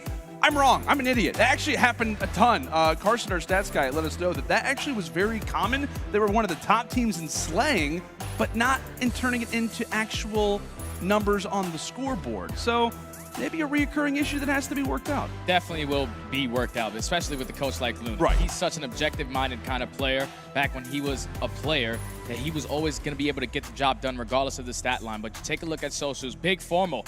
I'm a big MajorManiak fan. Guy just dropped 15 plus for the L. And the first thing he probably said is, all good, unlucky. Those guys like to plant a bomb, right? Just keep it moving. Yeah, Formal's pretty funny. I don't know. I've been enjoying Formal ever since he's retired. He's been an absolute comedian. He's a great guy. Yeah. We absolutely love Formal. And, you know, while he's not with us in the 2022 season, it's obviously great to see that he's watching the matches. We say a good hello to him. And we could be seeing a weapon that he liked to use quite a bit during his playing days, the good old sniper, specifically the car. You expect to see it here on Desert Siege as we are in for round number 1. It's no surprise, Jay, attach with the sniper out. And you see New York at least slowly working up towards this middle building. They're not going to commit towards this B site. Clayster and Attach are going to have one hell of a sniper battle between each other. But Clay's actually not going to be sniping. Spots Attach, so you're going to be able to call that player out. But right now, New York, they're just waiting for a player on Minnesota to go try to make a play. They're not trying to take any risks. They're just trying to slow down this game because this map can go super quick. That's the way that works, too. With this middle building, you just don't have a whole lot of confidence at times in planting just because of how quickly they can get to either site. And with Attach being at the angle that he is, that B bomb, right? The entire left side, the entire bottom side of the map is going to be difficult to secure. But with that, Subliners playing slow and steady as Crim, much like he did yesterday, secured the first blood. Yeah, he's an absolute beast, man. He had at least 6 first bloods yesterday in Search of the Story, already starting off with 1 here. About 25 seconds remaining on the clock. New York have to work this bomb plant. Standy's going to be able to take down Crimsix. It's going to be a 3v3, and the bomb is going to be rotating towards B as Attach was going to be able to give it up. So Standy, he's in a position to try to get him off. The trade is going to be there, or at least the crossfire from Clayster to take him down. And now this allows MajorManiak to try to make a play on the slate flank. And Clay has to know, right? The Attach is somewhat in the area, gets the hit marker and gets dropped as well. MajorManiak now in the 1 versus 3. And a great performance in the hard point, and as Formal said, he's saying, hey, it's all good. Focusing now on the first round, but not going to be able to do it. Such a great pivot there in that round. Out of NYSL, Crim finds the first blood. Again, they toss out the smoke just to get Minnesota thinking. They decide to rotate the bomb, and what? Clay has the crossfire set up. And really, it's kind of odd that Attach wasn't in that perspective. I guess Clay maybe laid down some fire, made Attach back up. Just great positional awareness there for Subliners. Yeah, just good work right there from Clayster to set up that crossfire on bomb before his teammate even dropped. And then once they were able to, unfortunately for Attach, he got a hit marker there to at least make it a 2v2. But in a 1v3, Major bomb planted at B is pretty much an impossible task to get done. But look at this angle. Teach him, Clay. Coming in from Clayster, watching over this B bomb. It's looking like the attack though from Minnesota is going to come in towards this A site. Just keep in mind, Crimsix is going to be on this side of the bomb site. Trying to get his first blood once again. Another slow round coming from Røkkr.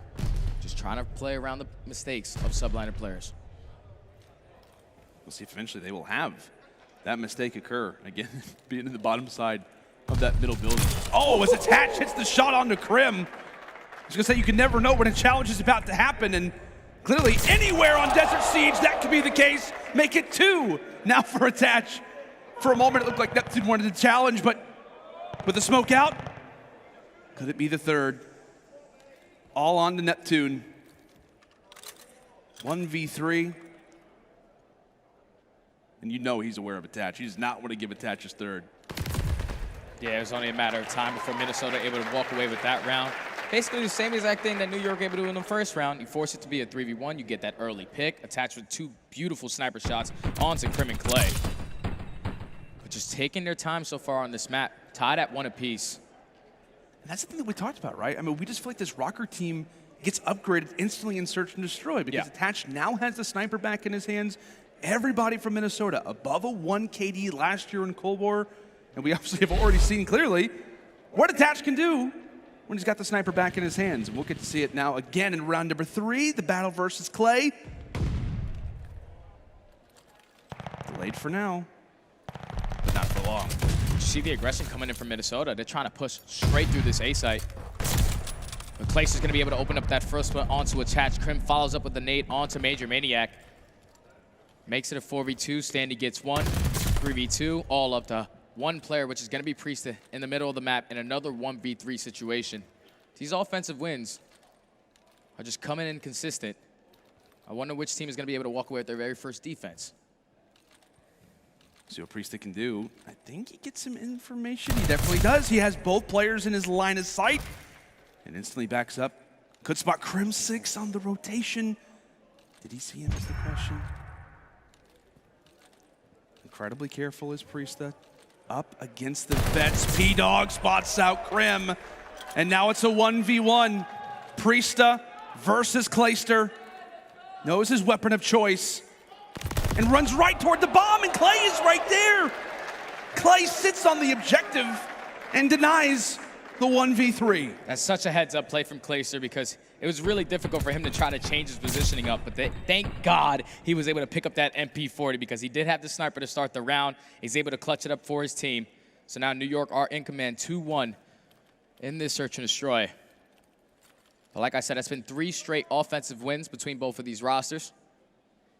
So far, the early first blood is what's opening it up. Clayster with the sniper once again. Gonna look over this B site, but all-out attack coming in from Minnesota towards this middle building. Looks like a frustrated type of Minnesota Røkkr with Standy there for the trade. Neptune overall securing what matters the most. HyDra decides to challenge, and this could be 2. Standy ends up falling, but Clay hits the shot again. Winding back the clock.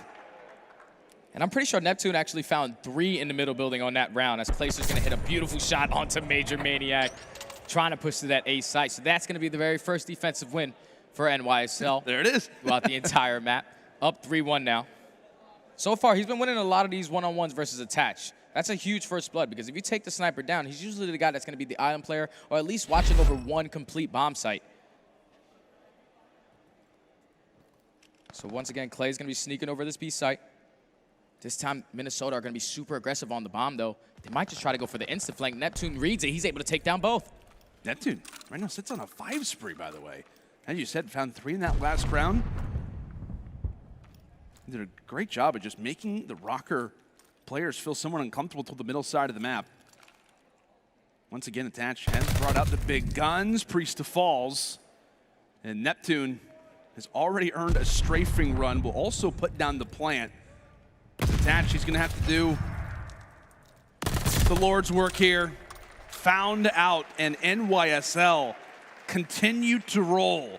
And I'm pretty sure Neptune gets the ace on that round. He gets 3 in the previous round, 4 in that round, so he's gonna be fully streaked out. This can get really scary for Minnesota. They have to try to stop this bleeding. They need to go out in their offensive push right here and either super fast attack towards B or just try to win the majority of those gunfights in towards the middle building because those glide bombs can be really crucial if you try to take that bomb towards A.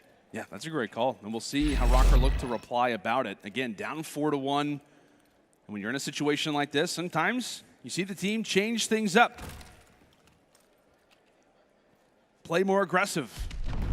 Look for somewhat of a different angle. And speaking of angles, Clay decided to deny that one. Meanwhile, we've got a ton of players inside of the middle building. The reason is because we've got a streak inbound.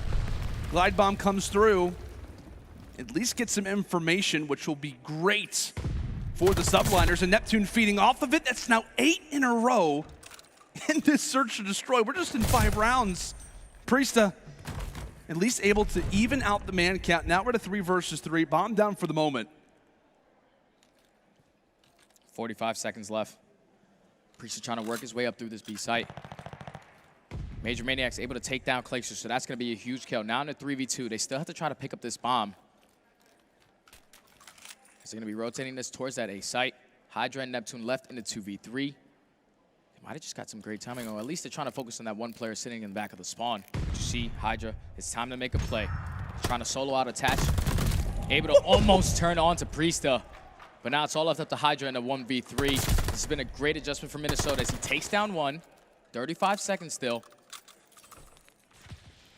Uses a smoke grenade to his advantage. Oh, wow.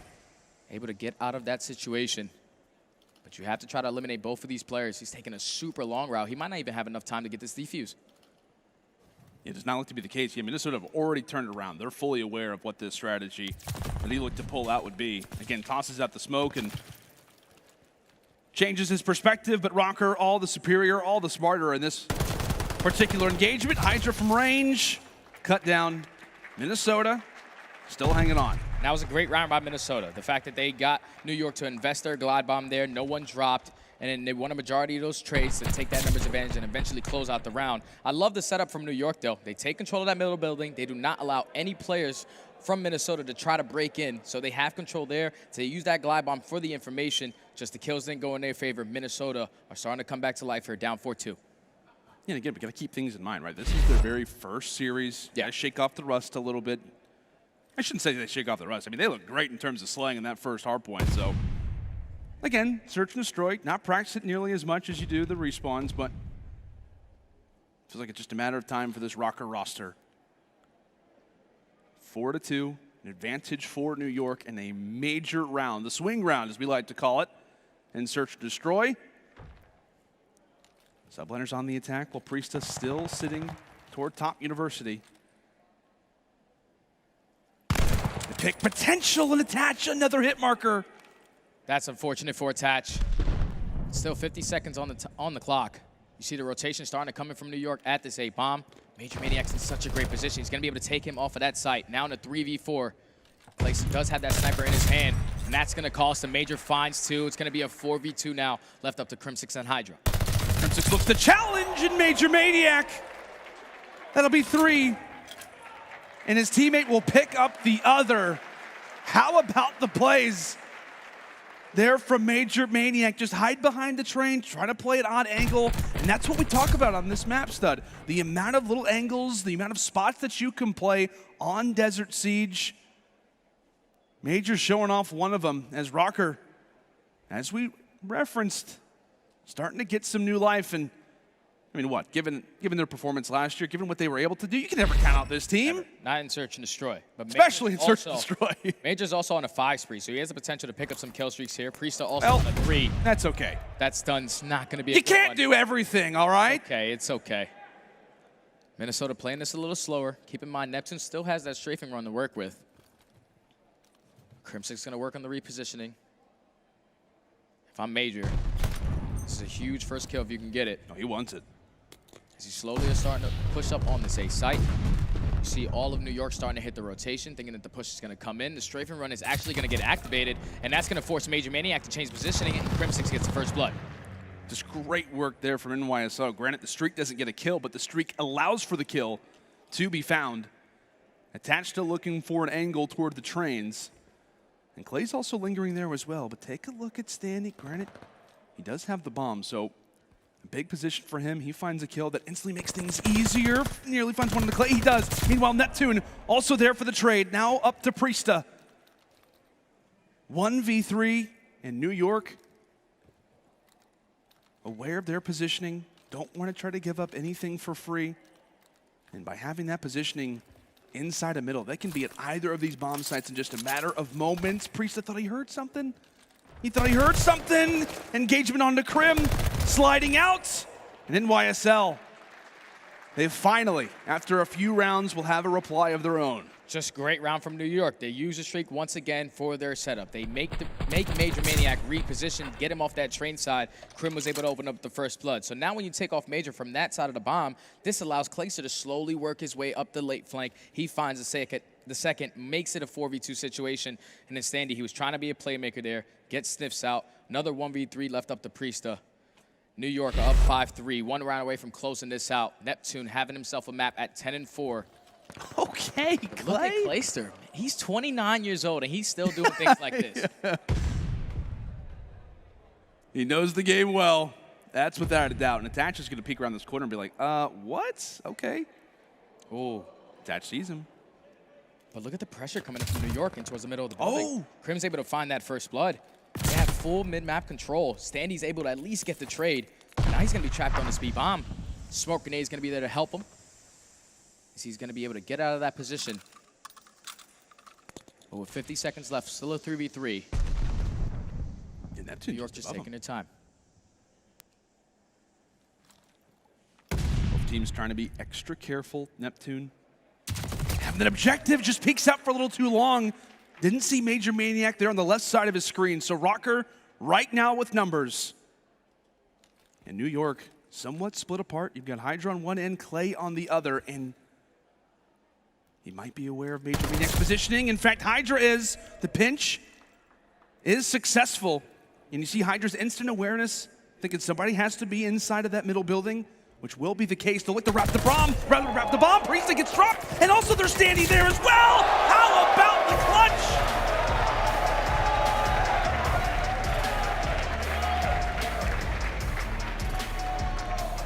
The patience coming in from HyDra right there to work his way through that backside of their spawn. He finds that kill on the MajorManiak, and when we were on Clayster's perspective, he knows that MajorManiak just beat them in one round previous using that same exact spot. They were not going to let it happen again. Once they take him down, it's a 2v2. You all you have to do is just focus on getting that bomb down. But HyDra put himself in such a great position there to catch Priestahh off the rotation, and then Standy in a 2v1 situation. He probably wasn't expecting both players to just simply jump at him. Probably was expecting an A plant, but they just hit the rotation, and New York are able to walk away with the map number 2, up 2-0 in the series. That was nice and clean from New York. Yeah, it absolutely was. And you know, one thing that we'll talk about really a lot throughout this season is going to be the snipers on Desert Siege. Attach 2 and 7. Meanwhile, Clay having a much better performance, but the guy that you have to talk about throughout the entirety of that game is Neptune. Yeah. Some major bombs dropped. You were talking about how in the early first bloods, he was constantly causing problems. What, an ace and a hat trick in back-to-back rounds? Excellent plays from the new guy. The guy just picked up early streaks. At that point, when you're Minnesota, it changes the way you want to play the map. Now you have to play it a little bit more conservative. That's why you see them start to slow down, make sure nobody was dying to these streaks. But New York, they were just set up so beautifully. Their setups on 3 less weeks of practice, it's looking like they got 2 veterans on their team, and it's definitely showing, man. It definitely feels like that while HyDra was in France, Clay was going into the private lobbies and just looking for angles, like trying to find a few different positions. And as we said, turning back the clock there with the sniper. Again, this team, you could never count this roster out. Whenever you got Clay and Crim back together, you know they're going to be hitting the scrims hard. You know they're hitting the research hard, and they showed exactly why that's the case. Such a great mixture of talent. And now this puts even more pressure on the Røkkr side. Again, we talked about if it could be a Bocage win, that would be great. But it has to be a search and destroy victory. And really, they came out and looked flat. I mean, he had a few good moments here and there, but it just did not look like a team that was, what, top 4, top 3 in search and destroy last year. Yeah, I think a majority of it came down to what New York were able to do on the map. They got a majority of first bloods there, and then also the sniper battle between Clayster and Attach, he was winning a lot of those gunfights. I'm pretty sure Attach ended this game 2 and 7.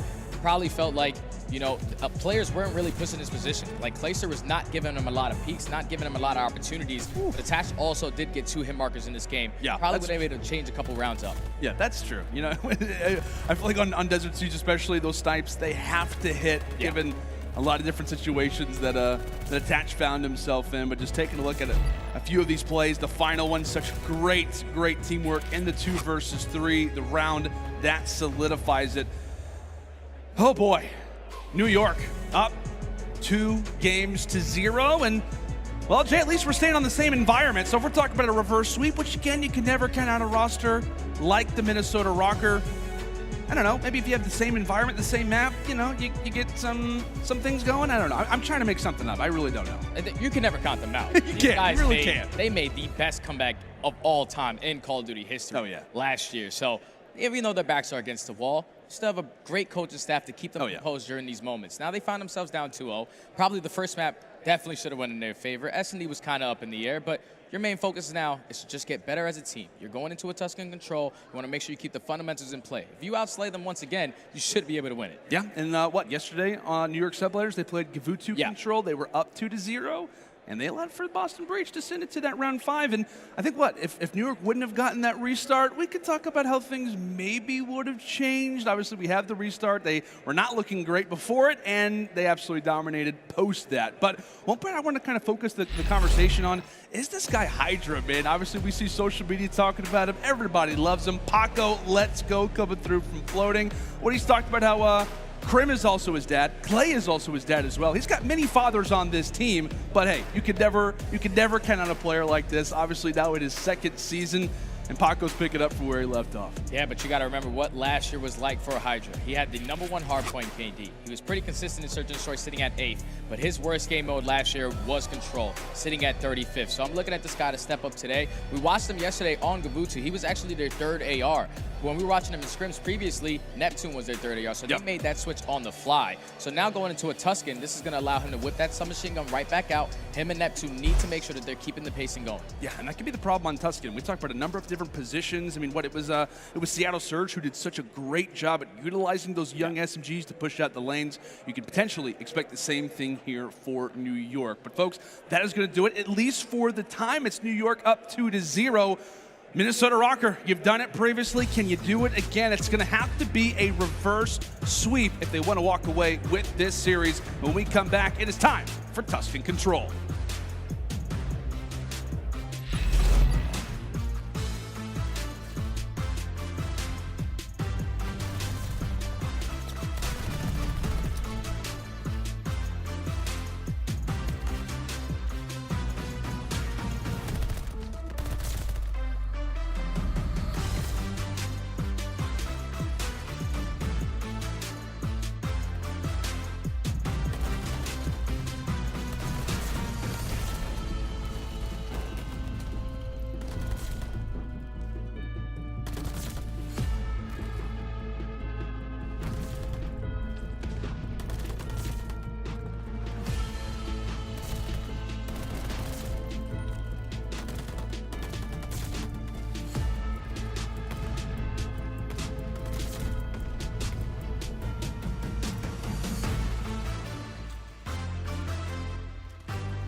Welcome back, ladies and gentlemen, to the Call of Duty League Kickoff Classic. We are enjoying our CDL Saturday. It is day number 2, and we're in the middle of match number 3. New York Subliners finding themselves up 2-0 versus the Minnesota Røkkr. Røkkr, it's their very first series. NYSL on a hot Game 5 victory versus the Boston Breach yesterday, and it seems as if those little things starting to be worked out, right? They clutched in that Bocage hardpoint to start, they rebound into that search and destroy and look great, and now they could be finding themselves in a 3-0 win versus this Minnesota roster. But here we go, into the Tuscan Control. Jay, I'm going to ask you right off the rip, man, how do you want to see Minnesota rebound? What players are you looking at specifically on this map to bring them back? I'm looking at Standy.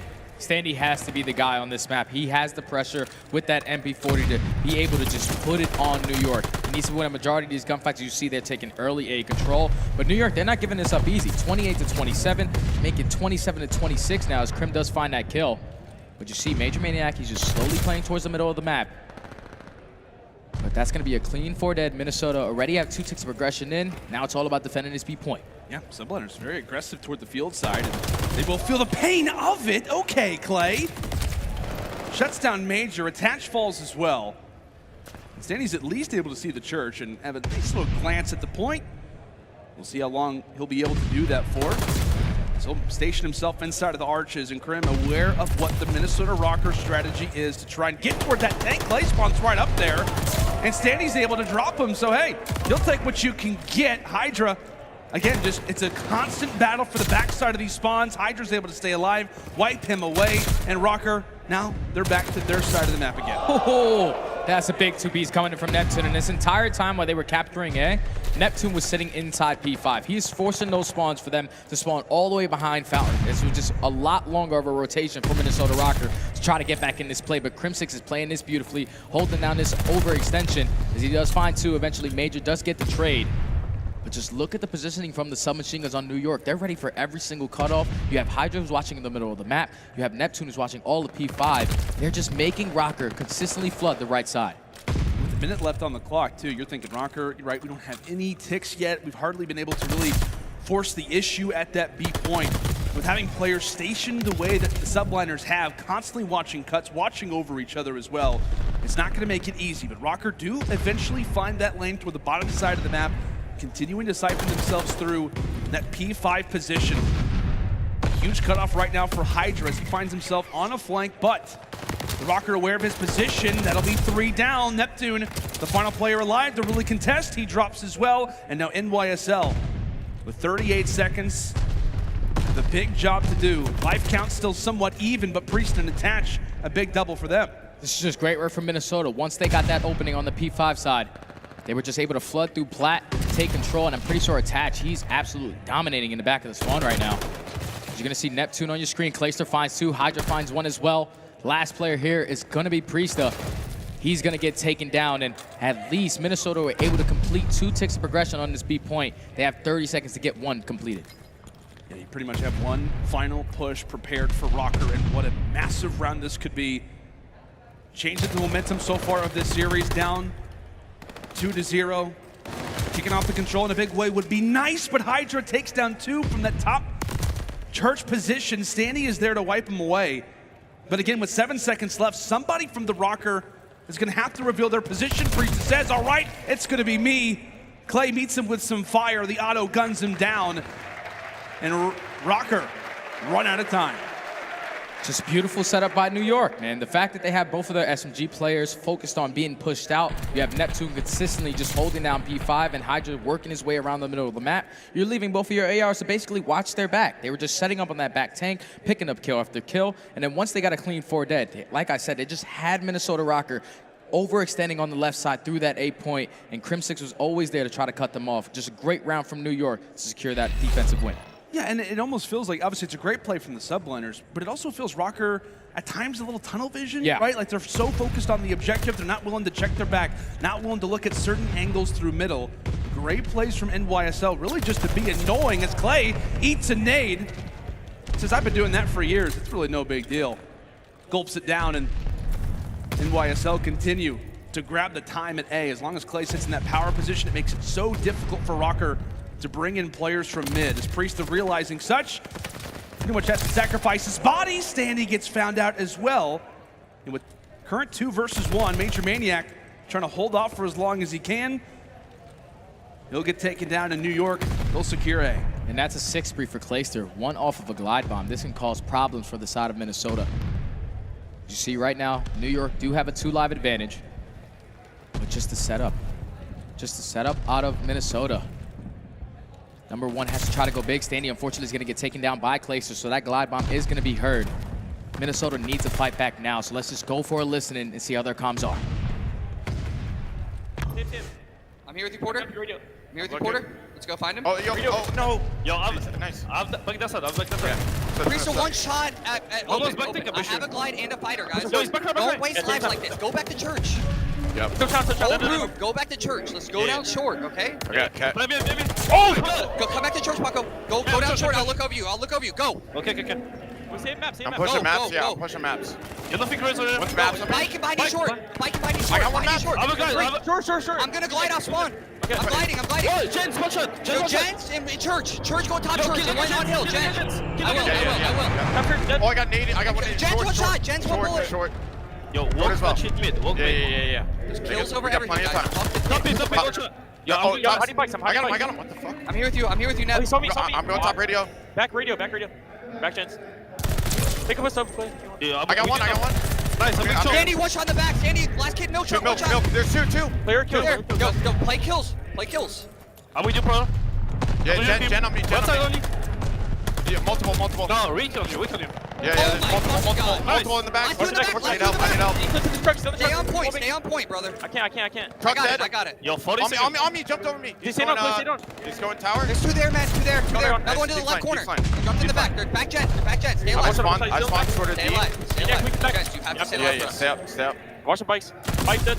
I'm coming. I stunned short. Hatch a major left. Well, we heard New York. I think Devin, you might have heard Røkkr, but that's okay, Jay. Based off what we got to hear from NYSL on our end, it really was some great comms, some good communication, which is what you expect out of this team. Neptune especially get involved in some big moments, but really, Røkkr have done a great job, at least to get to this point. Lives could start to become a problem, but Neptune now sits on 4 in a row, making his way around the back. Major, there to take him down. A moment to breathe for Minnesota. And the final push begins to brew for New York. And Crimsix just made the play. He was able to work his way all the way around the backside, find 3 in a row. But he's eventually going to get taken down with 10 seconds left. New York have to get a push on. They are up by 3 kills. They can potentially do this, but you see HyDra just waiting. Don't want to give up any kills. Minnesota are going to be able to walk away with the defensive win. But just keep in mind, if it goes to that round 5, it's dependent on kills. Yep, it absolutely is. Really just a smart play there from NYSL at the end of the day, just to make sure you don't challenge, don't give away any unnecessary kills. And we know that the Røkkr, they've got the ability to slay out, but again, really throughout that comms, it was New York having some good moments here and there. The small talk was great, but it was just Røkkr shutting things down, and we know that B objective point can be very, very difficult to secure. And how about the start from Standy? Stuns 2 inside of bottom church, rips apart the top side as well. Standman feeling himself. 4 off the rip, taking down everybody. And now finds himself in a power position. The streak only looks to extend itself. And he'll get taken down by Priestahh. But at the very least, he does some good work, and that's the A point secured. Primarily at the hands of the Standman. That was great work from Minnesota, but New York, they were able to break right on through. But MajorManiak finds that 2-piece from you. Pay attention to the mini-map of the positioning of HyDra. He's slowly working his way behind P5. When you already have 2 Minnesota players already pushed up towards his B point, Attach is going to be ready for it, but he's going to lose that gunfight. HyDra's going to turn around thinking that there's going to be another player behind him. But MajorManiak slowly working his way in towards Church. Wins 1, unfortunately doesn't win the 2nd.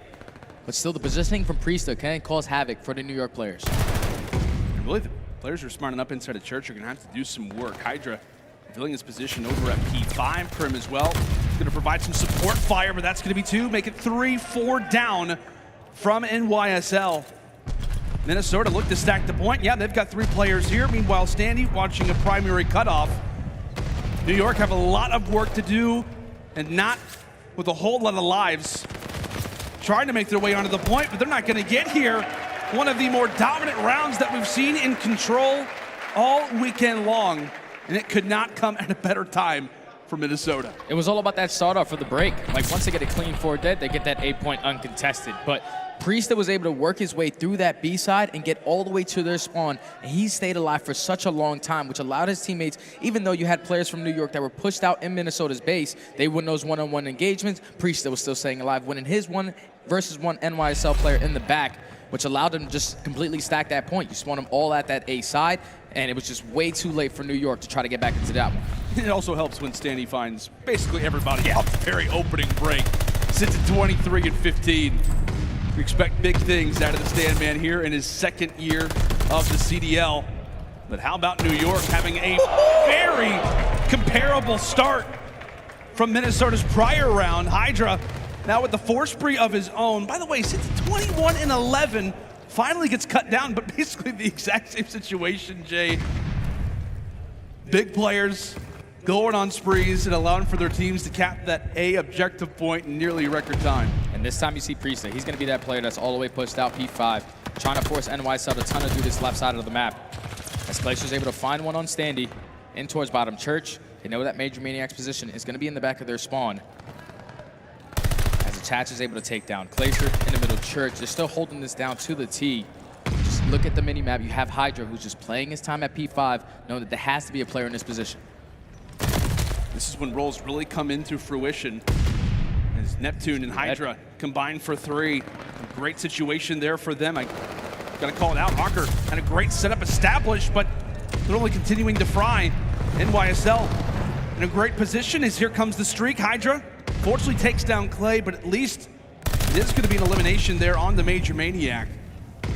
Looking to hold this one down, Priestahh, knowing that there are many members of NYSL in the base not comfortable with it. Able to take down Neptune, rounds the corner, he goes. And also has some words for HyDra, life count evened out, and another wave of New York dropped. So now this is going to allow Minnesota to start getting pushed up. You see the positioning out of attach. Great work from him to win a huge one-on-one. This is going to be difficult for New York because they had to try to open up with the kill. HyDra's going to challenge this player towards the right side, able to open that one. As Crim does get the second, but still attach causing problems in towards middle fire. This is going to open up HyDra to push straight through Church. And if you're Minnesota, you have to make sure you're watching your backside. You cannot go 3 dead. You cannot let chain kills happen right now. Because this is what New York is looking for as they find 2. One player is still going to be pushed out in the back, which is going to be Standy.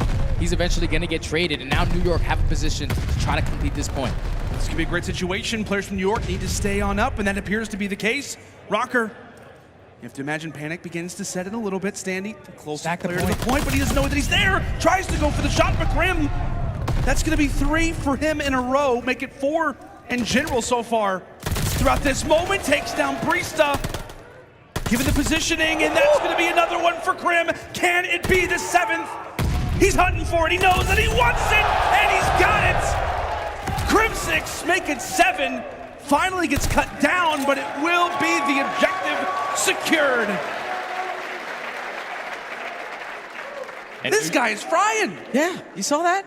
He got a 3-piece right there to close it out, man.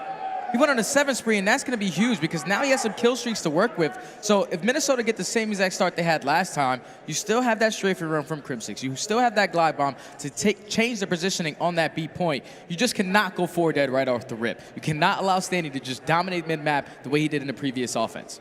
You can see Clay already barking out some orders, making sure that everybody knows what the plan is, but it just felt like New York, they knew exactly when the green light was established. It was in that engagement when it was attached, who was at top fire, right? He's ready to make the play, and right at that moment, you see them focus. But hey, we're already in this round. Clay already calling through the strafing run. It takes down HyDra, and right as we're already in this one, Minnesota Røkkr finally get taken down, rather the first player gets taken down, but that A objective point captured instantly, and now they've got a whole 2 minutes now here at this B point, keeping things in mind, could be their final round here at Kickoff Classic.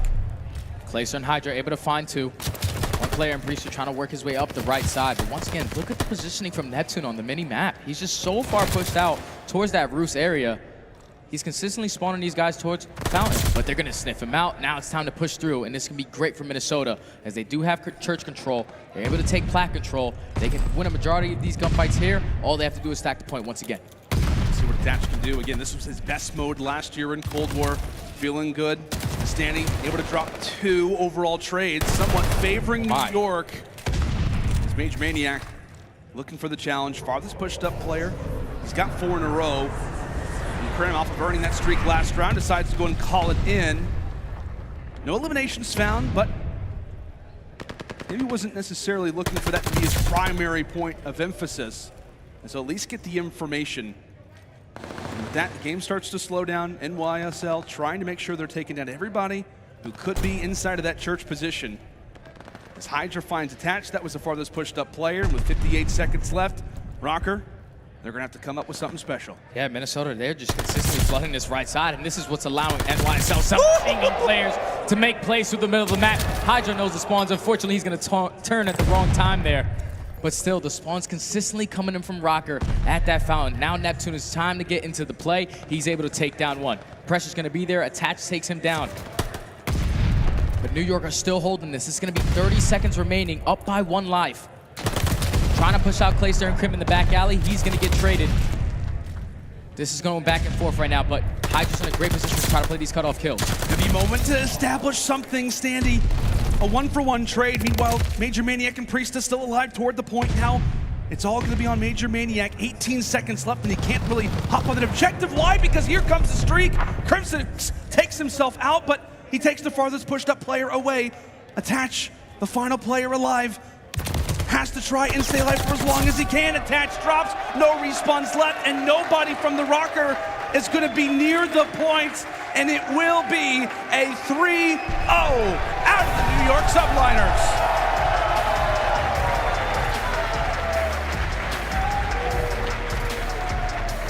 Great map between both of these teams. But Crimsix really going on that late kill spree in the previous round is what took them over. I just feel like Minnesota, they were just stuck in a tunnel vision. They were consistently just flooding the left side. When they would work Neptune on that right side, that's when they found their openings. We saw them how fast and dominant that one offensive win was. They took control of Plat, and they were consistently just pushing out that right side alley.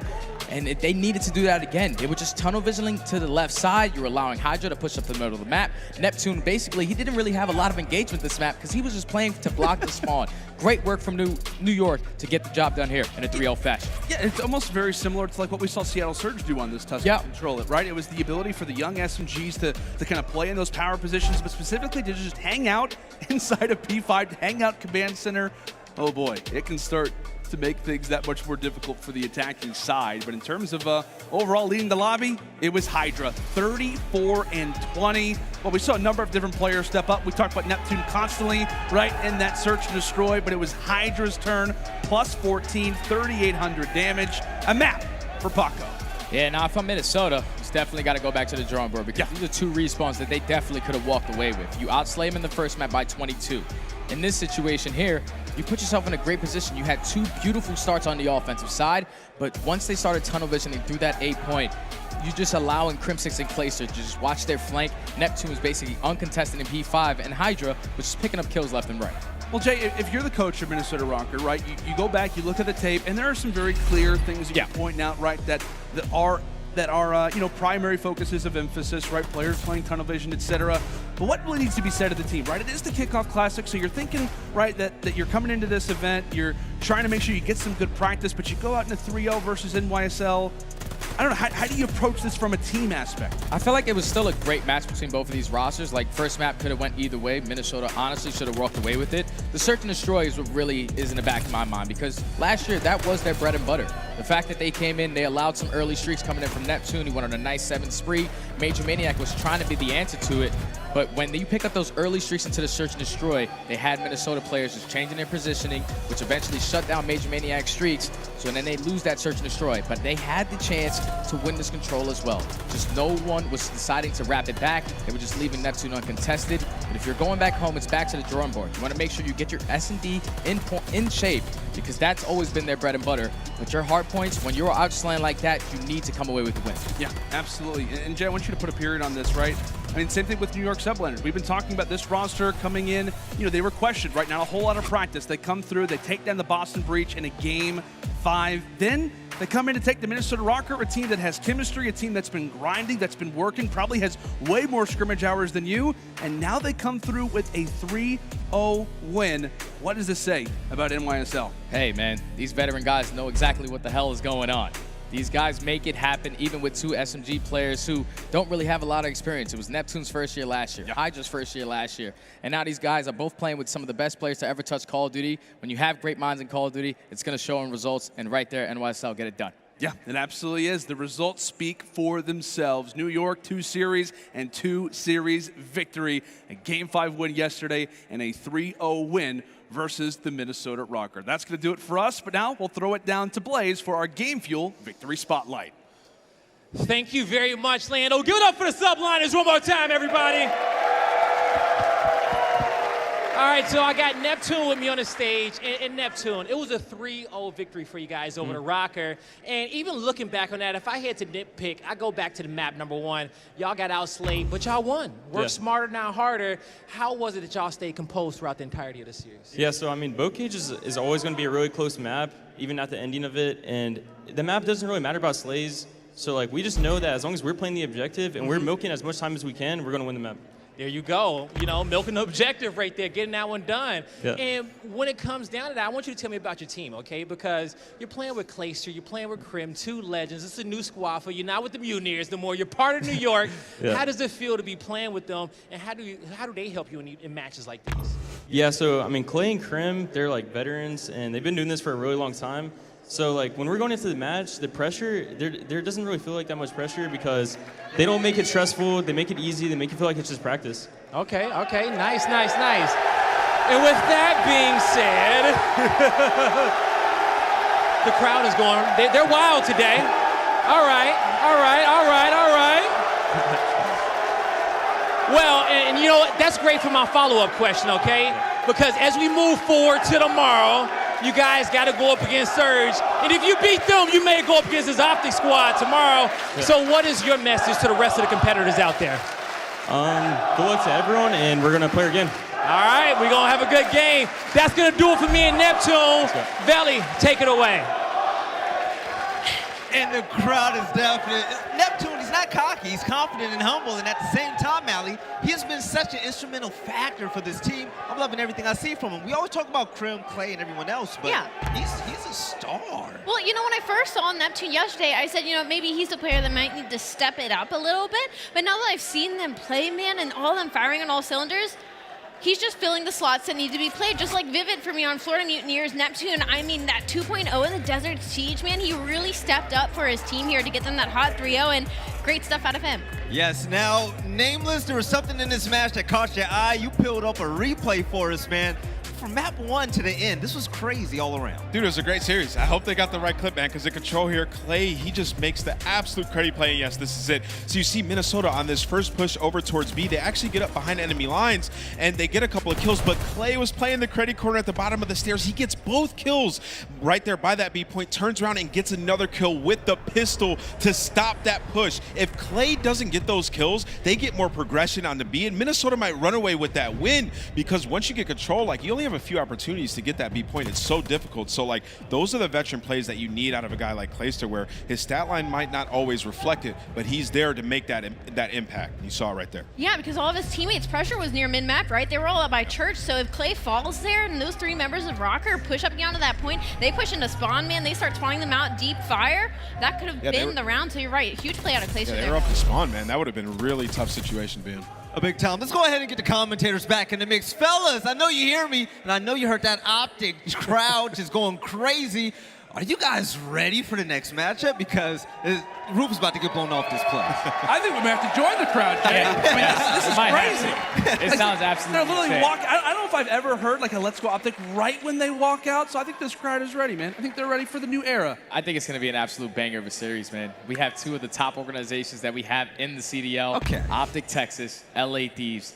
This is just an absolute battle. I can't wait for the series to start. All right, wait a minute. You 2 aren't commentating that game, are you? No. All right, so I have to ask, I got to put you in the hot seat. Starting with you, Lando, man, big nose guy. Who do you think is going to take that matchup? I need your prediction early. Oh boy, I've said this last year. I'm Say it talking with your about, chest. am I a crowd pleaser? All right. Yes, I'm a crowd pleaser. I'm going OpTic Texas. Let's go. I'm thinking 3-1 OpTic Texas, as a matter of fact. All right, Jeremy, man, are you going to be the one that upsets the audience, or you're going to make them cheer a little bit louder? I'm definitely not going to upset the audience. OpTic Texas is going to walk away with a 3-0 here. I'm telling you, watching this new roster, you have great talent from top to bottom. You have veteran leadership in Scump.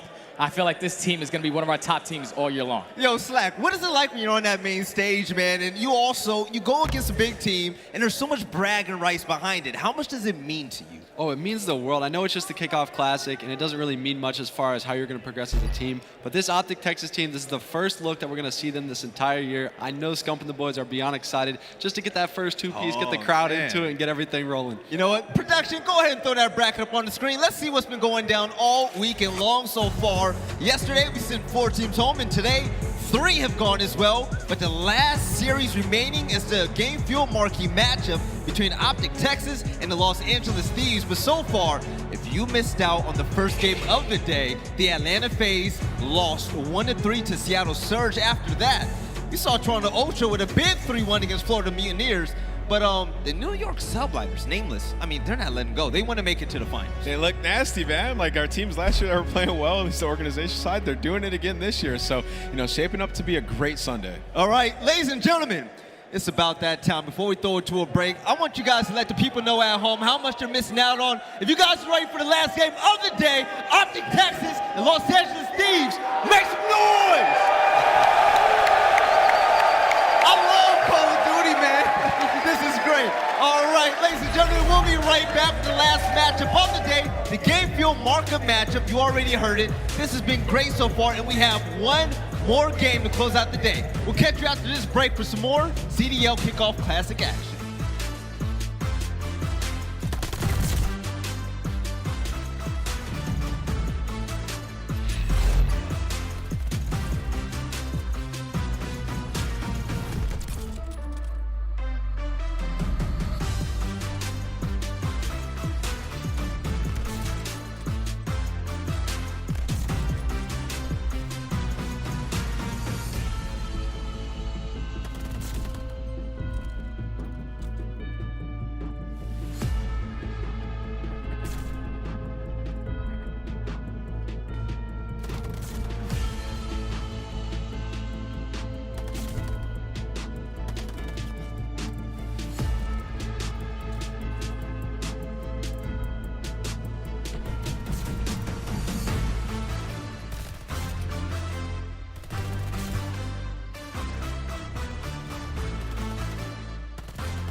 The Call of Duty League is brought to you by Game Fuel. Victory in a can.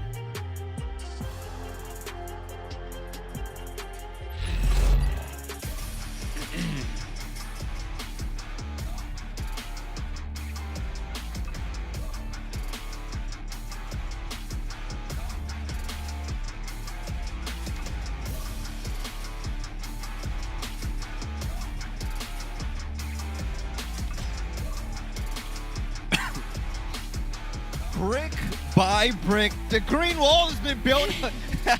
Shout out to the Pope right there. Ladies and gentlemen, it's about that time. We have the last series of the day, and this is the one that we've all been waiting for. This is a tale of two heavyweights, so to say. But welcome to the CDL Kickoff Classic, and here on the analyst desk, we break all these things down. I'm your host, Velli, here with my people. We got Slack, we got Alley Cat, we got Nameless. We've been having fun this whole time, right? But it all comes down to this to close out the day. Alley, this matchup, I mean, scale 1 to 10, what's your hype level right now? Oh, my hype level's 10. I mean, have you heard the room, Velli? Yes. This place is packed. I'm loving it. Yo, Nameless, seeing OpTic Texas and also Scump in the building, I mean, the energy is just, it's going to be relentless. Bro, it's going to be lit, right? Like, this is OpTic Texas' new form. We had two of the best CDL organizations merge going into this season. The expectations are at an all-time high. They're in their home state. Like, they're named after the state, OpTic Texas. They got to go off. But they're going to need that crowd's energy if they're going to want to beat the LA Thieves. And the LA Thieves were able to beat out the Paris Legion yesterday. But what is going to be their game fuel keys of victory? They want to be some of the top dogs in the game. Yeah, I mean, let's jump into the game fuel keys to victory. Like, Kenny, he's going to have to continue the performance that he had from day one. There's some tough ARs on the other side of the field there. So he had a 1.21 yesterday. That was nasty. He led the KD on his team. Octane also with that S&D sniper. He's going up against Dashy. We haven't gotten to see Dashy with a sniper in quite some time. He's a demon in Search and Destroy with that weapon. And then utilize Envoy's knowledge of his former teammates' playstyles. He knows how they play in and out, at least when it comes to Scump. Go out there and try to be the hard counter. You know what? Dashy with the scope is something I definitely need to see. But yo, Slack, with that big smile on your face, you know what, man? This is the first time we get to see the star-studded OpTic lineup in 2022, especially. What are going to be their game fuel keys of victory? So the main things I want to see for OpTic Texas going on this event is I just want to see them live up to the expectations as a top respawn team, right? Obviously last year Empire was second in the hardpoint win percentage and OpTic was third. You match these two organizations together and four of the most elite players that we have in the CDL. I really want to see them perform in these respawn modes. And then also I want to see them take advantage of the SMG matchup against the Thieves, right? We have Scump and Shotzzy. I know Scump is very happy to have Shotzzy along the lines. He's obviously one of the top 3 SMGs in the entire game when you talk to the likes of Simp, aBeZy, and Shotzzy. And then Scump needs to continue to dominate in the S&D. He's the X factor, right? He had a 1.15 S&D KD last season, and he was 3rd in the CDL and won 56% of his first blood engagements. That is hard to do, Velli. Yeah, now we're talking about a table full of champions right now with everybody joining that lobby. But Ali, coming to you for the LA Thieves, who's going to be the player to watch if they want to step up big time to stop the king of the boys? Oh, Envoy, 100%. Okay. Honestly, one thing I need to say about the squad is I think they're going to push OpTic anywhere. It's going to be in their search and destroy. And I'll tell you a little fun fact, Velli. Actually, so OpTic drops Crimsix, okay? He goes on to win champs. They then drop Arcitys. He goes on to win champs. They now have dropped Envoy. Well, where are you going with this, Allie? I don't know, man. I don't know about right here on Kickoff Classic, especially when this is their home state, but maybe later on.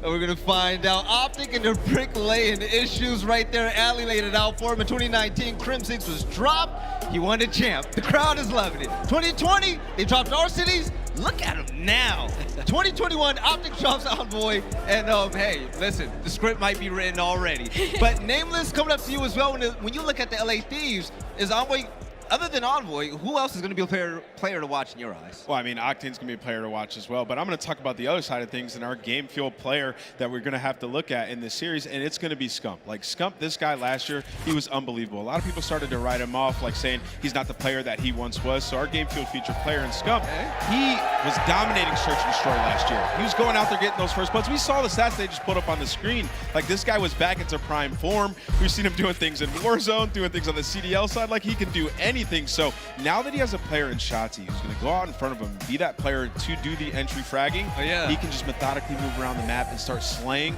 That is where he's going to thrive. So look out for him to have a big season. All right, now this is a big time for us on the desk. This is going to be a hard one. All right, predictions down the line.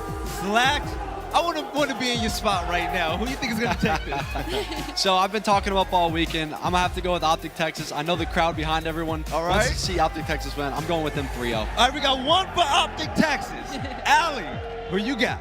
I mean, I'm pretty sure the crowd speaks for me when I say that King and OpTic is going to take this. There we go. I'm loving it. The crowd agrees with her. Nameless. Are you going to be the combo breaker, or do you think LA Thieves have no chance? I think LA Thieves are going to win. I think it's going to go all Game 5, and they're going to take it. Been watching a lot of the scrims. People are underestimating LA Thieves in the roster that they have made. This team is nasty. the bulls in the crowd. Hey, audience. Who do you think you guys are going to win? Is anybody out there for the LA Thieves? Make some noise. There we go.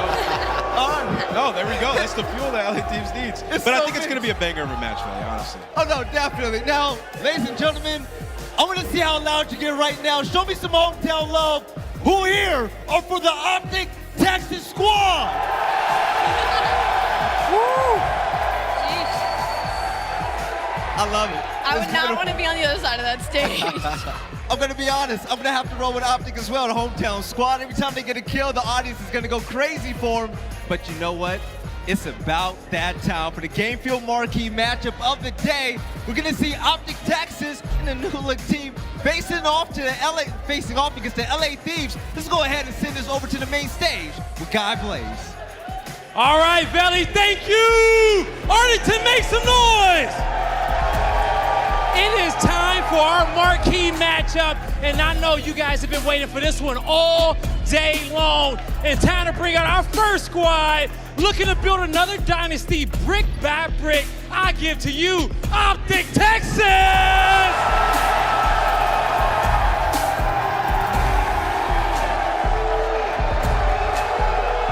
Give it up for Dashy, Shotzzy, iLLeY, and Scump! OpTic Texas!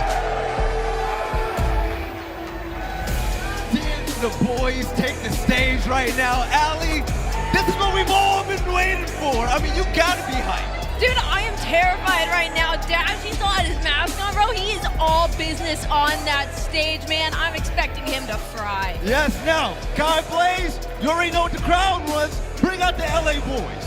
All right, Belly, you said it. They need a challenger. And to bring out a squad looking to steal the show, I give to you the Los Angeles Thieves!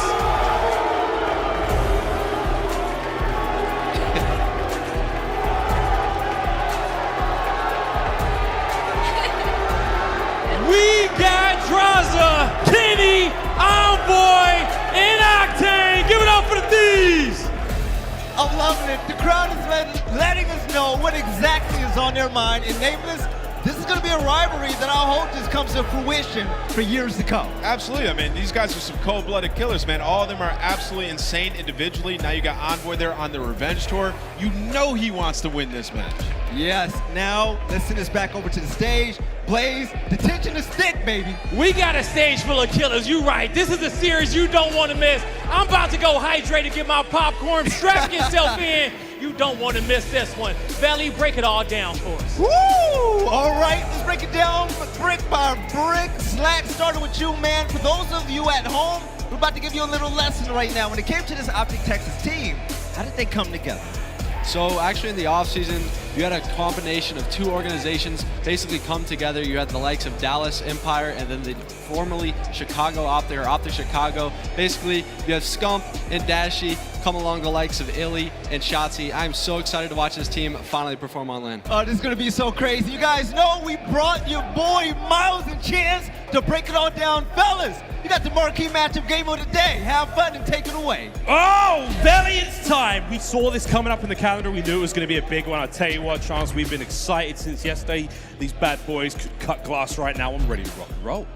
I mean, I'm ready to rock and roll too. Maybe slightly less excited than that, but I've been waiting to watch OpTic play on LAN for such a long time. We're watching this team in scrims, and I'm going to keep it a buck. I think this team has their spot almost solidified in the grand finals. I think they're that good. I will knock on someone that's right next to me, so no jinxes allowed, but they look clean. They have a great coaching staff behind them, and they are freak of natures on this sticks. I think they're going to be a force all year. Yeah, it's going to be a good looking start to the A very exciting season for this squad, and again, maps and modes all across the board here, kicking this one off with Gavutu. Nice to see something other than Bocage. We appreciate you, friends. Desert Siege map 2, a double dose of Tuscan, and if that doesn't cure your ails, Berlin S&D for game 5. Chance, what do you make of the maps and modes? What are you feeling so far? I mean, look, it's a couple run it backs from yesterday for the LA Thieves, right? We saw them on Gavutu. They got the dub against Paris. And it was off the back of one hill. P5 is where they were shining. OpTic need to make sure that they can handle it. No money hills from either team. Mistake-free Call of Duty. Here we go. It is now time to get your Game Fuel marquee match underway. And we're kicking this one off. Woo! The 2 beats from iLLeY. We battle over towards our hard point. For those of you joining us for the very first time, it's first to 250 seconds in these glowing hard points. Up first though, it's OpTic Texas. Sweet time going their way. You see the Thieves trying to make their way forward. They're going to run into Dashy. He's going to be the first player holding this one down. iLLeY's got his back. Envoy, their former teammate, cut down immediately. And iLLeY, what a start this is. It's a 4-spree. Well, he's actually going to fall. Scump somehow even manages to kill himself. Don't know how you pull that off, but either way, Thieves, they will take that little bit of love. They will get back inside the point. And keep in mind, for the rotations, you want this right side of the map basically for the first 2.5 minutes of the game. Players are starting to fall though, and Thieves, number 6, pushes out to the flip side. They flip themselves out. OpTic will make use of this long term if they can figure it out. We may see the lead come to an even keel, but now the new hard point pops open both sides, it's going to be OpTic with the control. There we go, into the point they have it. Over the push come from the Thieves now. Envoy from the top side. Does get cut down by Dashy. The trades are on point, and it looks like the Thieves managed to come out on top. Shotzzy, last player left up. Oh, Kenny starts off 4-0, by the way, getting a little bit of love for the Thieves again. A mistake to actually flip those spawns, but hey, if you're getting the hill time, you will take it. Taking over the lead, and OpTic, they're all trying to flood in the front, lining up maybe for Drazah. Cannot get the first. The SMGs have made it to the boat. Yep, boat's holding down well. Less than 30 seconds now remaining on this one. Kenny now starting to think about next hard point. Big kills either way. 7-1 for him. It's currently a 3-spree. Now, 20 seconds left on this point. We're going to the top right-hand side of the map, over towards the beach, and you've got iLLeY in position already. He's going to go up against Envoy now, the winner of this fight. That's an important one. That first hard point, few seconds, should be OpTic's. I mean, look, though, 40-second lead is quite good after the first 2 hills, especially the way the opening break went down. OpTic, though, Kenny is the man you need to kill, and Dashy able to take him down. No score streaks, but look at those spawns for LA Thieves. That is going to be super close. 3 players are going to be behind enemy lines, and OpTic, for the moment, not reading it. Scump, the first to turn. Well, Game Fuel featured player will stay on board with him for a mo while he tries to deal with these attackers and his Thieves coming from the south side of the map, and they're making their way in. Scump right off spawn. You see how far away he is now. He's got to get over towards that hard point ASAP. The nade will help out, but it's Dashy trying to stay alive in that hill for as long as he could. He soaks up that time, and it's all good for now, but strong shots out of Kenny once again. We're gassing him to begin with. He had a big day yesterday, and for the Game Fuel keys to victory, he needs to do it again. I mean, Scump right now having problems, right? 3 and 7. Kenny has 12 on the flip side, getting eviscerated on his way towards the point. This was OpTic with the early rotation. They get broken down. The good news is, if you end up giving up those spawns from this old hill, well, you get this setup from new. Scrap time for LA Thieves, but OpTic now need to keep them contained, need to let them not get past B1, but Drazah is ripping heads. The Alaskan Assassin finds himself a pair, 5-6 overall. Left side of the map now towards the next hard point, the radio tower. All good so far. Kenny catches himself a sweet kill on a Shotzzy unaware, and here come the nades. The break has to be on now for the LA Thieves. Still have a decent lead. The spawns for OpTic on the tight-hand side of that left part of the map. That cliff side of the map is going to be a tough one to break. Kenny now trying to make his way in. His kills all over the feed there for OpTic. Drazah's up next. He finds one. Kenny now can't get anything done. It's big shots out of iLLeY, and once again, OpTic holds the line. 4-man hold. Drazah though the next one up. He was able to take down 3 off spawn. Can't get the 4th. The reinforcements though were there, and the pressure comes through from the cliff side spawns. LA Thieves again from the bad side, having to go for these breaks, are causing problems, pinning them back. And even with the 2 kills come through, LA Thieves always have that extra person there. Only 15 seconds left on the hill. OpTic should secure this. But now this is where things get dicey. This is the hill where LA Thieves dominated yesterday in their matchup, and they're going to have that rotation. This is the key for OpTic. If they can handle breaking through this hill, and they're pushing through beachside, doing the right thing, they can have success, but the pressure is on. Lower right-hand side of the map, LA Thieves in full control of the low dock side. OpTic Texas now on the approach. Perfect time, then I'll go for a listen-in with OpTic Texas. Time got out. Probably cages. Yo, we spotted. Top right tower. Alright, top right tower. Back green. Back green dead. Yo, one more low green on me. Top green or some shit. Or he hit middle. Not sure. I could try to pick him mid. Yo, left one alpha dead. Nice there. I naded in front of you. In front of you? Yeah, I got naded. Yo, go top side. Yo, hold up. Yo, he's pure. Mid-surge cutting. The mid-surge buddy. I'm gonna go P1. Mid-surge skinny. Dead. Yo, tripping good. Yo, same little. Mid box. Good win. I'm already going new. Top three guns. I'm in the kettle. I'm already new, guys. It could be mid-surge on me. Toodle. Can you Up, P1 dead. Yo, I'm helping you. I'm rolling. I don't watch out. I think mid-stairs. There's two on me. I need outer. I'll get this one. Yo, hold mid-stairs.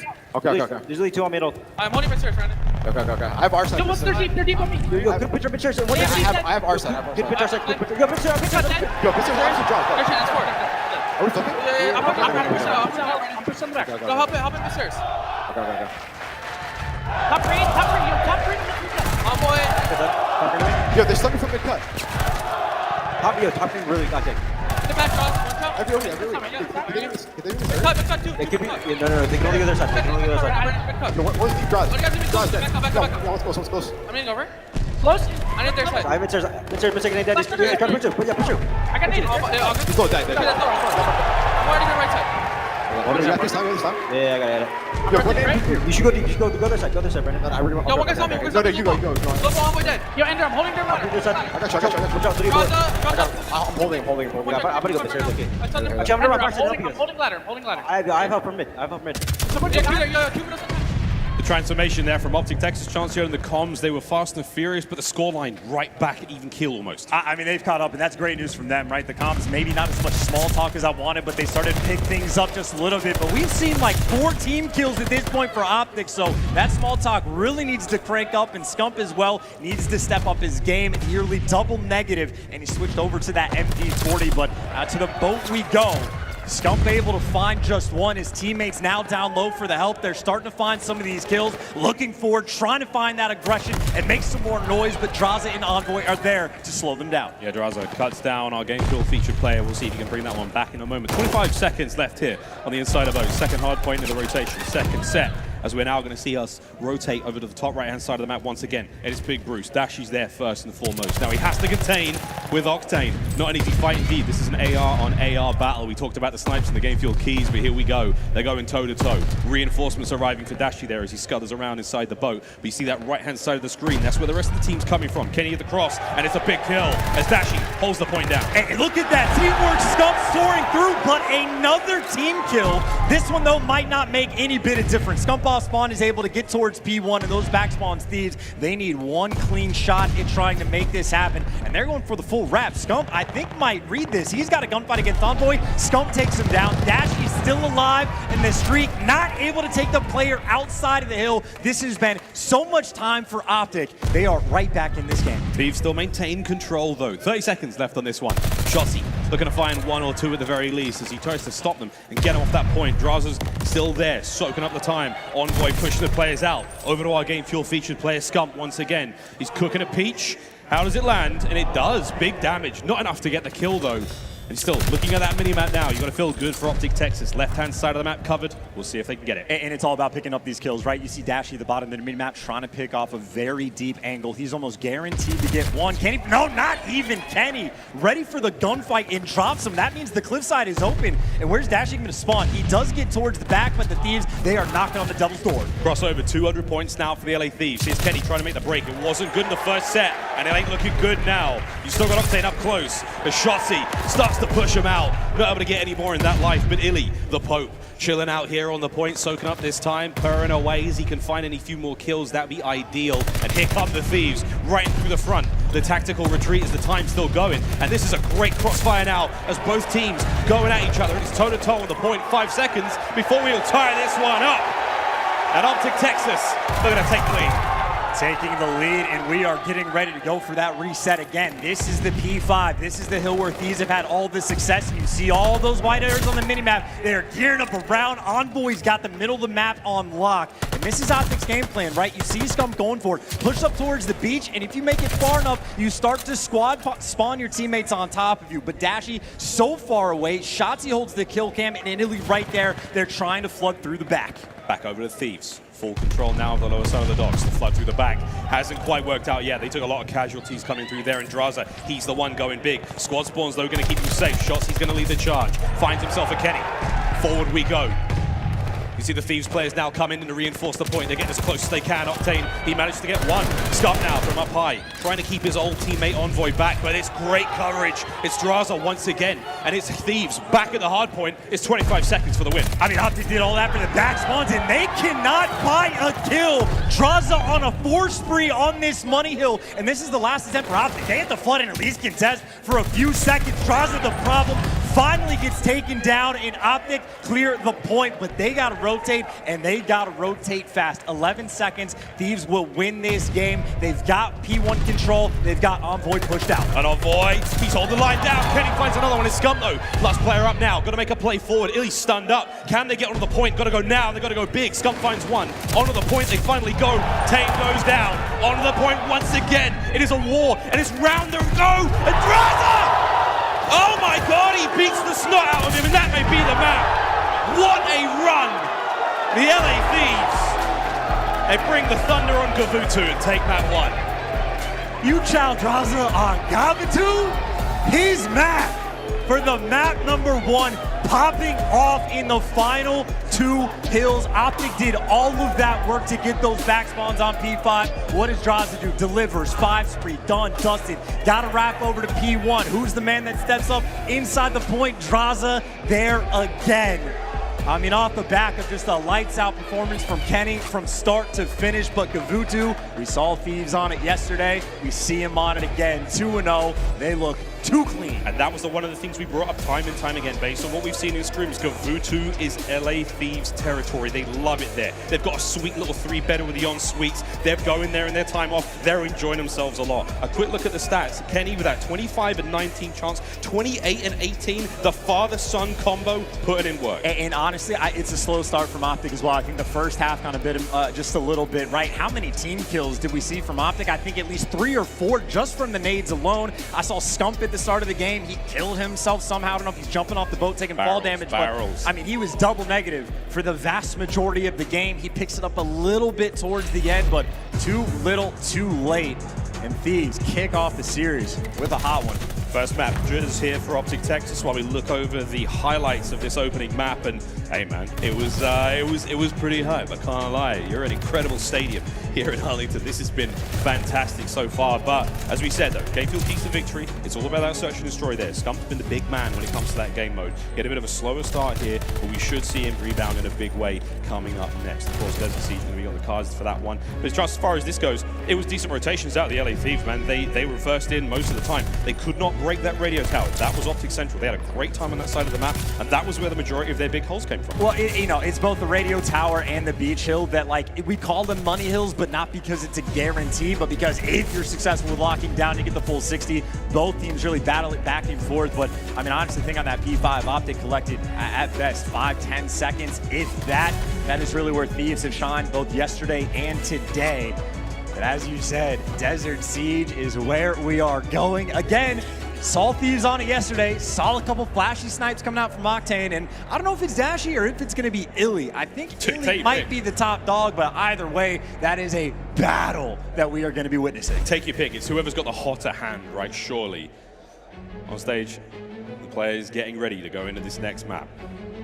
The battle will continue in just a brief moment, but this is going to be a wild one, man. Much slower pace of game. Very, very different looks here on Desert Siege. Hey, dude, it's just so cool. By the way, Kenny, I think when he's getting booed by a loud crowd like this, he's got to be the happiest guy in the world. Look at him. Loves it. He feeds off of it. And again, start to finish in map number 1, had a great performance. But think about some of the storylines, right? Obviously, Envoy getting dropped by OpTic. He has an opportunity for revenge. We have Octane. I mean, one of the best ARs we have had for the past, what, 5, 6, 7 years, whatever it's been. But he has been on teams for the past 2 where he has struggled. This is his opportunity on a solid squad. back with the Thieves, back with Kenny to try to reclaim his title as one of the best in the game. We haven't quite seen it yet because Kenny has been that guy, but hey, if he's pulling out that boomstick for the map too, maybe he can make some noise. We'll see. Plenty of noise to be made still in Desert Siege. It's interesting. Go back to OpTic Texas again. Des talked about it. The merger made. The stakes, the expectations are so high for these rosters. You take two of the top teams in the league, two brilliant squads, and you mesh them together. I mean, it was like the talk of the town for about 3 months. Like there was rumors about it happening. The merger finally goes through. We see that roster in the flesh, and it has been lights out since. It's been very exciting to watch them online, and now we finally get that taste online. Kickoff Classic, man, it's only the first taste. Like, it's not necessarily setting the scene for the rest of the season. There's no points involved here. We're having a damn good time. We're having a lot of fun.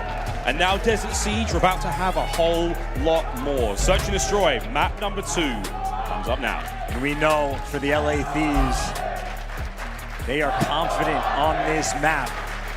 For OpTic, so much is still unknown. Snipers on both outer sections of this map reign supreme. The SMGs can fly in the center, and it's iLLeY by his lonesome on the left side of the map. He can handle B, but that bomb is going a different direction. Scump, headset cranked. He's going to see and hear all of this coming, but Dashy gets taken out by Drazah for the first blood. He's going for the full reposition here, but the snipe doesn't find anything off Røkkr. It's Drazah's MP40 that's making the noise, and whoa! Octane reach out! Bang! iLLeY takes his head clean off. Scump last play of the life. Okay. LA Thieves. Hey, we were so pumped about the snipe, we didn't realize that the rest of the team was dead. Hey, first blood, Drazah is able to collect it. You saw the smokes out, pushed up, get map control. I think Kenny was way more aggressive on the map that they were prepared for, and even Envoy with that late flank. And I'm telling you, man, they're giggling, they're having fun. These are the types of players. They are happy to be the underdog, happy to go against the crowd, to be perfectly honest, and they are feeling good. A dominant first round of S&D. But now it's OpTic's turn to attack. Scump bomb flying forward. And iLLeY versus Octane. Oh. No one will be found just yet. Back over towards that middle building. I think they may have just gotten faked out by a couple stuns and nades, right? The reposition to actually give up the line of sight yeah. for the bomb. Oh! Whose cheeks were those? Them thickums took an entire bullet and didn't go down. That's a 4v2 now. The Shotzzy tries to make it that bit easier, but that's 3v1. Dashy all alone. Makes it a 3v2. 1v1 now. There's less than 30 on the clock. He's got to go. And behind him is Octane. Oh my God, he gets him with a pistol. Octane saves the day. Oh my God. And a stone cold killer. Octane, no reaction, hunting Dashy down. I mean, a near highlight reel from Dashy, but a highlight reel from Octane, right? Wins the sniper battle on the left side of the map, and even though the bomb gets planted, he gets the hit marker, feeds the kills to his teammates, and he delivers. Octane making the big plays once again. A little bit of frustration there from Dashy for sure. Does a lot of work in that round to be shot in the back like that, very frustrating. He almost made it around the corner, but still, it's Octane's cool demeanor. Nails it, and here we go again. We're tied up 1-1 in the snipe-offs. It's Kenny's first blood. Oh, wow. Envoy, what a kill. 4v2. There's the glint. Got him. Dash gone. Last up, 1v4. There is no chance. The Thieves swarm in. Whether it's snipes, those first bloods, disgusting. How many kills does OpTic have right now? I mean, obviously in the previous round, Dashy got a couple, but they have been getting picked apart in these rounds. Octane now has the edge in the sniper battle. Drazah, not a care in the world. First bloods going their way. Round conversions, making it look easy. Thieves not feeling any bit of pressure in this moment. Look at that, Scump, 0-3, Shotzzy, 1-3, iLLeY right there with them.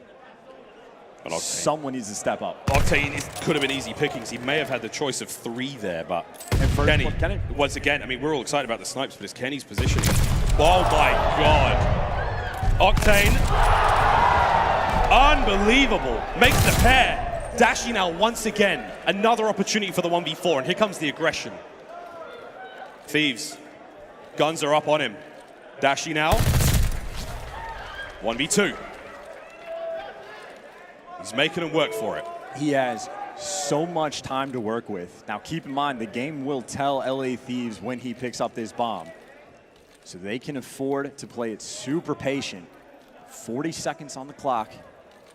Dashy going all the way around. He's Pop Daddy. He's in behind. 1v1. Drazah reads it, and he's getting closer every single round. They almost get 1v4'd and they giggle. That is how much fun Thieves are having right now. And by the way, I'm pretty sure that is great trigger discipline from Drazah. I think he might have seen Bruce just going around the corner, waited for him to come back, did not give away the positioning.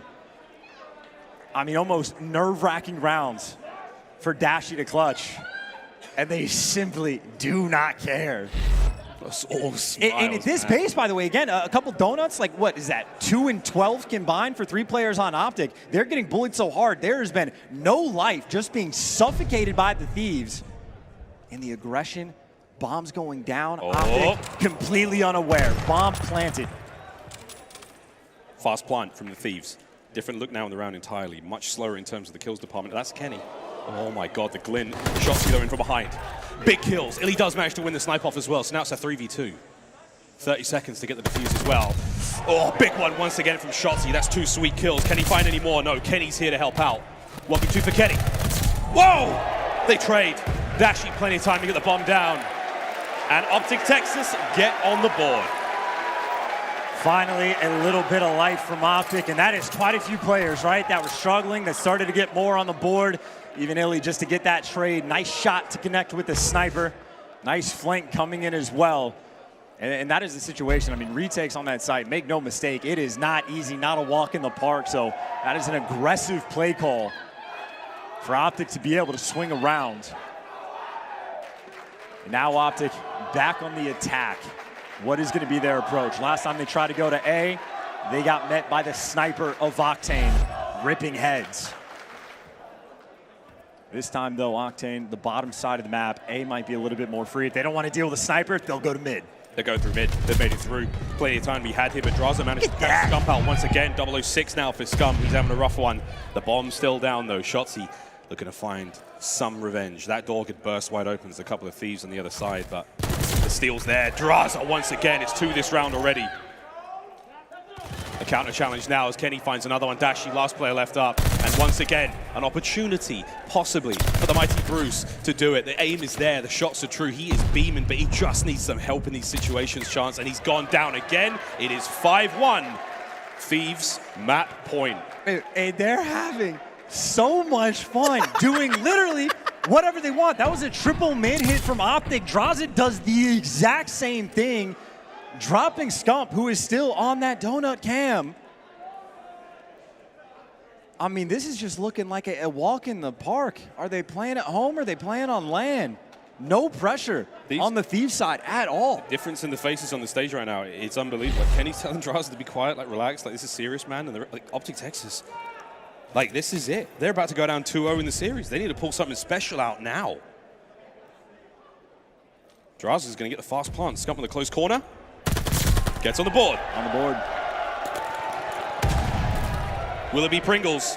Once you pop, you just can't stop. He finds 2 in the round. Kenny, though, still bomb in hand. And look at number 8, number 1. Number 8, number 1. Oh, hello. Dashy's got the reads. He takes him down. 1v3 for Kenny. Make no mistake, he clutches these. Kenny's already found 1. It's now a 1v2. Can Kenny get Dashy? He does. It's now a 1v1. iLLeY versus Kenny. iLLeY. It's another round for OpTic. He's having too much fun. That is, I mean, hey, near trades from both sides. Dashy almost had a 1v4 earlier. That made the Thieves giggle. Kenny almost clutches a 1v3. As happy as could be, but you see the intensity on iLLeY's face starting to get into it. By the way, great on him for the aggression to go and hunt Kenny down. You don't want anything to get out of control. Still alive is OpTic. They tried to go through mid last time. They got picked apart. The aggression from the Thieves has been there. The snipes from Octane have been there. It looks like Kenny might be the player to spot this out. Nice nade. Shades of Kobe.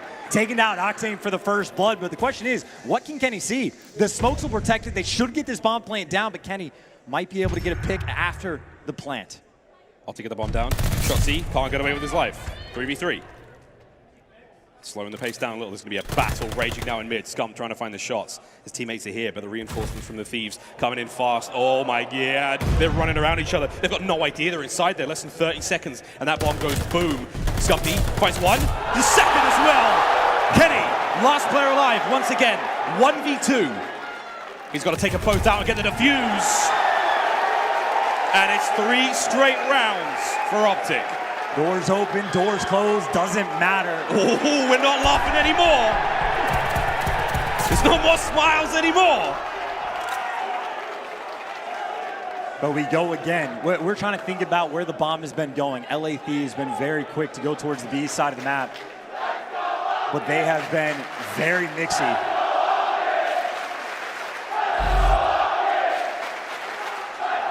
Thieves 1 round away from ending this game. Aggression once again towards the middle of the map. Drazah 9-4. Looking for another first blood. And Scump is by his lonesome down low. Whoa. On the other side though, towards the train tracks, Dashy. Eyes are up. If Envoy peeks it, he's in trouble. OpTic can't land it, heavily downed. He's tagged up big time, less than a minute now to work with. Thieves trying to move the bomb forward. Shotzzy's first blood from way out in the middle of nowhere, and Scumpy. Oh, he could get greedy. He could peek out and maybe catch something. Drazah's here for the fight. The pre-fire's there. As OpTic Texas reshuffle, Drazah manages to infiltrate the central building. Can he find anything here? And he's chasing Ghost right now. He's checking all these corners too. He has no idea where Scump went, but Scump retreated to pick a corner, be closer to his teammates. They're trying to make the moves up top. Next kill down. 2v4 for the Thieves. Drazah should be able to get done.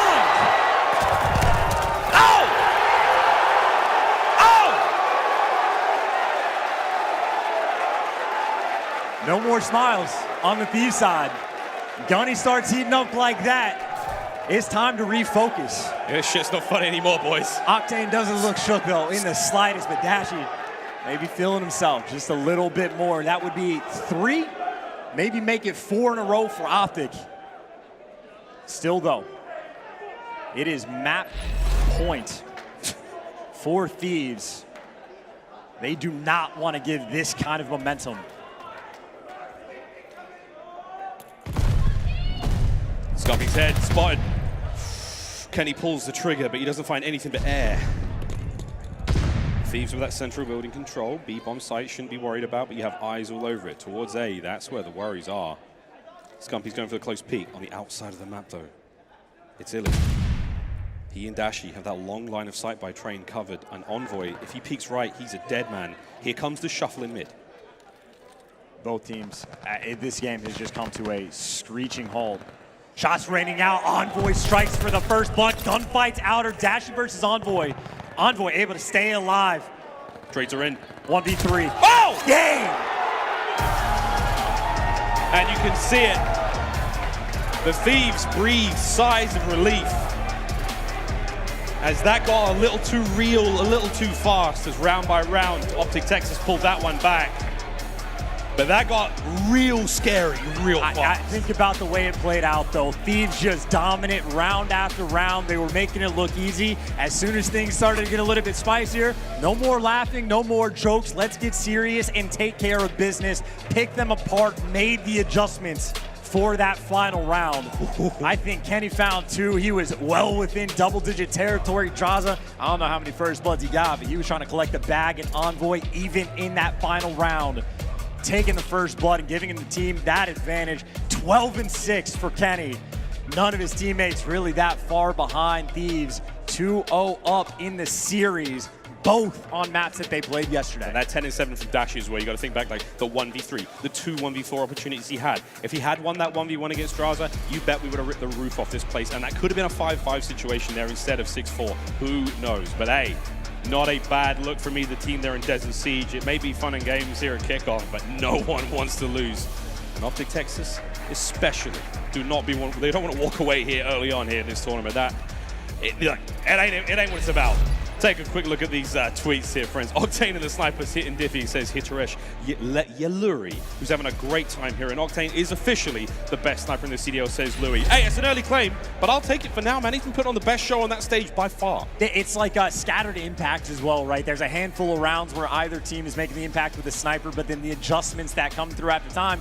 After like the 4th or 5th round, I don't think we saw really any sniper kills at all, but we can take a look at the highlights. Octane obviously going to make an appearance, but I think the First Bloods honestly were really what set Thieves apart in that game, whether it be from the snipes, whether it be from Drazah. They were playing aggressive, and they were getting the job done. There's a look at iLLeY, by the way, the traded kill in the end, and what a wild game, man. I mean, a near 1v4 from Dashy, a near 1v3 from Kenny. This is 2 Titan teams getting after it. Scump's 2-piece there as well, man. That was a wild kill. Again, like, positioning from Thieves at times was so good. Snipes are one thing, but like, there were so many 1v1s that the OpTic guys were winning. Like, kills like that, time and time again, man. You cannot give them an opportunity to make that sort of play happen. They'll do it every time. In both maps, by the way, slow starts from OpTic, right? I mean, Scump even through the entire first half of the Gavutu, like, double negative. Exact same thing we just saw in the Desert Siege. If OpTic could bring the intensity they have in the second half for the entire game, they would be winning these maps. Instead, Thieves are just getting off to a way too hot of a start and just building too big of a lead that against a squad like this, again, juggernauts for the LA Thieves, too big of a lead is too tough to come back from.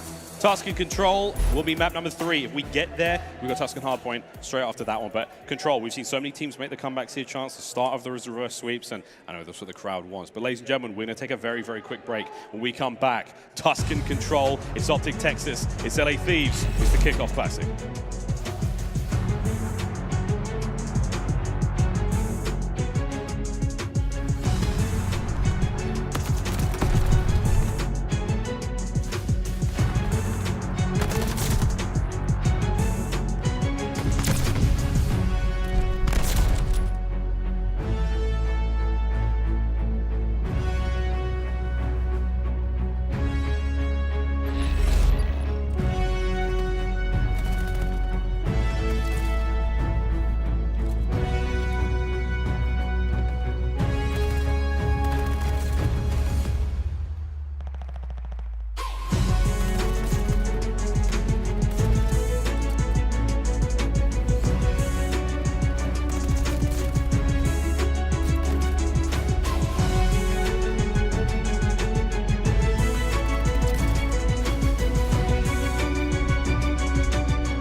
The Call of Duty League is brought to you by TeamSpeak, the official broadcast communication partner of the Call of Duty League.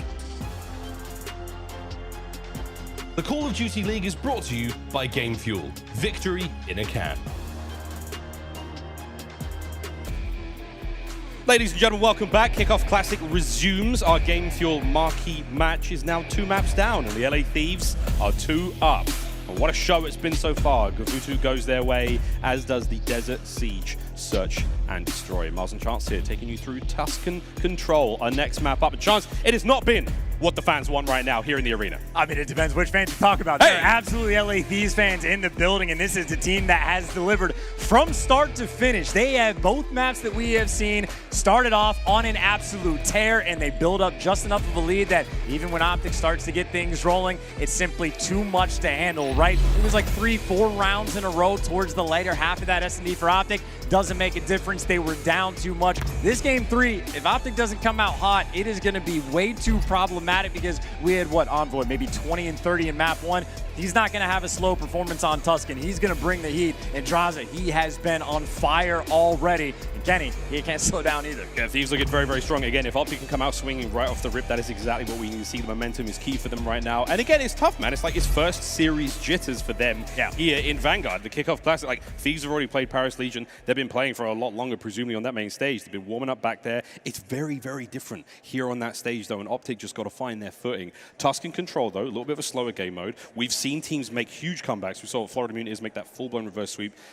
It can happen. It can totally happen. Sorry, LAG made the reverse sweep. It is absolutely possible here. The fans, we need your energy. We need your love. OpTic, they have to win this one.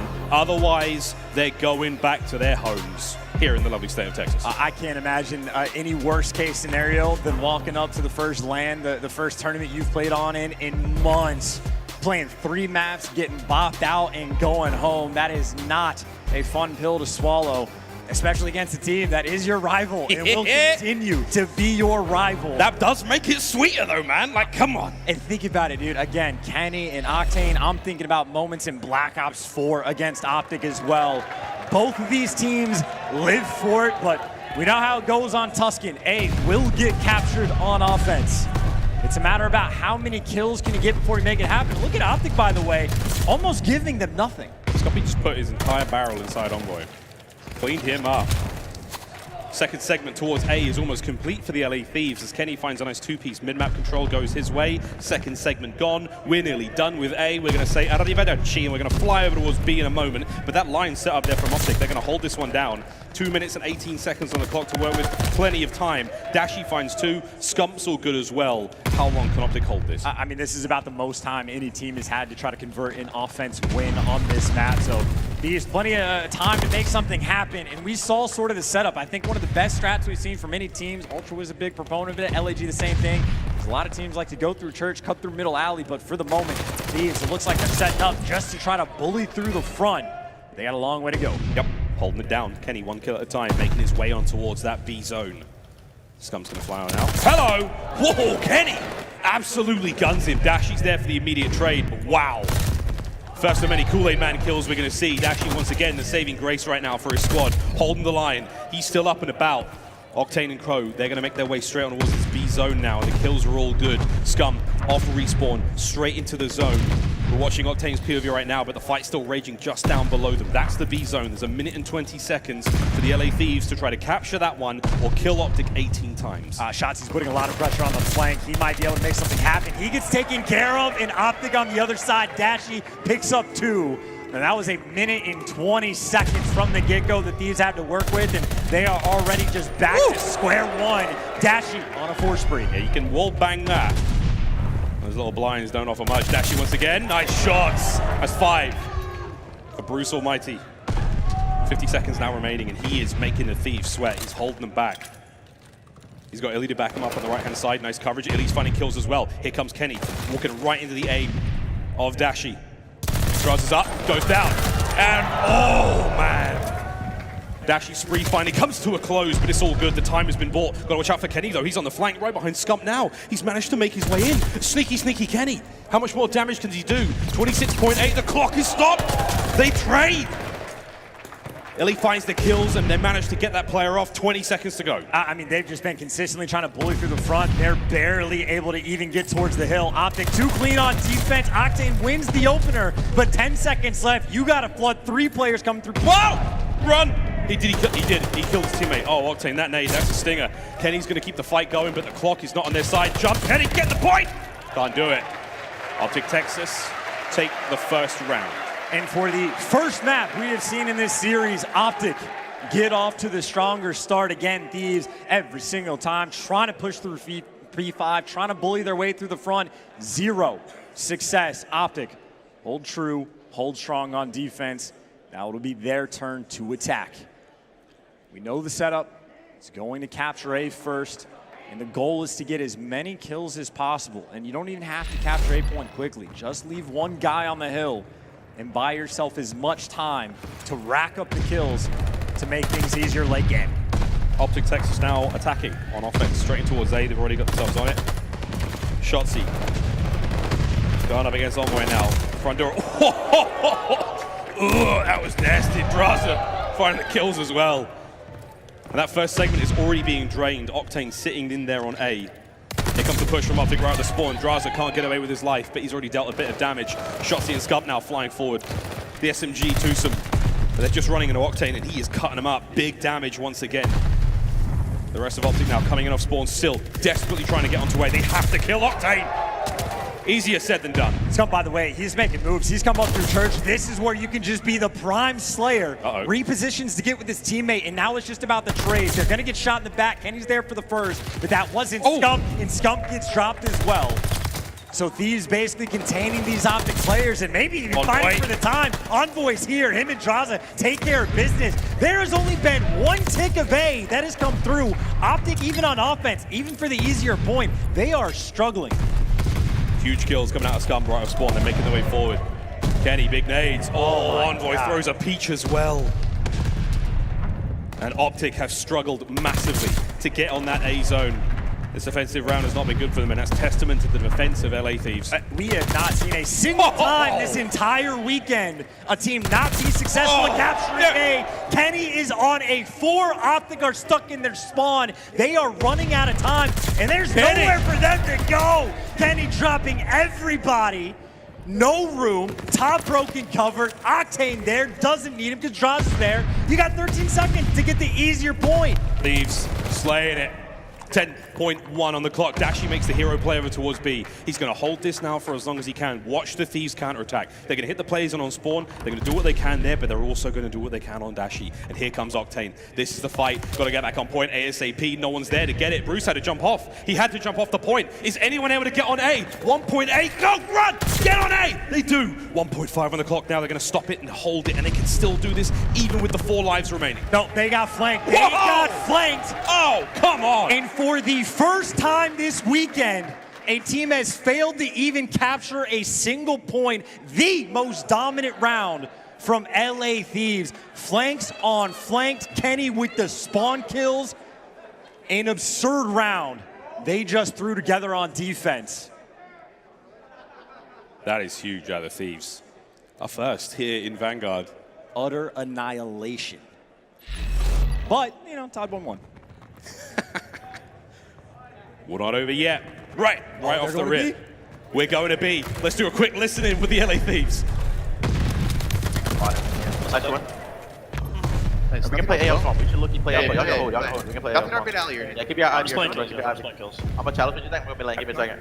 Yeah, I'm mid right now. I have all the mid push. I'll see near side. If you're left corner, Dash maps one foot. Got it here. Are you? 1P5. It's bottom. Shotzzy push up it. I'm mid right now. One top bridge. One top bridge, I think. Yeah, top bridge. I'm one shot. Keep your eyes on you. Look by you. Look you. One's in you, weak. Pitch it. Quick. No, I'm hit it. Look for Shotzzy. Nice. Last guy was middle too, I believe. I'm down this side. Top right mid. Okay, I'm pushing this side turn. In our base. I'm leaving. Turn. Random one shot turn. Two turns. No one here. Closer. Mid. A right after. Our play pillar. That's weak. Okay, I'm gonna go top right window, bro. Well, yeah, top window. Top window. One shot front window. Absolute front window. Shotzzy. One's like up there. Alright, 1 point dead. Set this Nice, good win. So close window. I spawn P5. You might pitch go up. back to point. And I go back to point. That's our side you. Our side is top turn to me. I'm looking for Brandon. You. One shot you. Absolute Scump. You. Absolute fucking. I'm playing our side. Okay. Just play kills, Sam. I'm spawning. Okay. I'm nade over for you. Deep, got top church one. Okay, I got one. Stop blocking, you guys. That's close. Under load. There's out. 22.2 on the clock, chance. OpTic Texas have got LA Thieves in a mean headlock right now. Scump's on a 7 spree. Better make it an 8. And what the hell? Kenny over the top manages to get it, but 20 seconds remaining. OpTic Texas have had one hell of a defensive round. This is looking like a case of anything you can do, I can do better. You talk about the bounce back from OpTic. It is the exact same circumstance. Now, Thieves, they're being forced to flood over towards B. They have a little bit of clearance, but they have stopped the clock with under 4 seconds. They have to capture this point, or at least buy enough time for someone to get towards A. And the kills right now not going their way. Time is ticking. Someone's got to jump on. It's Drazah trying to stay alive. He is the man. If he falls, this might be it. And OpTic get it done. Get slayed out on offense. Don't even capture a point. They bounce back and do the exact same thing to the Thieves. A battle on our hands, where both of these teams, once they get the slang rolling, they cannot be stopped. OpTic with the best performance Scump has had so far in this series, and they're going to be as well. Full streaks, going to be. Thieves have made the read, though. They're here. Drazah, oh boy, he's got some tags in. The stun goes out. It's not going to kill him anymore. We patched that, friends. Dashy's going to get that first blood. Scump's there as well. iLLeY finds his kills. You have a B zone. Able to get a player on top of it at least. Octane with the down range. There's big shots. And Shotzzy throws a doozy. 110. We've paused it. And we've got at least one player hoping for the stack. Are they going to stack the point? They will. OpTic stack B. Trying to keep him in the spawn trap now is Scumpy. The King's running amok in your spawn, but you've still got the B capture going. 2 ticks down, 1 to go. And they're trying to flood the point. They're trying to get out of church. They got someone off the hill. There's one more gunfight around the point. iLLeY and Shotzzy are there. They are so close to this final tick. Still another 1v1 gunfight. Shotzzy trying to stay alive. OpTic are there. It is an inch away from the cap, and they get it. B point secured first. The first time we've seen it. No one thought we could do it. It was said to be impossible. Texas find a way. All that remains is A. They've pulled out the craziest moves for the final round, and they can possibly do it here. It's the easier zone to capture. They've saved it for the last one. Octane trying to make something happen here. Dashy's running around trying to get out of spawn. Shotzzy being in a nuisance inside church, and here comes the glide. Scumpy calling it in. Drazah. All right, well, all right. Someone will fix it. And the flank again, by the way, the flank again. Kenny walks through the flank and finds 2. This might be a clean 4 down. OpTic is struggling just to watch the pinch. 3 for Kenny on these flanks. So much time to work with. Envoy takes at least 1 down. Thieves are all up in their business in the spawn. All the trades are there. Not easy to hold this A point at all, but there has been no progress from OpTic. The spawns are not close.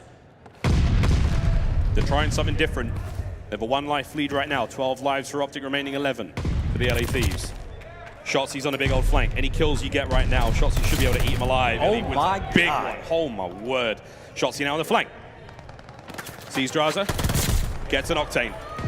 Here comes the push. Pressure now from mid. Drazah. Shotzzy wins a big one. Shotzzy's got to stay alive. Finds another. And Shotzzy, what a flank it was. Big stack now from the boys at OpTic. Look at that progress go. Second segment gone. 1 more. 1 more. And we're going back to another hard point.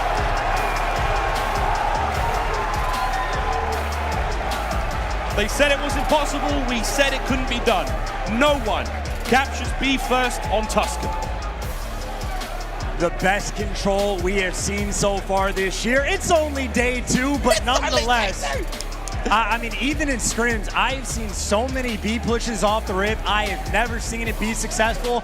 OpTic pull it off. I thought Thieves, or they did, put OpTic in the blender, stop them from capping a single point. The instant bounce back, OpTic does the exact same thing. They were down 2-0, but they have a ton of fight in them. Dashy, 25 kills, Shotzzy, 28, and the game-winning play towards the end. And even Scump, right? Couple slow starts from him. Not the case in the control. Takes care of business. OpTic, get it done. Yeah, Scumpy streaked out. Shotzzy with that long flank. The route man gets paid. And let me tell you, friends, that was one hell of a route. It paid off massively. Highlights from this Tuscan matchup. This is the last 60 seconds. Eyes on that minimap. Look at number 3. He has got his runners on, and Shotzzy's going for the scenic route. And that's literally all it is, right? Good timing, gets past number 6. Kenny a little bit too late. And even when some of these players fall, it almost just becomes clinical at this point. If that gunfight, by the way, doesn't go towards iLLeY, this may not pan out in the slightest, but instead, free kill number 1, gunfight number 2 takes down Drazah, and at this point, it is smooth sailing. You get the players off the dot, Hetty. That's where things get that much easier. Credit to Shotzzy. Route man gets paid. A lot of love has to go to the rest of the team, though, because let me tell you, them boys, they stacked it. They stacked that point. Shout out to FaZe Ben. Big fan of stacking the point, and that is a big one. That A zone vanished. I mean, the love towards B at the start, there was one thing, and it's not easy to win those fights. They stacked that one as well. Those first 2 segments were gone. But 3-1 Tuscan control. And correct me if I'm wrong when I go through this, but so far this series has seemed to be a tale of first that we have seen, right? That control alone, first time a team hasn't been able to capture A on offense. First time we've seen B get captured first thing. And I think we have yet to see a reverse sweep happen. Admittedly only day 2, but could that also be the first? Can OpTic deliver and make the comeback, or will Thieves just be able to shut it down on hardpoint? Because obviously we saw the Gavutu, their respawn has been looking clean. It's been looking clean, but the first map was what, 250 to 270? It was still close. It was still very, very close. So this could be an absolute humdinger, friends. Like, this is going to be big. We stay on Tuscan for our hardpoint map number 4. And again, if we do go to game 5, which I think we all kind of want right now, it's going to be Berlin. So we'll see how it goes. Tuscan, no chance. It's similar enough to Berlin. A lot of big, heavy rotates. I mean, comebacks are a plum on this map. No lead is safe on Tuscan. And also, I mean, again, this is true for quite a few of these maps. Outside of Bocage, rotations are incredibly important. And it is sort of situational where even if you get the back spawns, you can still sort of trap the other team in the back. So it's a battle. It's about really who's going to be able to make more or less mistakes, more mistake-free Call of Duty. We saw a team like Ultra earlier on playing just clinical hardpoint, turns it into a dominant win. Which one of these teams is going to be more prepared on Tuscan? We get to find out. We will find out soon. These players are all getting into the lobby, gearing up, getting ready to roll. We used to have it here. I don't know what happened. We used to be able to tell you exactly how that was going. But hey, we'll see, friends. This is going to be good. I mean, what a story this series has already been, man. I mean, the sheer level of confidence the LA Thieves came into this matchup with, the faces, the joking, the laughter on Desert Siege, which was slowly but surely pulled away from them. And then to see that kind of performance on Tuscan, you have to be feeling it. This is where the mental game comes in. Everyone talks about esports like, they're not real athletes. It is all mental. And right now, you're staring down the barrel of a reverse sweep if you're the LA Thieves. You're worried now. If that Tuscan hardpoint goes the wrong way, you go into that search and destroy, it is going to be one hell of a mountain to climb back out of. I want nothing more than to have heart rate monitors on these players. Both sides of the stage, they are looking The right people are in the room. They can arrange that. Ice cold from both teams. So we can get someone to arrange that. And I'm looking at the SMGs, by the way, just to jump ahead. Envoy, he looks like he's been struggling a little bit with the respawns. I'll give him the pass on Gavutu, but even there on the control, he was not putting in enough work. And on the flip side, again, the one solid performance Scump has had converted into an OpTic Texas win. I think this is really about the SMGs. Who can perform, and can someone be punished? I think at this point, we're expecting Dashy to fry. That's what he does. We're expecting Kenny to fry. That's what he does. Which of the SMG duos? Is it Envoy, the man that got dropped by this team, able to bounce back, or Shotzzy, the new kid on the block, able to make some more game-winning plays? Thieves one map away. This series is theirs. OpTic, still a long way to go. Here we go. So lightning start now from the boys of OpTic Texas. So fast. So fast. They're going to find those kills. They're going to get themselves right on top of that point. Watch for that strange sort of flip situation you have right now. LA Thieves behind him. iLLeY's going to maybe make this read. Hello. Big win. Takes care of one. The pinch is there, though, as Envoy flying around that huge side of the map. The kill's going his way. Here's the contest. LA Thieves back on this one. Trying to find the kills at range, but they're a little bit more pensive than OpTic right now. OpTic going to fly in. Thieves taking their time, playing it slow. I mean, I gotta say, that's one of the fastest spawn flips I've seen on this map. And if OpTic can fight and get this scrap time, that's gonna be massive. They're gonna clear it out. Thieves aren't even gonna fight for it. They're going on the full rotation. That game-fueled feature player, look where Scump is. Him and number 3, Shotzzy. They got the pinch in church. They are ready for this push. This is why we call him our game-fueled featured player. Right place, right time, and look at the spot he's in. Kenny, you're in trouble. That's 2 sweet kills right off spawn from Scump. He doesn't know that one slipped by. This is huge. Can Scumpy find any more? iLLeY from behind, not able to get any kills, but again, buying time, letting his teammates get there. Staying alive, playing his life. Drazah, he and Octane find those kills. They clean him up. They get on point. I mean, they started that push out for the Thieves, having, what, 2 players get chopped down by Scump. They fight their way back almost instantly. Oh my god. Scrappy on both sides. Shotzzy obviously with some movement. Octane trying to slow the pace down, gets dropped. Scump now thinking about the rotation. He's gone. Number 6 though, I think spotted him. Is gonna catch Scump, but now it becomes a foot race. If Scump can find the kill, he cannot. Thieves at least secure on the rotation, but they're down by a ton. They're spawning in. They're spawning in P3. They're all over it. Left-hand side. Here comes the hit though. Shotzzy's trying to lead the charge. He's going to go 1v1 against Drazah right now. Drazah cuts him down, runs right through him across that roof. This is good for OpTic right now in terms of the time, but you have to look at that minimap. Oh, wait a minute. Fountain Hill, not an easy one to break, but your game fuel feature player, Scumpy, he's going to be flying in, finding those kills. It all comes down to Octane on the defense. He's looking for another one as well. He's got 2 players, by the way, already pushed up through vines. OpTic are inside the hill. You get the call out for top broken. He gets taken care of. Envoy, the last man in the back. Trades are there. Damn. Scump to drop him. The nades, though, for the response. It is Scrappy inside the point. iLLeY can't get it done with the free fire. Thieves still, though, even with the kills, haven't been able to collect a ton of time. They are still down by 50 in OpTic. They're trying to go one more push to this hill. Not an easy kill to get. That player at the very back there, that sort of flower pot area, the very, very strong heady. This is the setup right now with Dashy. Smashes him once again. That's the second time OpTic have broken the setup and made their way in. Octane with a sweet 2-piece. Any more to be had right now is huge for Sam LaRue. Wow, what a 3-piece. And not just the 3-piece from Octane, the nades and tacks right there were on point. Off spawn, Thieves was peppering the hill, making those kills that much easier. But now towards the rotation, Thieves players, it's 2 guys by themselves responsible for everything. Drazah in the chaos, gets the first, can't quite get the second. But this is Kenny just buying more pressure. This was 2 players saving off the push. So far, so good as Kenny, again, maybe a slow start, but still gets that multi-kill. 4 and 10, it's a big multi-kill, holding the time down now. Scum makes his way to church. Kenny, right now the collection plays out, and he's got 3 of them. Still holding it down. Dashy trying to make the entry. The rest of Thieves, they're swarming around the inside of this church. They locked it down. This is a hard point. You want to have those fights up close and personal. And Octane spraying and praying right now. 4 in a row for him. Shotzzy, oh my, what in the net? What the hell did Octane just do to him to get that 5? I mean, he's on a 5, Kenny's on a 4. This is them turning the game around. They were down by so much. Now they got players thinking about score streaks. There's the strafing run. Thinking about the glide bomb. Gets it. Octane delivers. Double positive. LA Thieves right back into this game. They will take the lead, and towards P5 we go. This is the hill where you get reminded we do not have trophies. Nades will find so many kills. You gotta make sure you stay coordinated. We saw earlier from Thieves, they have been doing exactly that, but right now, can't do it with the guns. OpTic picked them apart. Over your king, Scumpy, game field featured player. Here come the nades. They're gonna come in every possible opening. Big tags from Envoy, gone up against his former teammates there. Kenny lands 1 with an 8. Big tags once again from Envoy, flying through. Shotzzy left up. And it is non-stop here on point. Kenny finding the kills. That is all of OpTic dead and done. You've got 1 player on the point. Now Thieves going to try to push him out, and they should be able to take the lead. I mean, it's still a battle, though. Again, scrap time can be ever so important on this. And 3 players from OpTic trying to swarm. 1 more gunfight around the hill, and honestly, Octane up top, he has just been the menace. Still double positive. The stun, though, enough to take him down.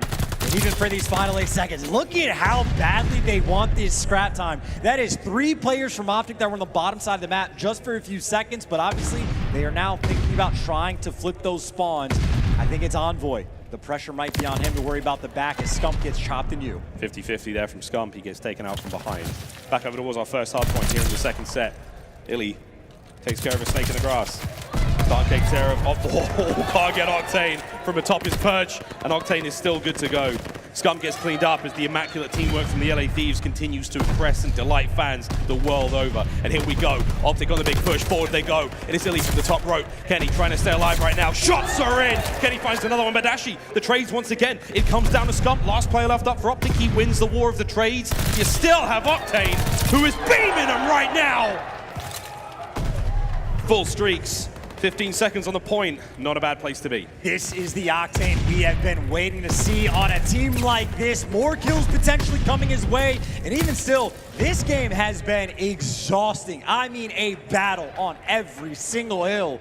But right now for OpTic, they're trying to make the break through players right now coming through Church. Thieves, they have got a nice spread on the map, a couple of these entry kills. Envoy, though, inside the hill, he chows, he falls. And this might be an open for OpTic. They have the swarm. Here comes Shotzzy. Drazah staying alive, playing his life. Shotzzy down to the pistol, down to the rat, and he's going to find nothing there. Drazah stays alive. Octane now to back him up, and oh my word, the LA Thieves. What a hold that is. Kill feeds, all theirs. You still have streaks for Octane. 20 and 10 for him. The pressure now from OpTic coming out of Church side. Kenny's about to hit the flank. This could be devastating. Kenny finds one. Scumpy versus Drazah on the stairs, and Drazah's going to win that one as well. So it is non-stop now from the LA Thieves. OpTic can't seem to find an opening here on Statue. And this is worst case scenario. It's 15 seconds left on the hill. You're sort of forced to fight for the scrap. OpTic should be good to get it unless Drazah makes the play. Again. He is stripping away this time, and even though those final few seconds go to OpTic, it's a 50-point deficit, and they have to go so far to cross this map. LA Thieves have all their bases covered. aBeZy, though, he found the opening. He made the opening for a moment, but this is still more hill time on a money hill. Thieves, they are running it up. Over to Fountain. The Lanimal on your screen. Trying to stay alive desperately, and he's doing a good job. Nades from Scump get it done. 3 players now fighting their way through P1. Kenny gets destroyed. Oh my word, onto the point we go. Drazah falls as well. The spawn is out for the LA Thieves. They're in trouble because Shotzzy's on the flank. Shotzzy on the flank. We break it open now for a brief few moments, but Drazah, he spawns close enough. Shotzzy wins another. Shotzzy v Envoy now. What can he do? The streak's now being pulled out. Octane, it's a moment of mild desperation, but it does land. Still though, OpTic, through the smoke they come. iLLeY finds 2. As OpTic retained the point. iLLeY and Shotzzy putting in work. iLLeY started obliterating. Shotzzy might have just made the game-saving play for OpTic. On the rotation, the team kill coming up to effect right now. Octane gets dropped 1 HP. All iLLeY needs. He has been the shred machine. Envoy dead. Rotation secured for OpTic. They're down by 40. They got a long way to go, but the setup right now, too clean. Yeah, we're not out of the woods yet. Thieves on the outside now of Church. Your game fuel featured player cutting out the reinforcements as best he can. Drazah through the front door, and Octane through the back. Thieves with a perfect pin. Shotzzy though has got a little present for him. Say hello to my little friend. He only finds a hit marker. As Drazah now, he's brought down. Envoy can't take care of the players through the back, and it is a relentless onslaught now from OpTic Texas. Through every possible door they fly. Kills are good, 25 left on this point. Drazah, slow peek, not fast enough. Dashy's got his number, and that's a nice set of kills. 20 seconds to go, and it is going to OpTic. We are going to be so close to a tied game. It's going to be about a 15, 20-point difference. And by the way, OpTic, they are setting up the pinch. iLLeY is taking his time, going all the way around. His teammates, though, cannot afford to fall. They need to wait for this, and Drazah, he's ready. iLLeY taking the long route. Drazah guns him down. Flank secured for a moment. P5 popped. It is a 20-point game. Thieves, they can win it on this hill. Whoa, Shotzzy. This is a big win. Opens up the back. All 4 gone. All gone. And that's huge now for OpTic Texas. Still now, identifying the spawners, that's the hardest thing. Squad spawns now out of it. Big kills from Shotzzy once again. That's 4. Keeping it on that back line. Shotzzy makes it 5. As things are starting to get a little bit scary for the LA Thieves. For the first time, basically what feels like this entire map from the first few hills, OpTic Texas have taken the lead. The push though is coming through. Thieves are here. Drazah for 2. Scump the last man in, just trying to contest a little bit of this time. And this scrap time means so much. OpTic are still trying to fight for it. Maybe one more push, but these final 10 seconds, Thieves are going to collect it. They'll have a slight advantage as we reset the hills. We go back to first. Back to first we go. This has to be the final hard point of the map, and maybe the series. iLLeY, kills are there. The setup has got to be squeaky clean. Shotzzy, he's got mid covered. Scumpy's got the back. iLLeY's trying to push these players out. They're waiting for the streaks to come through. The strafing run clears the field. Shotzzy manages to win one in the middle of the map, and OpTic are already on the point. Here come the Thieves through the front. But it's iLLeY! On the back line, finds himself only 1. Dashy, close left. Envoy manages to break on through. And now the Thieves, they managed to cut through. Envoy with a 3-piece. And it's 20 seconds for the win now for the LA Thieves. You have to contest this somehow. They've got no streaks to break it. And they got mid-map, they got the god headings, they got the setup that they need. You have to play this, and you got to play it fast. Envoy, there's one, can't get the second. OpTic, you are running out of time. Dashy, big kills once again. Forward you go. You don't exactly have numbers. You don't have the time. You got to go, baby. Octane managed to win 1. Oh, there's the contest. OpTic get on. Envoy with the break, and that's it! Envoy! Envoy does it in the end, the dagger to his former teammates. And what a flank it was, the Dark Prince turned heel. He cuts down his former brothers, and oh my God, what a series. I gotta say, I am tired. LA Thieves, if that is any indication of how this year is gonna go between these two teams, we are in for a treat. I mean a battle in that hard point. I'm exhausted. Players have to be exhausted. An absurd performance towards the end. I mean, game-winning plays from every player. It seemed like at any given point, it did. Octane in that final Tuscan put on an absolute show. Envoy with the final flank towards the end, but that scoreboard says it all. LA Thieves, 3-1 victory over OpTic Texas. And look at how close and competitive that game was all across the board. Such a tight game. I mean, if that's a sign of things to come, we've got some grand rivalries here in the CDL for the 2022 season. OpTic Texas, LA Thieves. We got what the Subliners Boston preach. It is going to be one hell of a year for Call of Duty fans. We're at the last minute of that hard point, and the utter heartbreak there from the OpTic fans. It's unreal, man. I mean, just watching everything had to go right, Chance. The kills had to be on point, and it was Envoy every step of the way. And it is such good Call of Duty too, right? The strafing run gets called in, OpTic play around it perfectly. The trades are insane. iLLeY can't find the two because Envoy's got his boys back. You get inside the point and it just turns into chaos. We get a situation where OpTic need the break, and they have to break from what seems like the perfect setup right now because Envoy's got mid, but again, the tray's on point. Two players slide out, and this is a moment where for OpTic, you can see how good their communication was towards the end, just to make sure that they're there and ready to go. But unfortunately, again, just because of the setup, because of those tight spawns, Envoy, the dagger at the end. What just an absurd final few moments. The craziest thing as well, I mean, looking at the time of the hard point as well, there was like 4 seconds of hard point left and they get the win there. If you manage to kill those players off point, you have to look towards next rotation. OpTic have that on the minimap. I mean, that is heartbreak for them, but what an insane series that was, as close as it could have possibly come. Woo-hoo-hoo! We're in for a good year, friends. Say what you will, Vanguard has been absolutely litty, and this has been insane. Sensational Call of Duty today. Crazy. Your voice is gone. Yeah, this is going to be a problem tomorrow. I think I'm a little bit concerned, but I got to say, by the way, how important this kickoff might be for a few teams, right? Guerrillas, very obvious holes in the gameplay. That's something they need to go back to. Even for OpTic, it really felt like just for those first 2 maps, a little bit of those land jitters, right? Yeah, like just a slow start in the first map. So many team kills that were coming through. The listening was fine, but not their best. I think it's important just to get it out of the way, and now you know for LAN what the practice is going to need to look like over the next couple weeks to lead into the Pro League. I think this is actually going to turn into a series that benefits OpTic massively. That always does. Well, that's it. Our Game Fuel marquee match is done. However, we have Guy Blaze on stage with Envoy for our Game Fuel victory spotlight. Thank you very much, Miles. Give it up for the Thieves one more time. All right, we got Envoy on the stage for our Game Fuel victory spotlight.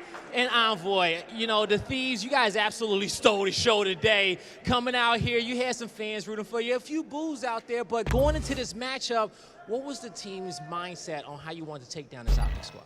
So the team's mindset has always been just teamwork this year, especially being out in LA. We're at kind of a disadvantage online, so it really takes, you know, that 100% of teamwork to win maps. And coming here to LAN, I think we're doing a good job of translating, and we're just going to keep building on it. Nice, nice. And when it came down to the series, what was the toughest part for you guys overtaking that OpTic Texas squad? I think control obviously has been our struggle so far, losing that in both matches. So definitely have to clean up on that. But I think the one thing going for us is that we probably have the most search reps in the league with playing, you know, all the kickoff tournaments. So we've been looking really well in that so far. All right, you guys looking really well indeed. And now coming to that series to close it out, tell me a little bit about your teammates, okay? Because, you know, that last map, it wasn't the best for you, but your teammates were coming in clutch, closing it out. And even on that last rotation, you picked up a few big double kills. What makes this Thieves team so special? I mean, we just all know our role on the team. You know, we know what it takes to get these wins in, and it could be, you know, like I said, like you said, I didn't have the best series, but my teammates came in clutch, and, you know, we got the win.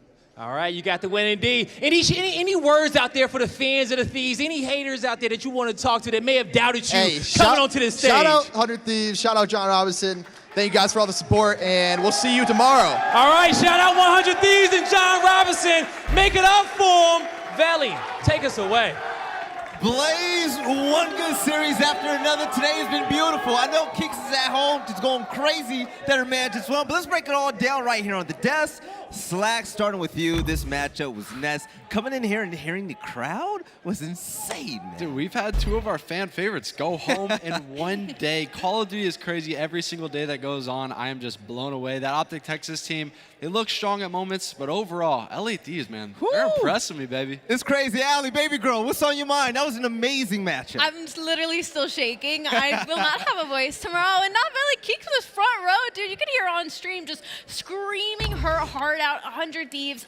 Everything was against them, man. And they seriously showed up and dominated. Yes, nameless. LA Thieves. They're moving on forward. And OpTic, they're going home. I'm not surprised, honestly. You know, I predicted LA Thieves to win that series. But, you know, talking a little bit about Envoy, the guy you saw in the interview, like this guy got dropped from that team and he comes back, he wins that series, and he didn't even have the best performance. He finds a team that believes in him. Everybody on the team, they did what they needed to do. They looked absolutely phenomenal. Oh, yeah. Now let's talk about the day in its entirety so far. Slacked, let's talk about NYSL and what we saw from them today. Yeah, so New York, man, they're impressing me as well. They look like the real deal. Obviously, we've been given a lot of gas to Crimsix and Clayster, kind of picking up those two rookies and seeing what they can do. Obviously, in both matches they've played so far, Neptune and HyDra, and HyDra specifically has been absolutely frying. Time and time again, you guys see this team go at it, and I am just super impressed.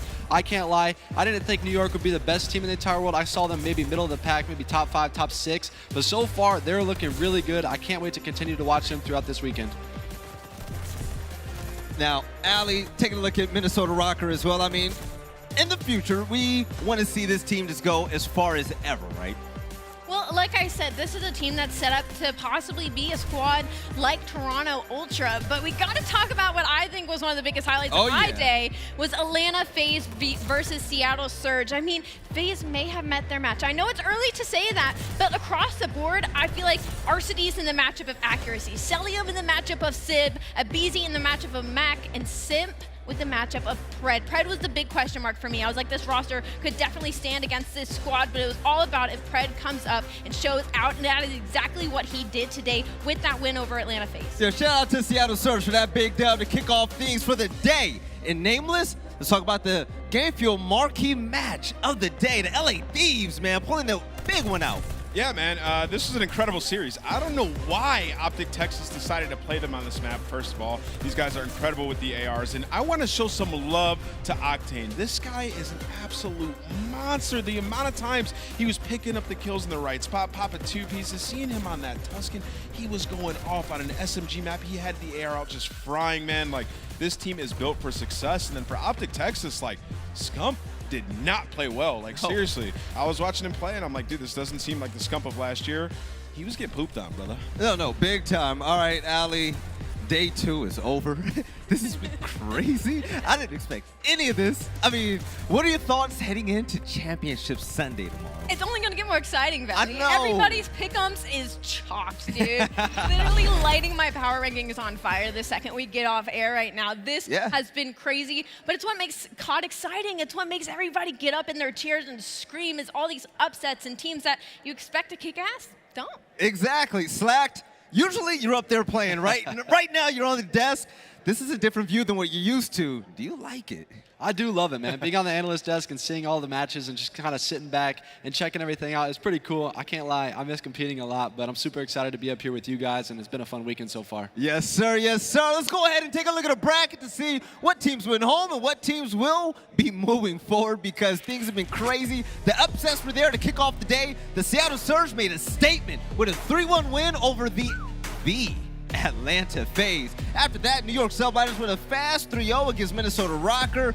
Toronto Ultra won 3-1 against the Mutineers. And then the game that we just saw, the game that made everybody go wild in the crowd. The Game Fuel marquee match of the day, the LA Thieves got a big dub over OpTic Texas. And tomorrow, there's only 4 teams left. Nameless, how you feel about our last 4 remaining squads? It's exciting. We got some teams that we don't typically see making it this far, like Seattle Surge. This team was not good the last 2 years, so it's exciting that they have an extra roster that can go out there and compete with the best of them, so I'm excited for that. Oh yeah, now for those of you tomorrow, make sure you tune in at 4 p.m. Eastern for the first matchup of the day. But right here, we're gonna close things down. I'm telling you, selling out tickets today and having an audience that crazy just lets you know that CDL and this Vanguard game is gonna go far this year. The hype is there and the crowd is just beautiful. This is my first CDL event and still I'm loving it. And this is just day 2. If you wanna see even more and even better games, make sure you tune in tomorrow. But ladies and gentlemen, I'd like to thank all of you for tuning in so far. And once again, this is the CDL Kickoff Classic. We'll see you again tomorrow, 4 p.m. Eastern, for some more great Call of Duty action.